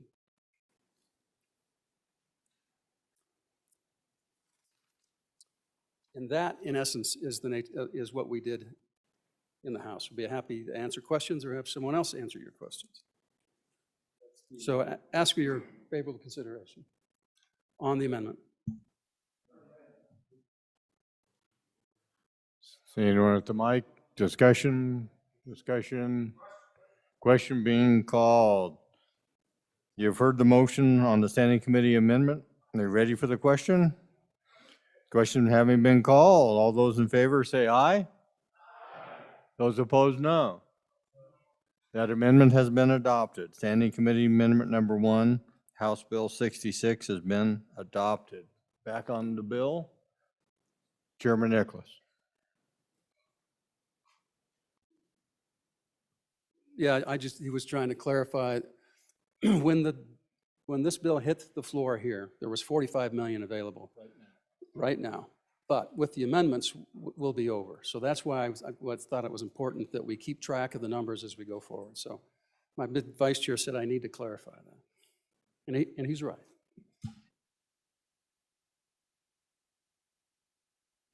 So folks, bearing in mind. Representative Larson. Thank you, Mr. Chairman.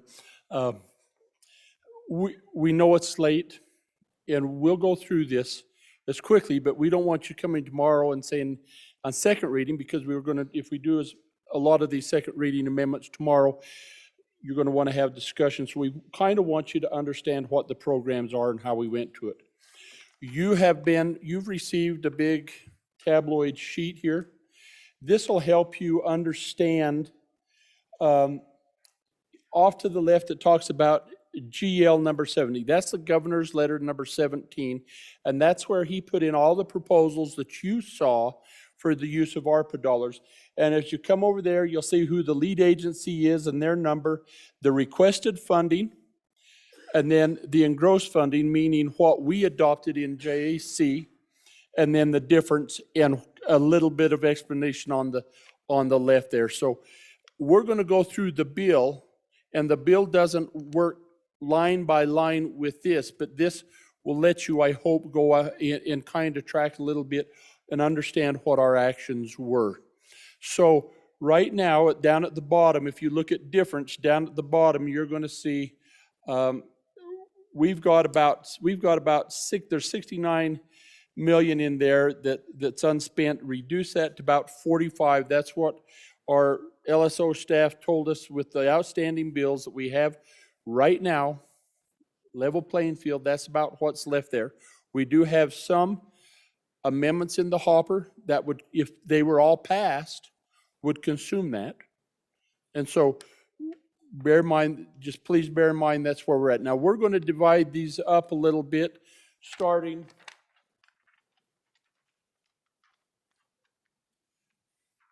with our good representative from up in the county with the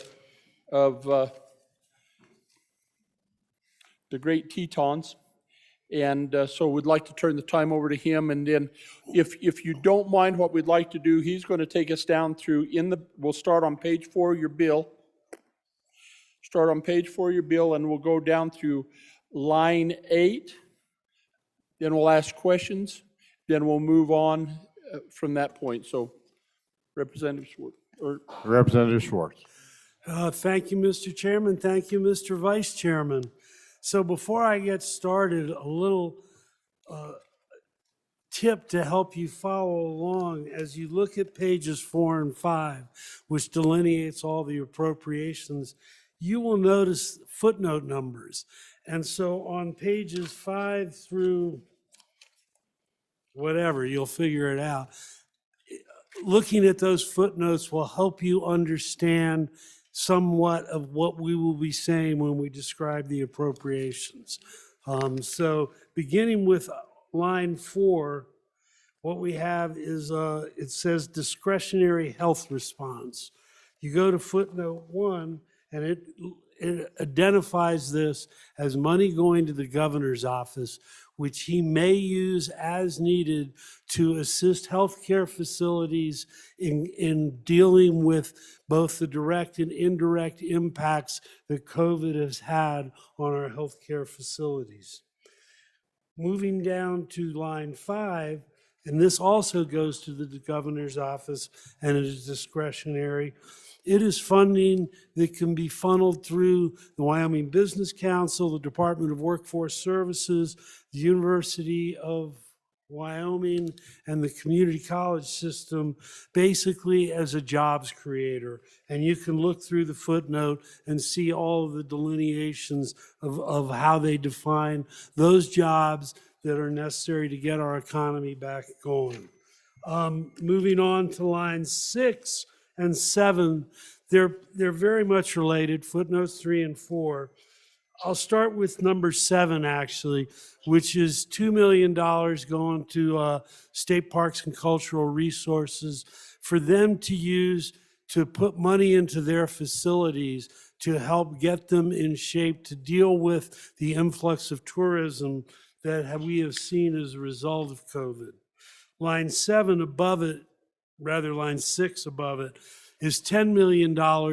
It's not their direct expenditures, but it's $10 million for state parks to grant to other entities and organizations to do improvements of our recreational facilities to manage the same thing, the influx of tourism that we've seen as a result of COVID. Then you go to line number 8, and this relates to WyoLink. And this is specifically designed to be used mostly for the infrastructure, for the construction of new towers, and also for the local match for these towers to improve our WyoLink system. So those are 4 through 8, and I would stand for any questions. Questions for the bringer? I'm next, I guess. Vice Chairman Larson? Thank you, Mr. Chairman. So if you'll start with me on line 9, the air financial assistance, that's the capacity purchase agreement that, and you'll see the footnote for that on page 14. That's for those counties, starting in the land of coal down to the land on those up in the Bighorns, to my county, to the county where water is sweet, where they had purchase air agreements to help with air service. They prematurely had to fund those capacity purchase agreements due to the load numbers, and this appropriation was allowed to reimburse the state's portion of that. The staffing stabilization on item 10 is, you'll recall that the governor the chief executive used his authority with the ARPA dollars to stabilize and keep retention in our hospitals. Yet we had a number of other population and rural healthcare centers and nursing homes, the DD providers that didn't participate in that. This $10 million is scheduled to be sent out for staff retention for those, and you'll find that on page 7. Also on page 7, you'll find the Health and Human Service Innovation Fund. As we try to develop healthcare, one of the ideas that came out of the executive task force on this was, how do we get telehealth and some of the other opportunities to the rural communities? And this $5 million appropriation is to take care of that. Line 12, there's an $84,000 appropriation that came out to do EMS dispatch certification. So the intent of that is to establish a unified certification process for EMS dispatching across the state, and you'll find that on page 7. The 211 capacity, we reduced by half, but you'll find that on page 8. The EMS stabilization fund, I believe we reduced that by half as well, but that came out of the governor's recommendation to try and stabilize our EMS providers and to help regionalize some of those efforts where possible, but not to help, but not to sustain them if it didn't look like they had the means to move forward. And that's part of, oh, and that's the other part, that's line 15, the regionalization project. You'll recall in our budget bill, we talked about funding Wyoming Home Services for the first year. That is indeed funded from our general funds, but we're also trying to apply to get that covered for the first year with these ARPA directs. If that we find that that's not eligible, then we've got the funding in store for that on the general funds. Number 17 is the capital improvements and provider relief to the Department of Health in there had suggested that we have some capacity to go out to healthcare providers across the spectrum and continue to help them with their infrastructure needs and help those that are in distress to provide relief for them and help them to move forward. We had two possibilities on suicide prevention. One was in this bill and the other was in the budget bill. We was able to get this put in on the Senate side and for the $2.1 million for the 24/7 suicide prevention. The Senate put in the body down the hall, I apologize. The body down the hall put in an additional $15 million to help bolster up on infrastructure and construction on rural health clinics. This last one on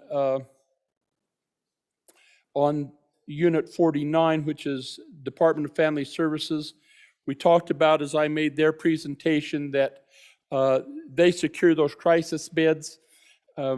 We use federal funds to cover part of that, but they can only be covered if they receive services. During the COVID crisis, services weren't being provided, so they couldn't get reimbursed on from the federal side. So for this fiscal year that we're in right now, they're short about $750,000. I would just mention to you that I learned today that it appears that may not be authorized to use conserved ARPA dollar for, and we may have to use some conserved ARPA dollars to do that. So I know that's covering driving down the dirt road about 75 miles an hour, and we hit a few potholes and swerved a little bit, but happy to try and back up and get the hubcaps if we need to. And happy to try to answer any questions. And please, I'll be here in the morning. We'll be here in the morning. If you folks have questions, any more questions on this, be happy to have further conversations. Questions on the potholes? Seeing none, Representative Stiff. Mr. Chairman, thank you. So continuing on, page 4 at the bottom, starting with the Wyoming Investment in Nursing Loan and Grant Program, $6.4 million. The agency had requested this in the general budget, but it qualifies for ARPA Direct, so we thought we'll put it here. What does this go for? $4.5 million roughly goes for investment in nursing faculty. They had in dire need of bolstering nursing faculty, and the remainder is for students for their financial aid. Next category, very bottom of the page, page 4, you've got $55 million there for capital construction, essentially for hospitals and health clinics and things like that. That's on top of the $15 million for rural healthcare clinics. So how is this administered? Well, if your community wants to expand its hospital, then it's the State Loan and Investment Board. It'll be an application process. So that's how that money will get divvied up. There's a limit on each project cannot be larger than $7.5 million. So roughly you take 55 divided by 7.5, that's what, about seven different projects if they were all at the max. There will be more. Okay, next page. So top of page 5 of our engrossed copy of Senate File 66. Local government support projects, $50 million. So what is that? This is projects, first priority is not water, so it's not water projects, something other than water. So law enforcement, bolstering your ambulance service, something like that, that it's not water related, gets first priority. However, water projects are eligible, they just have a lower priority. So if some of the business-ready community discussion we've had about how there's this funding gap on application, this is again administered by the State Loan and Investment Board. You can fill your business-ready communities funding gap right here on that line item. The next line down, line 2, eligible, another $50 million for eligible water and sewer projects. Basically, this $50 million for water and sewer projects, if House Bill 6 makes it through the entire process and is enacted into law, then this goes away. So you might, if you're optimistic about House Bill 6 with $95 million for water and sewer, if you're optimistic about that bill, then just draw a line through that $50 million and delete it off the sheet. That's also explains why here at the total on line 11, for this bill is $360 million. So if you take out the 50, you get down to essentially 310 or 311, as our good chairman discussed earlier. So back to line 4, the Family Medicine Residency Program, $708,000. That funds the residency shortfall. We would normally, since we have to fund it, we'd normally put that in the regular budget, but it's ARPA eligible, so it's here, and that's why it shows up. Next, line 6, the WWAMI program. This is where our Wyoming students go to the University of Washington to do their years of med school. After they do their 2 years here, they go 2 years there. And the University of Washington has been raising its tuition, right? And so as a result of that, there's a funding shortfall on that program to the tune of $1.6 million. This funds that essentially increased tuition that's being charged basically by the University of Washington under the WWAMI program. Line 7, this is the Substance Use and Disorder Treatment Backlog. This is for our department that handles our inmates, our incarcerated people, $1.2 million. This was essentially a recommendation. This is really good value for the money, okay? Because every dollar you spend on substance use disorder, that translates into someone not having their parole or probation revoked. So it's ARPA eligible, so that's why it's here as opposed to being in the regular budget. Line 8, Connect Wyoming, $25 million of ARPA direct. Okay, so this one gets interesting. This is broadband, okay? There are two pieces of this, 25 million. There's a $10 million piece that's effective immediate. You can spend it right away. Boom. And the broadband companies get this $10 million this summer, they can do it. The $15 million piece is on application, which applications have to be submitted on approval through our executive's office, due to the federal government by the end of September 30th. But it's a 4-to-1 match, so you get a lot of bang for your buck on that one, a lot of bang for your buck. Under our amendment, the broadband carriers who get this $15 million piece, they have to kick in, for every dollar of ARPA dollar here, they've got to kick in 50 cents, okay? But then the ARPA dollar gets matched 4-to-1 by other federal dollars in the infrastructure bill. So for 50 cents that out of pocket by a broadband carrier, they get $5.50 worth of broadband construction. So it's really good to be a broadband carrier. Okay, hopefully it'll be good for our citizens too. All right, so then you might wonder, well, isn't there other broadband money? And if I just could indulge your patience just for a moment, skip over to page 18, just briefly, because that's where the other broadband money is. Page 18, if you read through all those words on this page 18, you will notice there are no dollar figures there at all, none at all. Okay, it turns out that in those words is $96.6 million for broadband, for Section 604, which can be spent on broadband, can be spent on multi-purpose facilities, can be spent on libraries. And this 96.6 million, this will be in the governor, in our executive's office to administer. Flipping back to page 5 to talk about broadband some more. The $25 million on line 8 of page 5, That 25 million is administered by our council that deals with our businesses, okay? Now, in our amendment, you'll notice that we put in some performance requirements, and we insisted upon that in our committee, that if these broadband carriers, if they build this stuff, we want them to actually provide service. So that was in the House Standing Committee amendment that you just passed. So that's for the piece of this. That is, they can't just build the line to some remote area and then not provide service. So it authorizes the business council and directs them to put performance requirements into the contracts. I think that's kind of important. Okay, back on page 5, last 2 items, we're almost done, folks. Circuit Court e-filing. Our highest court asked for this, $2.1 million. This makes a lot of sense. It's going to certainly make the lives of lawyers a lot easier, so please don't amend that out. Line 10, our judicial branch also requested additional funds for personal protective equipment and COVID tests. And they asked for more than this $150,000, but we looked back at what they'd actually spent and thought that the $150,000 would get them through the next couple of years. And so with that, I would stand for any questions relating to the ZIP pages 4 and 5 or the page 18. Representative Sweeney. Thank you, Mr. Chairman. On page 4, line 24, on the HHS capital construction. So was that, did I understand properly that 7.5 million cap? And then was there discussion at all about changing that cap? And then third component is I seem to have heard out in the hallway that there might be other funds added to this, like 15 million added into this pool to take that total up to 70 or 75 million.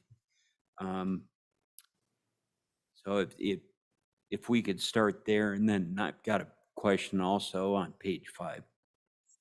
Vice Chairman Larson. Or Mr. So if I could ask again to the presenter that we've got the 55, right? And then we see an additional 15, right?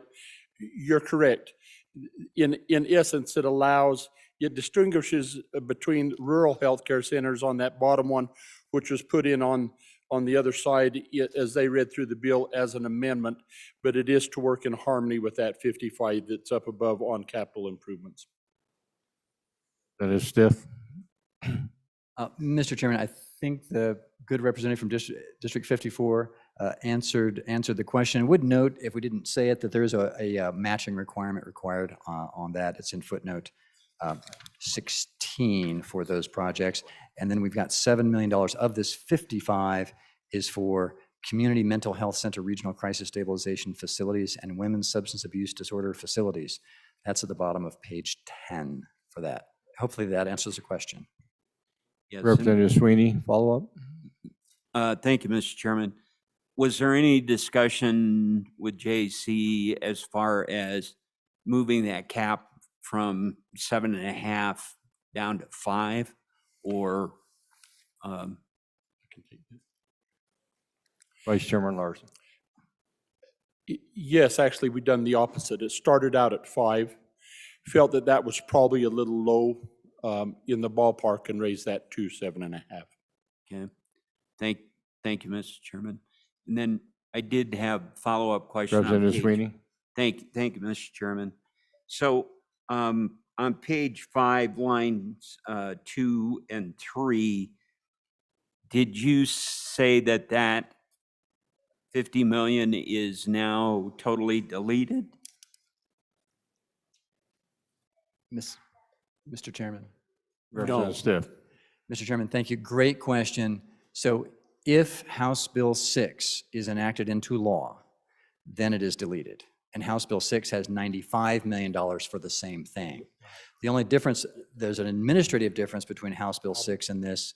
If House Bill 6 contemplates that it will be our commission that deals with water development. would be the administering agency in House Bill 6, whereas in this bill as drafted, the 50 million is by the State Loan and Investment Board. So there's an administrative difference. But so if you're optimistic about House Bill 6 being passed, then you can cross off the 50 million there. Vice Chairman Larson. And so on that 50 million that was for water, we're talking about backing out, there is some rumor that perhaps that 95 million in House Bill 6 did not come out of committee. And if that is indeed the case, or it did come out of committee, it did not come out of committee. So then this 50 million that's in here stays. Okay? And I'm getting it from a reliable head nod here. Representative Sweeney on the head nod. Not a not head. Thank you. One more question on, so my understanding was we're talking about clean water projects versus water and sewer projects. Is my understanding the difference there? Yes, Mr. Chairman. Representative Stiff. Go ahead. Mr. Chairman, both clean water and wastewater projects qualify under this line entry on page 5. Vice Chairman Larson. A little clarification on that, if I could, Representative, is that there's two state revolving funds that these would comply with. One is the drinking water state revolving fund and the clean water state revolving fund, which would cover the gamut from drinking water or potable water over to stormwater type of actions. And Representative Sweeney, one more bite of the apple? One more. What's the cap on these projects? Thank you, Mr. Chairman. Vice Chairman Larson. I believe. Through the chair, Yeah, please. I believe, thank you, Mr. Chairman. I believe if I understand sign language very well, it's 4-1. 4.5 to 1. 4.5 to 1. Mr. Chairman. And perhaps we'll call a friend up here. The maximum is 4.5 Representative million. Stiff. What is it? Mr. Chairman, thank you. I apologize. 4.5 million per project. 4.5 million's the cap. Representative Larson. So, Mr. Chairman, if I could ask folks, as we wind up, if you'd turn in your budget bill, and this is important over on page 19, page 18 and 19. If you look at your bill on page 18 up there, you'll see a section 4. And then if you glance over on page 19, you'll see at the top of the page, you'll see a section 5. You'll come down and then you'll see another section 4, but it's indented a little bit further. What section 5 is referring to is the bill that we passed last year in 2021, Senate File 118, and this is applicable to that Senate File 118, Section 4, 5, on the next page, page 20, and over on to page 21, Section 6 and Section 7 of the 2021 Senate File 118, where we had granted the chief executive the authority to appropriate these ARPA dollars. We go into it in this new Section 5, and we time that out at March 26, 2022. So his ability to appropriate those funds without legislative approval will end on March 26th of this year, and those are conforming throughout that old bill. And so with that, just so as you read this, that you don't get confused and understand the intent of that duplication and what we're doing there. And so that really, in essence, covers the bill, Mr. Chairman. Again, would be happy to answer if you, we're happy, we understand. Is there any And further we're happy to discussion visit on the with you. bill? Yeah. Are you ready for the question? Question being called. All those in favor of Chairman Nicholas's motion that when the committee of the whole rises to report, we're still on the amendment.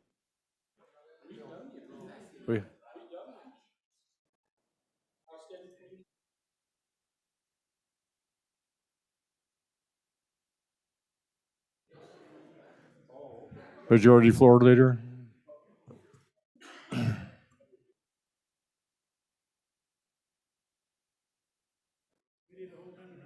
All right. Committee of the Whole, Amendment number 1. Reading clerk, do we need to read that? Representative Newsom. Thank you, Mr. Chairman. I withdraw my amendment on this bill. Thank you. Her amendment has been withdrawn. Representative, Majority Floor Leader. Mr. Chairman, thank you. I would like to withdraw Committee of the Whole Amendment number 2 to Senate File 66. Thank you. Representative Sherwood.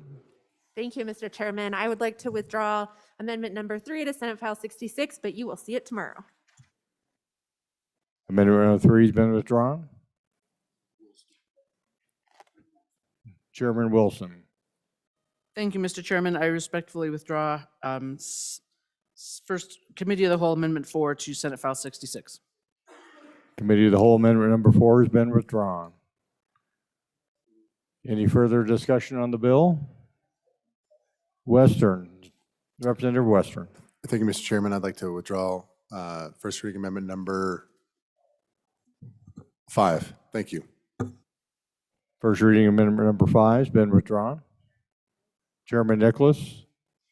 Mr. Chairman, I begrudgingly withdraw Committee of the Whole Amendment number 5 and 6. No, 6 and 7, sorry. Committee of the Whole Amendment 6 and 7 been withdrawn.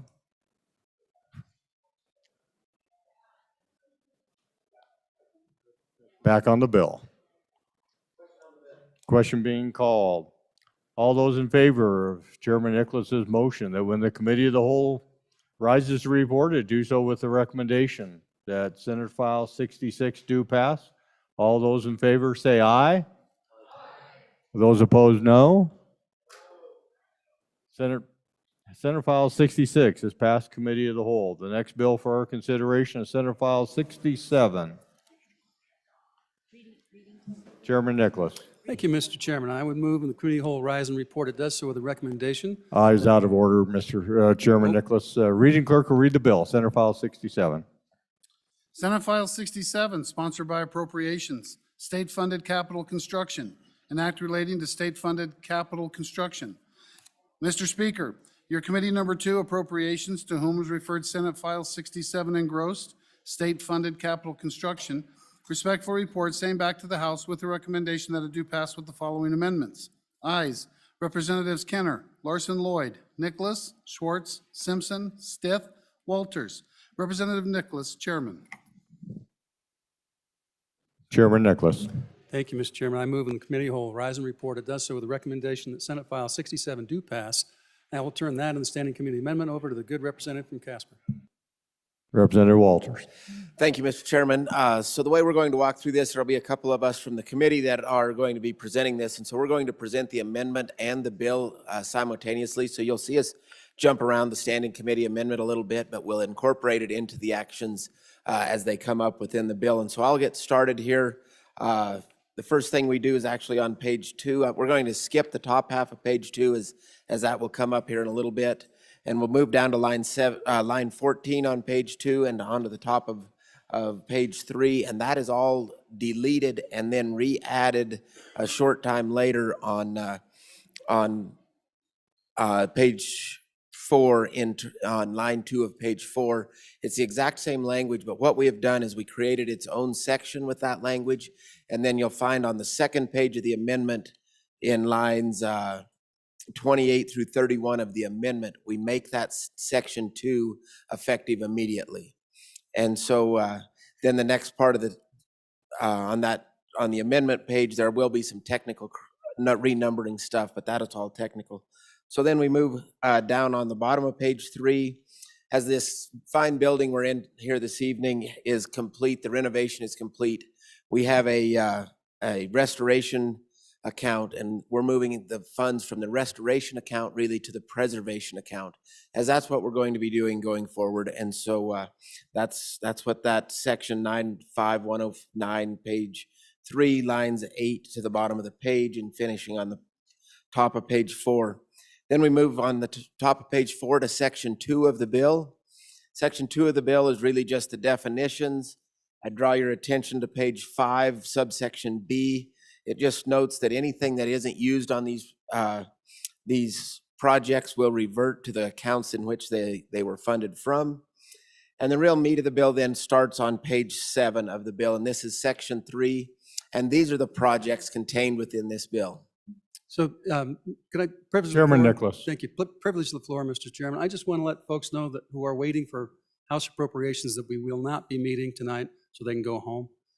Sorry to interrupt, but all those will start at 9 in the morning. House Appropriations will not be meeting tonight. We'll meet at 9 in the morning. Thank you, Chairman. Back Okay. to Representative Walters. Thank you, Mr. Chairman. Again, the message was House Appropriations is not meeting tonight, but we'll meet at 9 tomorrow morning. We are back on page 7 of the bill. As I said, this is section 3 of the bill. Will be renumbered to section 4 technically, but nonetheless, it is the projects portion of this bill.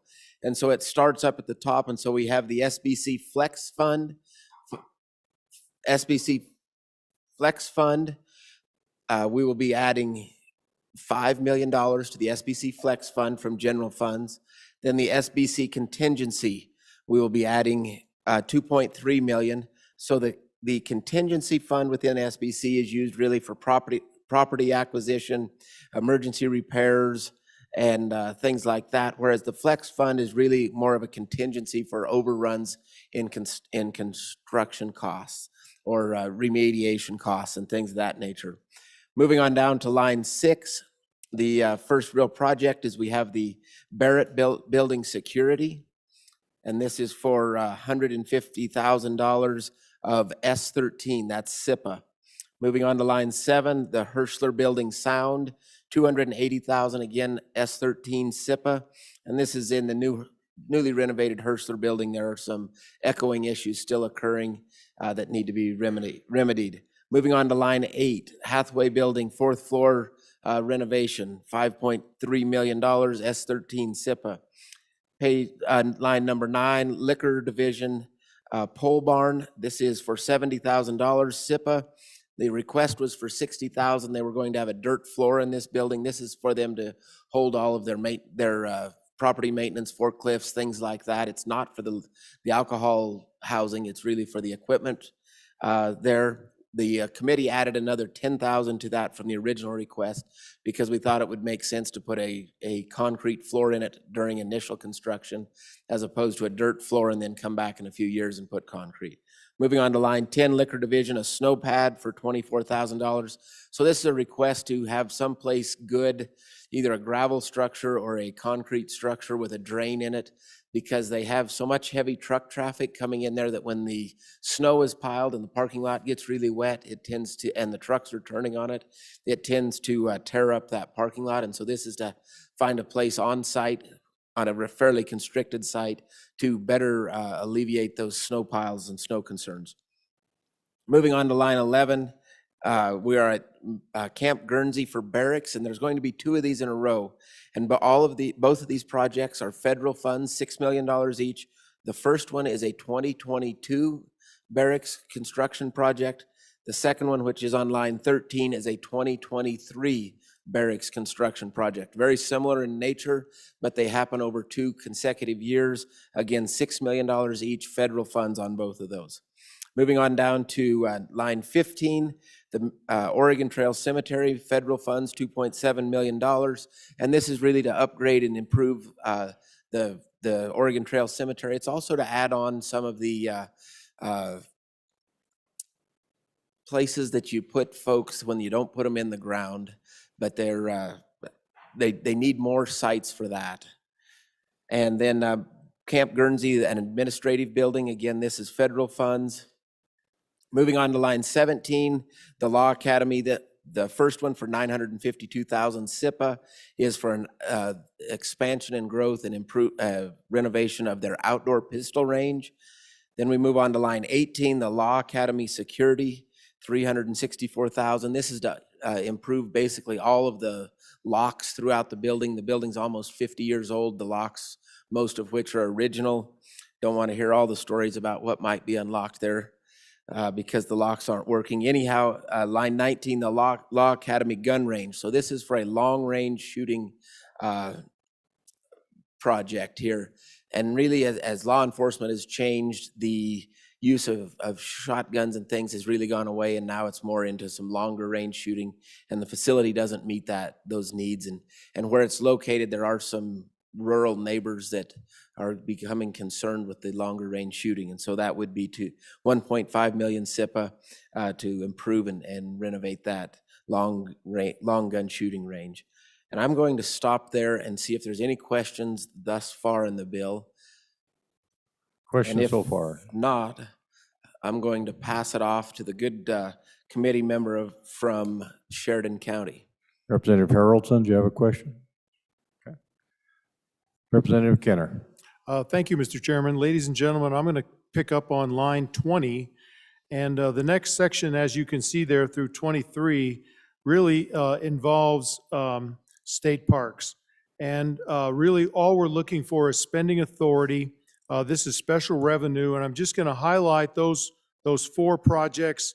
And then if you have any additional questions, I could answer them now, or you could come see me and I could share a lot of additional information. But for brevity tonight, I'm not going to go into a whole lot of detail. The first one there, the 4.1 million, is for spending authority. That's for renovation and on many different sites. As you might imagine, with all the use that they've been getting, a lot of that is needed, and this is special revenue from designated from park permits. Item 21 is at the territorial prison. That's spending authority for the revenue that they generate there for renovation and improvements at the territorial prison. Number 22, also for the parks, that's for, that is actually coming from the motorboat gas tax. That's where the revenue, special revenue comes from. It's to improve facilities related to boating and so forth. Number 23 is Quebec 1, the missile silo. If you all remember, we've approved that, and that's along I-25. We're asking for authority to spend up to $25,000 for renovations and improvements there.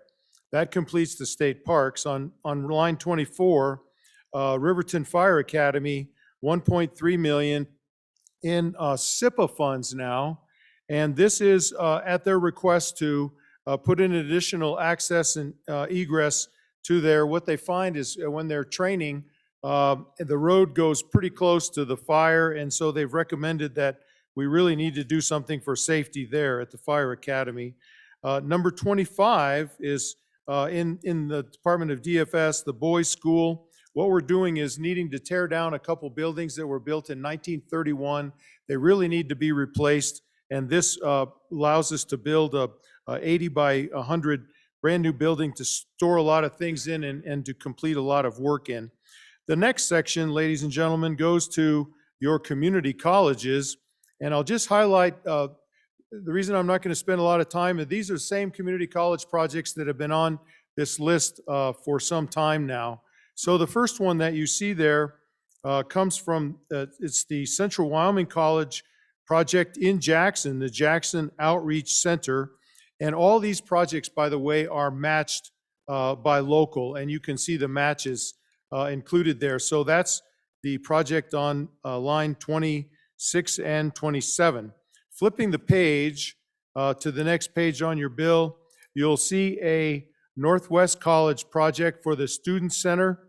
That's been on there for some time. It's also SIPA money, then matched. Going on to line 4, Western Wyoming Community College, the nursing facility. And I might mention, Mr. Chairman, this is where one of the amendments comes in. We did tweak the language that said that in addition to considering a new construction, that they could also consider a possible rental and use some of these same proceeds for rent instead of purchasing. And it sounded like that might be a real possibility for them, but that's that project. Then on line number 6, Northern Wyoming Community College District, it's for the Tech and Applied Sciences building. And Mr. Chairman, I'm going to add at this point, we did tweak the language a little bit. This was for new construction, and we tweaked the language so that it could be for renovation of an existing building that was donated to the college. And we tweaked the language to allow the value of the building, the appraised value of the building, to be used as a match to match the state dollars. And then, Mr. Chairman, on line number 9, on that page, $2,396,000. That is a contingency fund for all of the community college projects should they come in and we need an increase because of increased costs. That's just a contingency, and of course, we would hope certainly not to use that, but under the current circumstances, we may need to use that. And the last item that I will talk about is item number 11, the Department of Health in Buffalo, the Veterans Home. You can see that's a rather large project, $71 million to rebuild and redo the whole domiciliary there, the Veterans Home. You can see we're proposing S13, which is the SIPA fund of $24.8 million, matched by federal funds of $46 million. So if you look at that, that's about a 60-40 match, as I recall the numbers. And I might also mention, these are all governor's recommendations that we moved on also. Mr. Chairman, that concludes my portion of the presentation. Representative Walters. Thank you, Mr. Chairman. And so on that list that the good representative and I have just walked through, well, really, if you went on page 7 at line 9, there's a little, at the end of the pole barn, there's a little number. And then if you went to line 10, at the end of that, after it says snow pad, there's a small number. Those are all the footnotes that are then contained starting on page 8 at line 14, and they continue all the way through page 11 at line 19. And so if you want more detail on what those projects are, matches that are on some of those, things of that nature, that is where you would go. And in the essence of time, I'm not going to read through those, since I know all of you can read probably better than I. So I just wanted to make sure you understood that those were the footnotes, and that's what the language is that we'll be skipping over there on pages 8, 9, 10, and 11. And with that, I'll pass it on to the good representative from the country where the stars are in the valley. Representative Simpson. Mr. Chairman, look at, they're both hungry and tired. How am I going to hold their attention for just a few more minutes? Hang with me, folks. I'll take you to the end of this bill and we'll move forward. I'm on page 11. See, I've already advanced you. Look at that. Page 11, the last line, appropriations and authorization for the University of Wyoming projects. So turn with me to page 12, please. Folks, as long as I have been in the legislature, the university has had 3 construction projects they've prioritized. The Corbett Pool, the West Side Stands in War Memorial Stadium, and the addition to the law school. And every year we turn them down. You know, we haven't had a capital construction bill for, this would be the 3rd year. And so they've said, we really need these things, and the price tag is growing. Collectively, all 3 of those projects totaled $120 million. 120, that's significantly more than what it was 3 or 4 years ago. They're asking us to proceed with those. The Appropriations Committee said to them, look, we feel like we can only put $50 million toward these 3 projects. We're sympathetic that you need them, and they're your top priority. But we said that's all we can justify is $50 million. So you'll see that there on line 5. Now that $50 million requires them to get the rest of the grant. It's a minimum of 1-to-1. They have to fundraise $1 for each dollar we're giving them, but that obviously isn't enough. It's a $120 million price tag. But that's where we said, we believe that we can fund $50 million, and then good luck, go for the rest of it. And so that's what that $50 million is all about. Line 6 is the University of Wyoming also, the Ag College. These are extension farms, 6 different facilities around the state that needed $8.6 million in order to finish their improvements.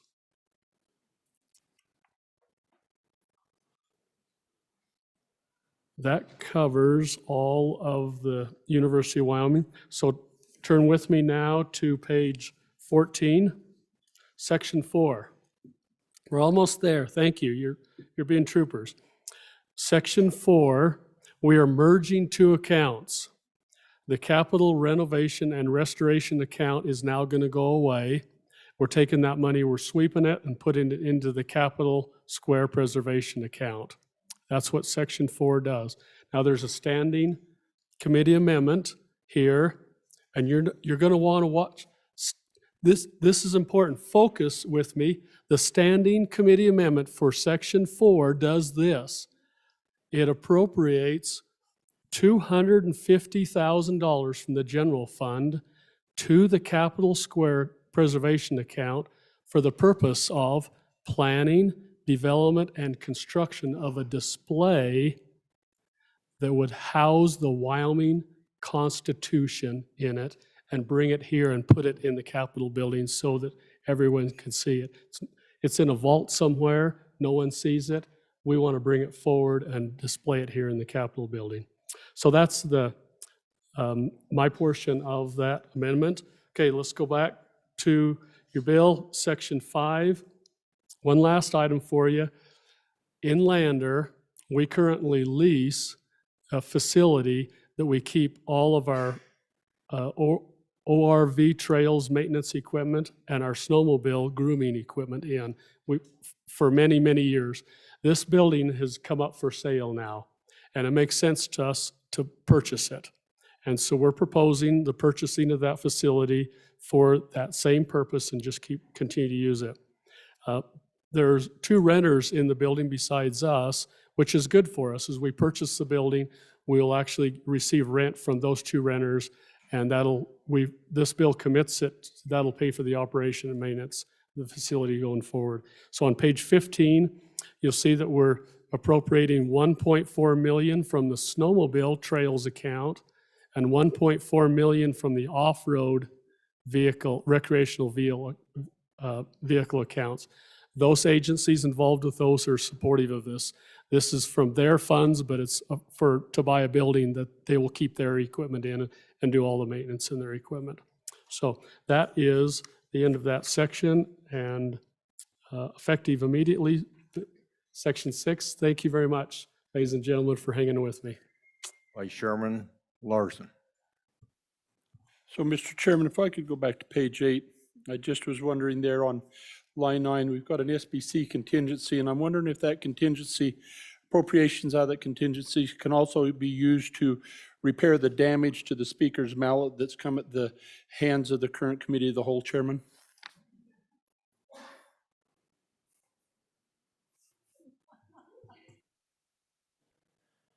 Representative Walters.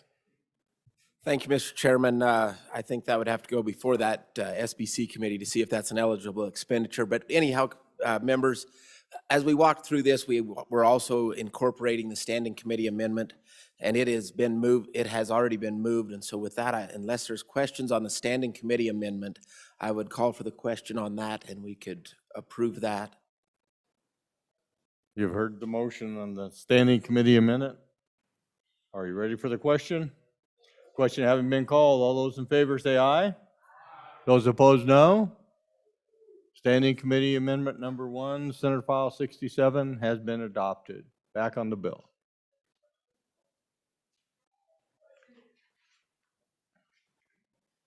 Okay.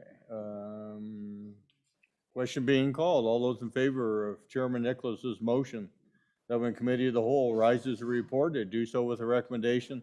The Senate File 67 do pass. All those in favor say aye. Aye. Those opposed, no. Majority Floor Leader Summers. Mr. Chairman, I move that the Committee of the Whole rise and report. So Senate File 67 has passed Committee of the Whole. Now you've heard the motion, Representative or Majority Floor Leader Summers. Okay. All those in favor of Majority Floor Leader Summers' motion, say aye. Those opposed, no.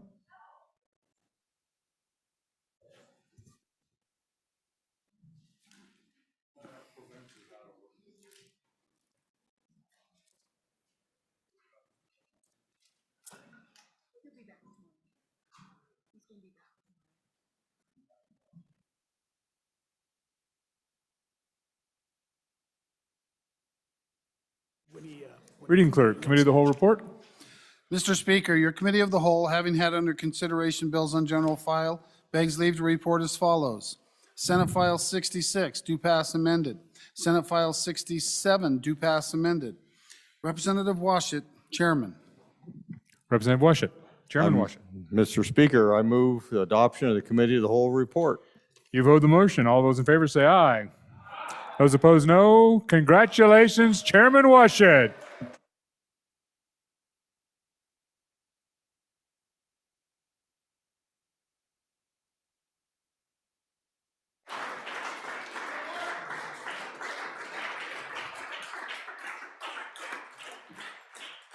Messages from the Senate. Messages from the Senate. Message 181. Mr. Speaker, the bills listed below pass the Senate on third reading in an amended form by the vote indicated. Senate File 50, Government Waste, Fraud, Abuse, and Whistleblower Protection. Ayes 29, noes 1. Message 182. Mr. Speaker, the bill listed below passed the Senate on third reading in an amended form by the vote indicated. Senate Joint Resolution 2, Senior Citizen Property Tax Relief Constitutional Amendment. Ayes 29, noes 1. Message 4. Mr. Speaker, the Senate has completed consideration of Budget Bill, House Bill 1. In accordance with J.R. 14-1/G, the bill has been referred directly to Conference Committee of 5 members to meet with the like committee from the House to report recommended amendments for final consideration by both houses with respect to both budget bills, Senate File 1 and House Bill 1, and the amendments thereto. Message 183. Mr. Speaker, the Senate appointed Senate conferees to meet with the like committee number 1 from the House on amendments to House Bill 1. The Senate conferees are Senator Perkins, Chairman, Senator Garou, Senator Hicks, Senator Kinski, Senator Steinmetz. Sincerely, Ellen Thompson, Senate Chief Clerk.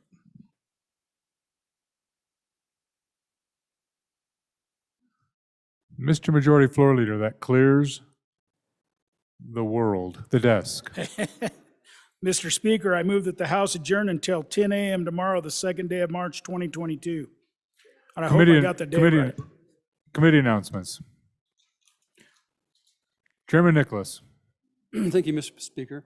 Your Joint Conference Committee number 1 will meet on House Bill 1 and Senate File 1 in E301 at 8 a.m. tomorrow morning. Your House Appropriations will meet at 9 a.m., assuming that we're done, to hear Senate File 48, 73, and 112, and re-referrals 26 and 38. What we don't get done, we'll convene on adjournment to hear those same, and if time permitting, Senate File 90 and 106. Thank you. Chairman Paxton. Thank you, Mr. Speaker. Your Committee number 4, Education, will meet tomorrow upon noon recess to continue Senate File 32, K3 Reading Assessment. Also consider Senate File 78, Language Proficiency Seal of Bilinguality. Let's try saying that this time of the night.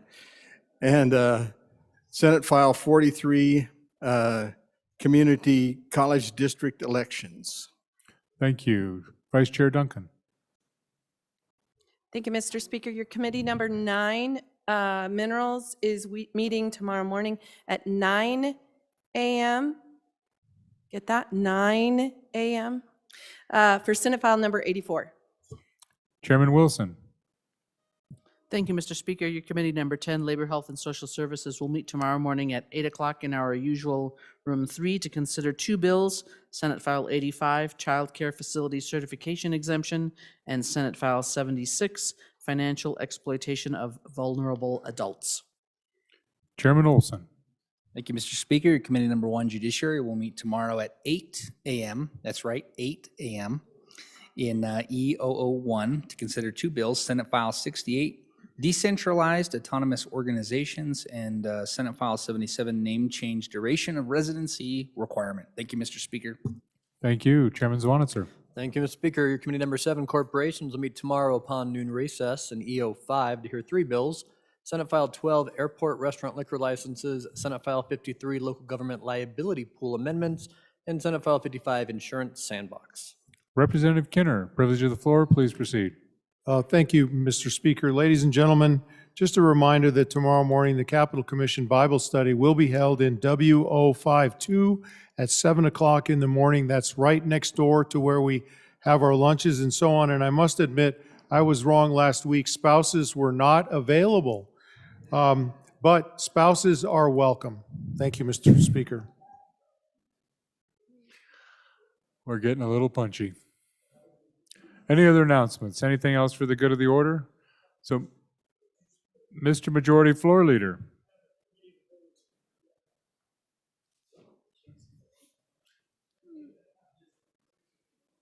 Mr. Majority Floor Leader. Mr. Speaker, thank you. So the committee of the whole list for tomorrow is 45, 57, 58, 59, 98, 35, 46, and 101. Thank you very much. Further business. So members, thank you very much for your good work today. Today was final day, 3rd reading on House bills. So we've done our work and now we can watch the other end, hopefully do good work with what we send them. We'll continue to do work with their bills. So thank you for your good work. Thank you for your participation, and hopefully we understood the relevance of the floor ceremony we had today for our fallen heroes. So with that, members, we are adjourned until Wednesday, March 2nd, 2022 at 10 a.m., which will be our 11th day of the 66th Wyoming Legislative Budget Session. We are adjourned.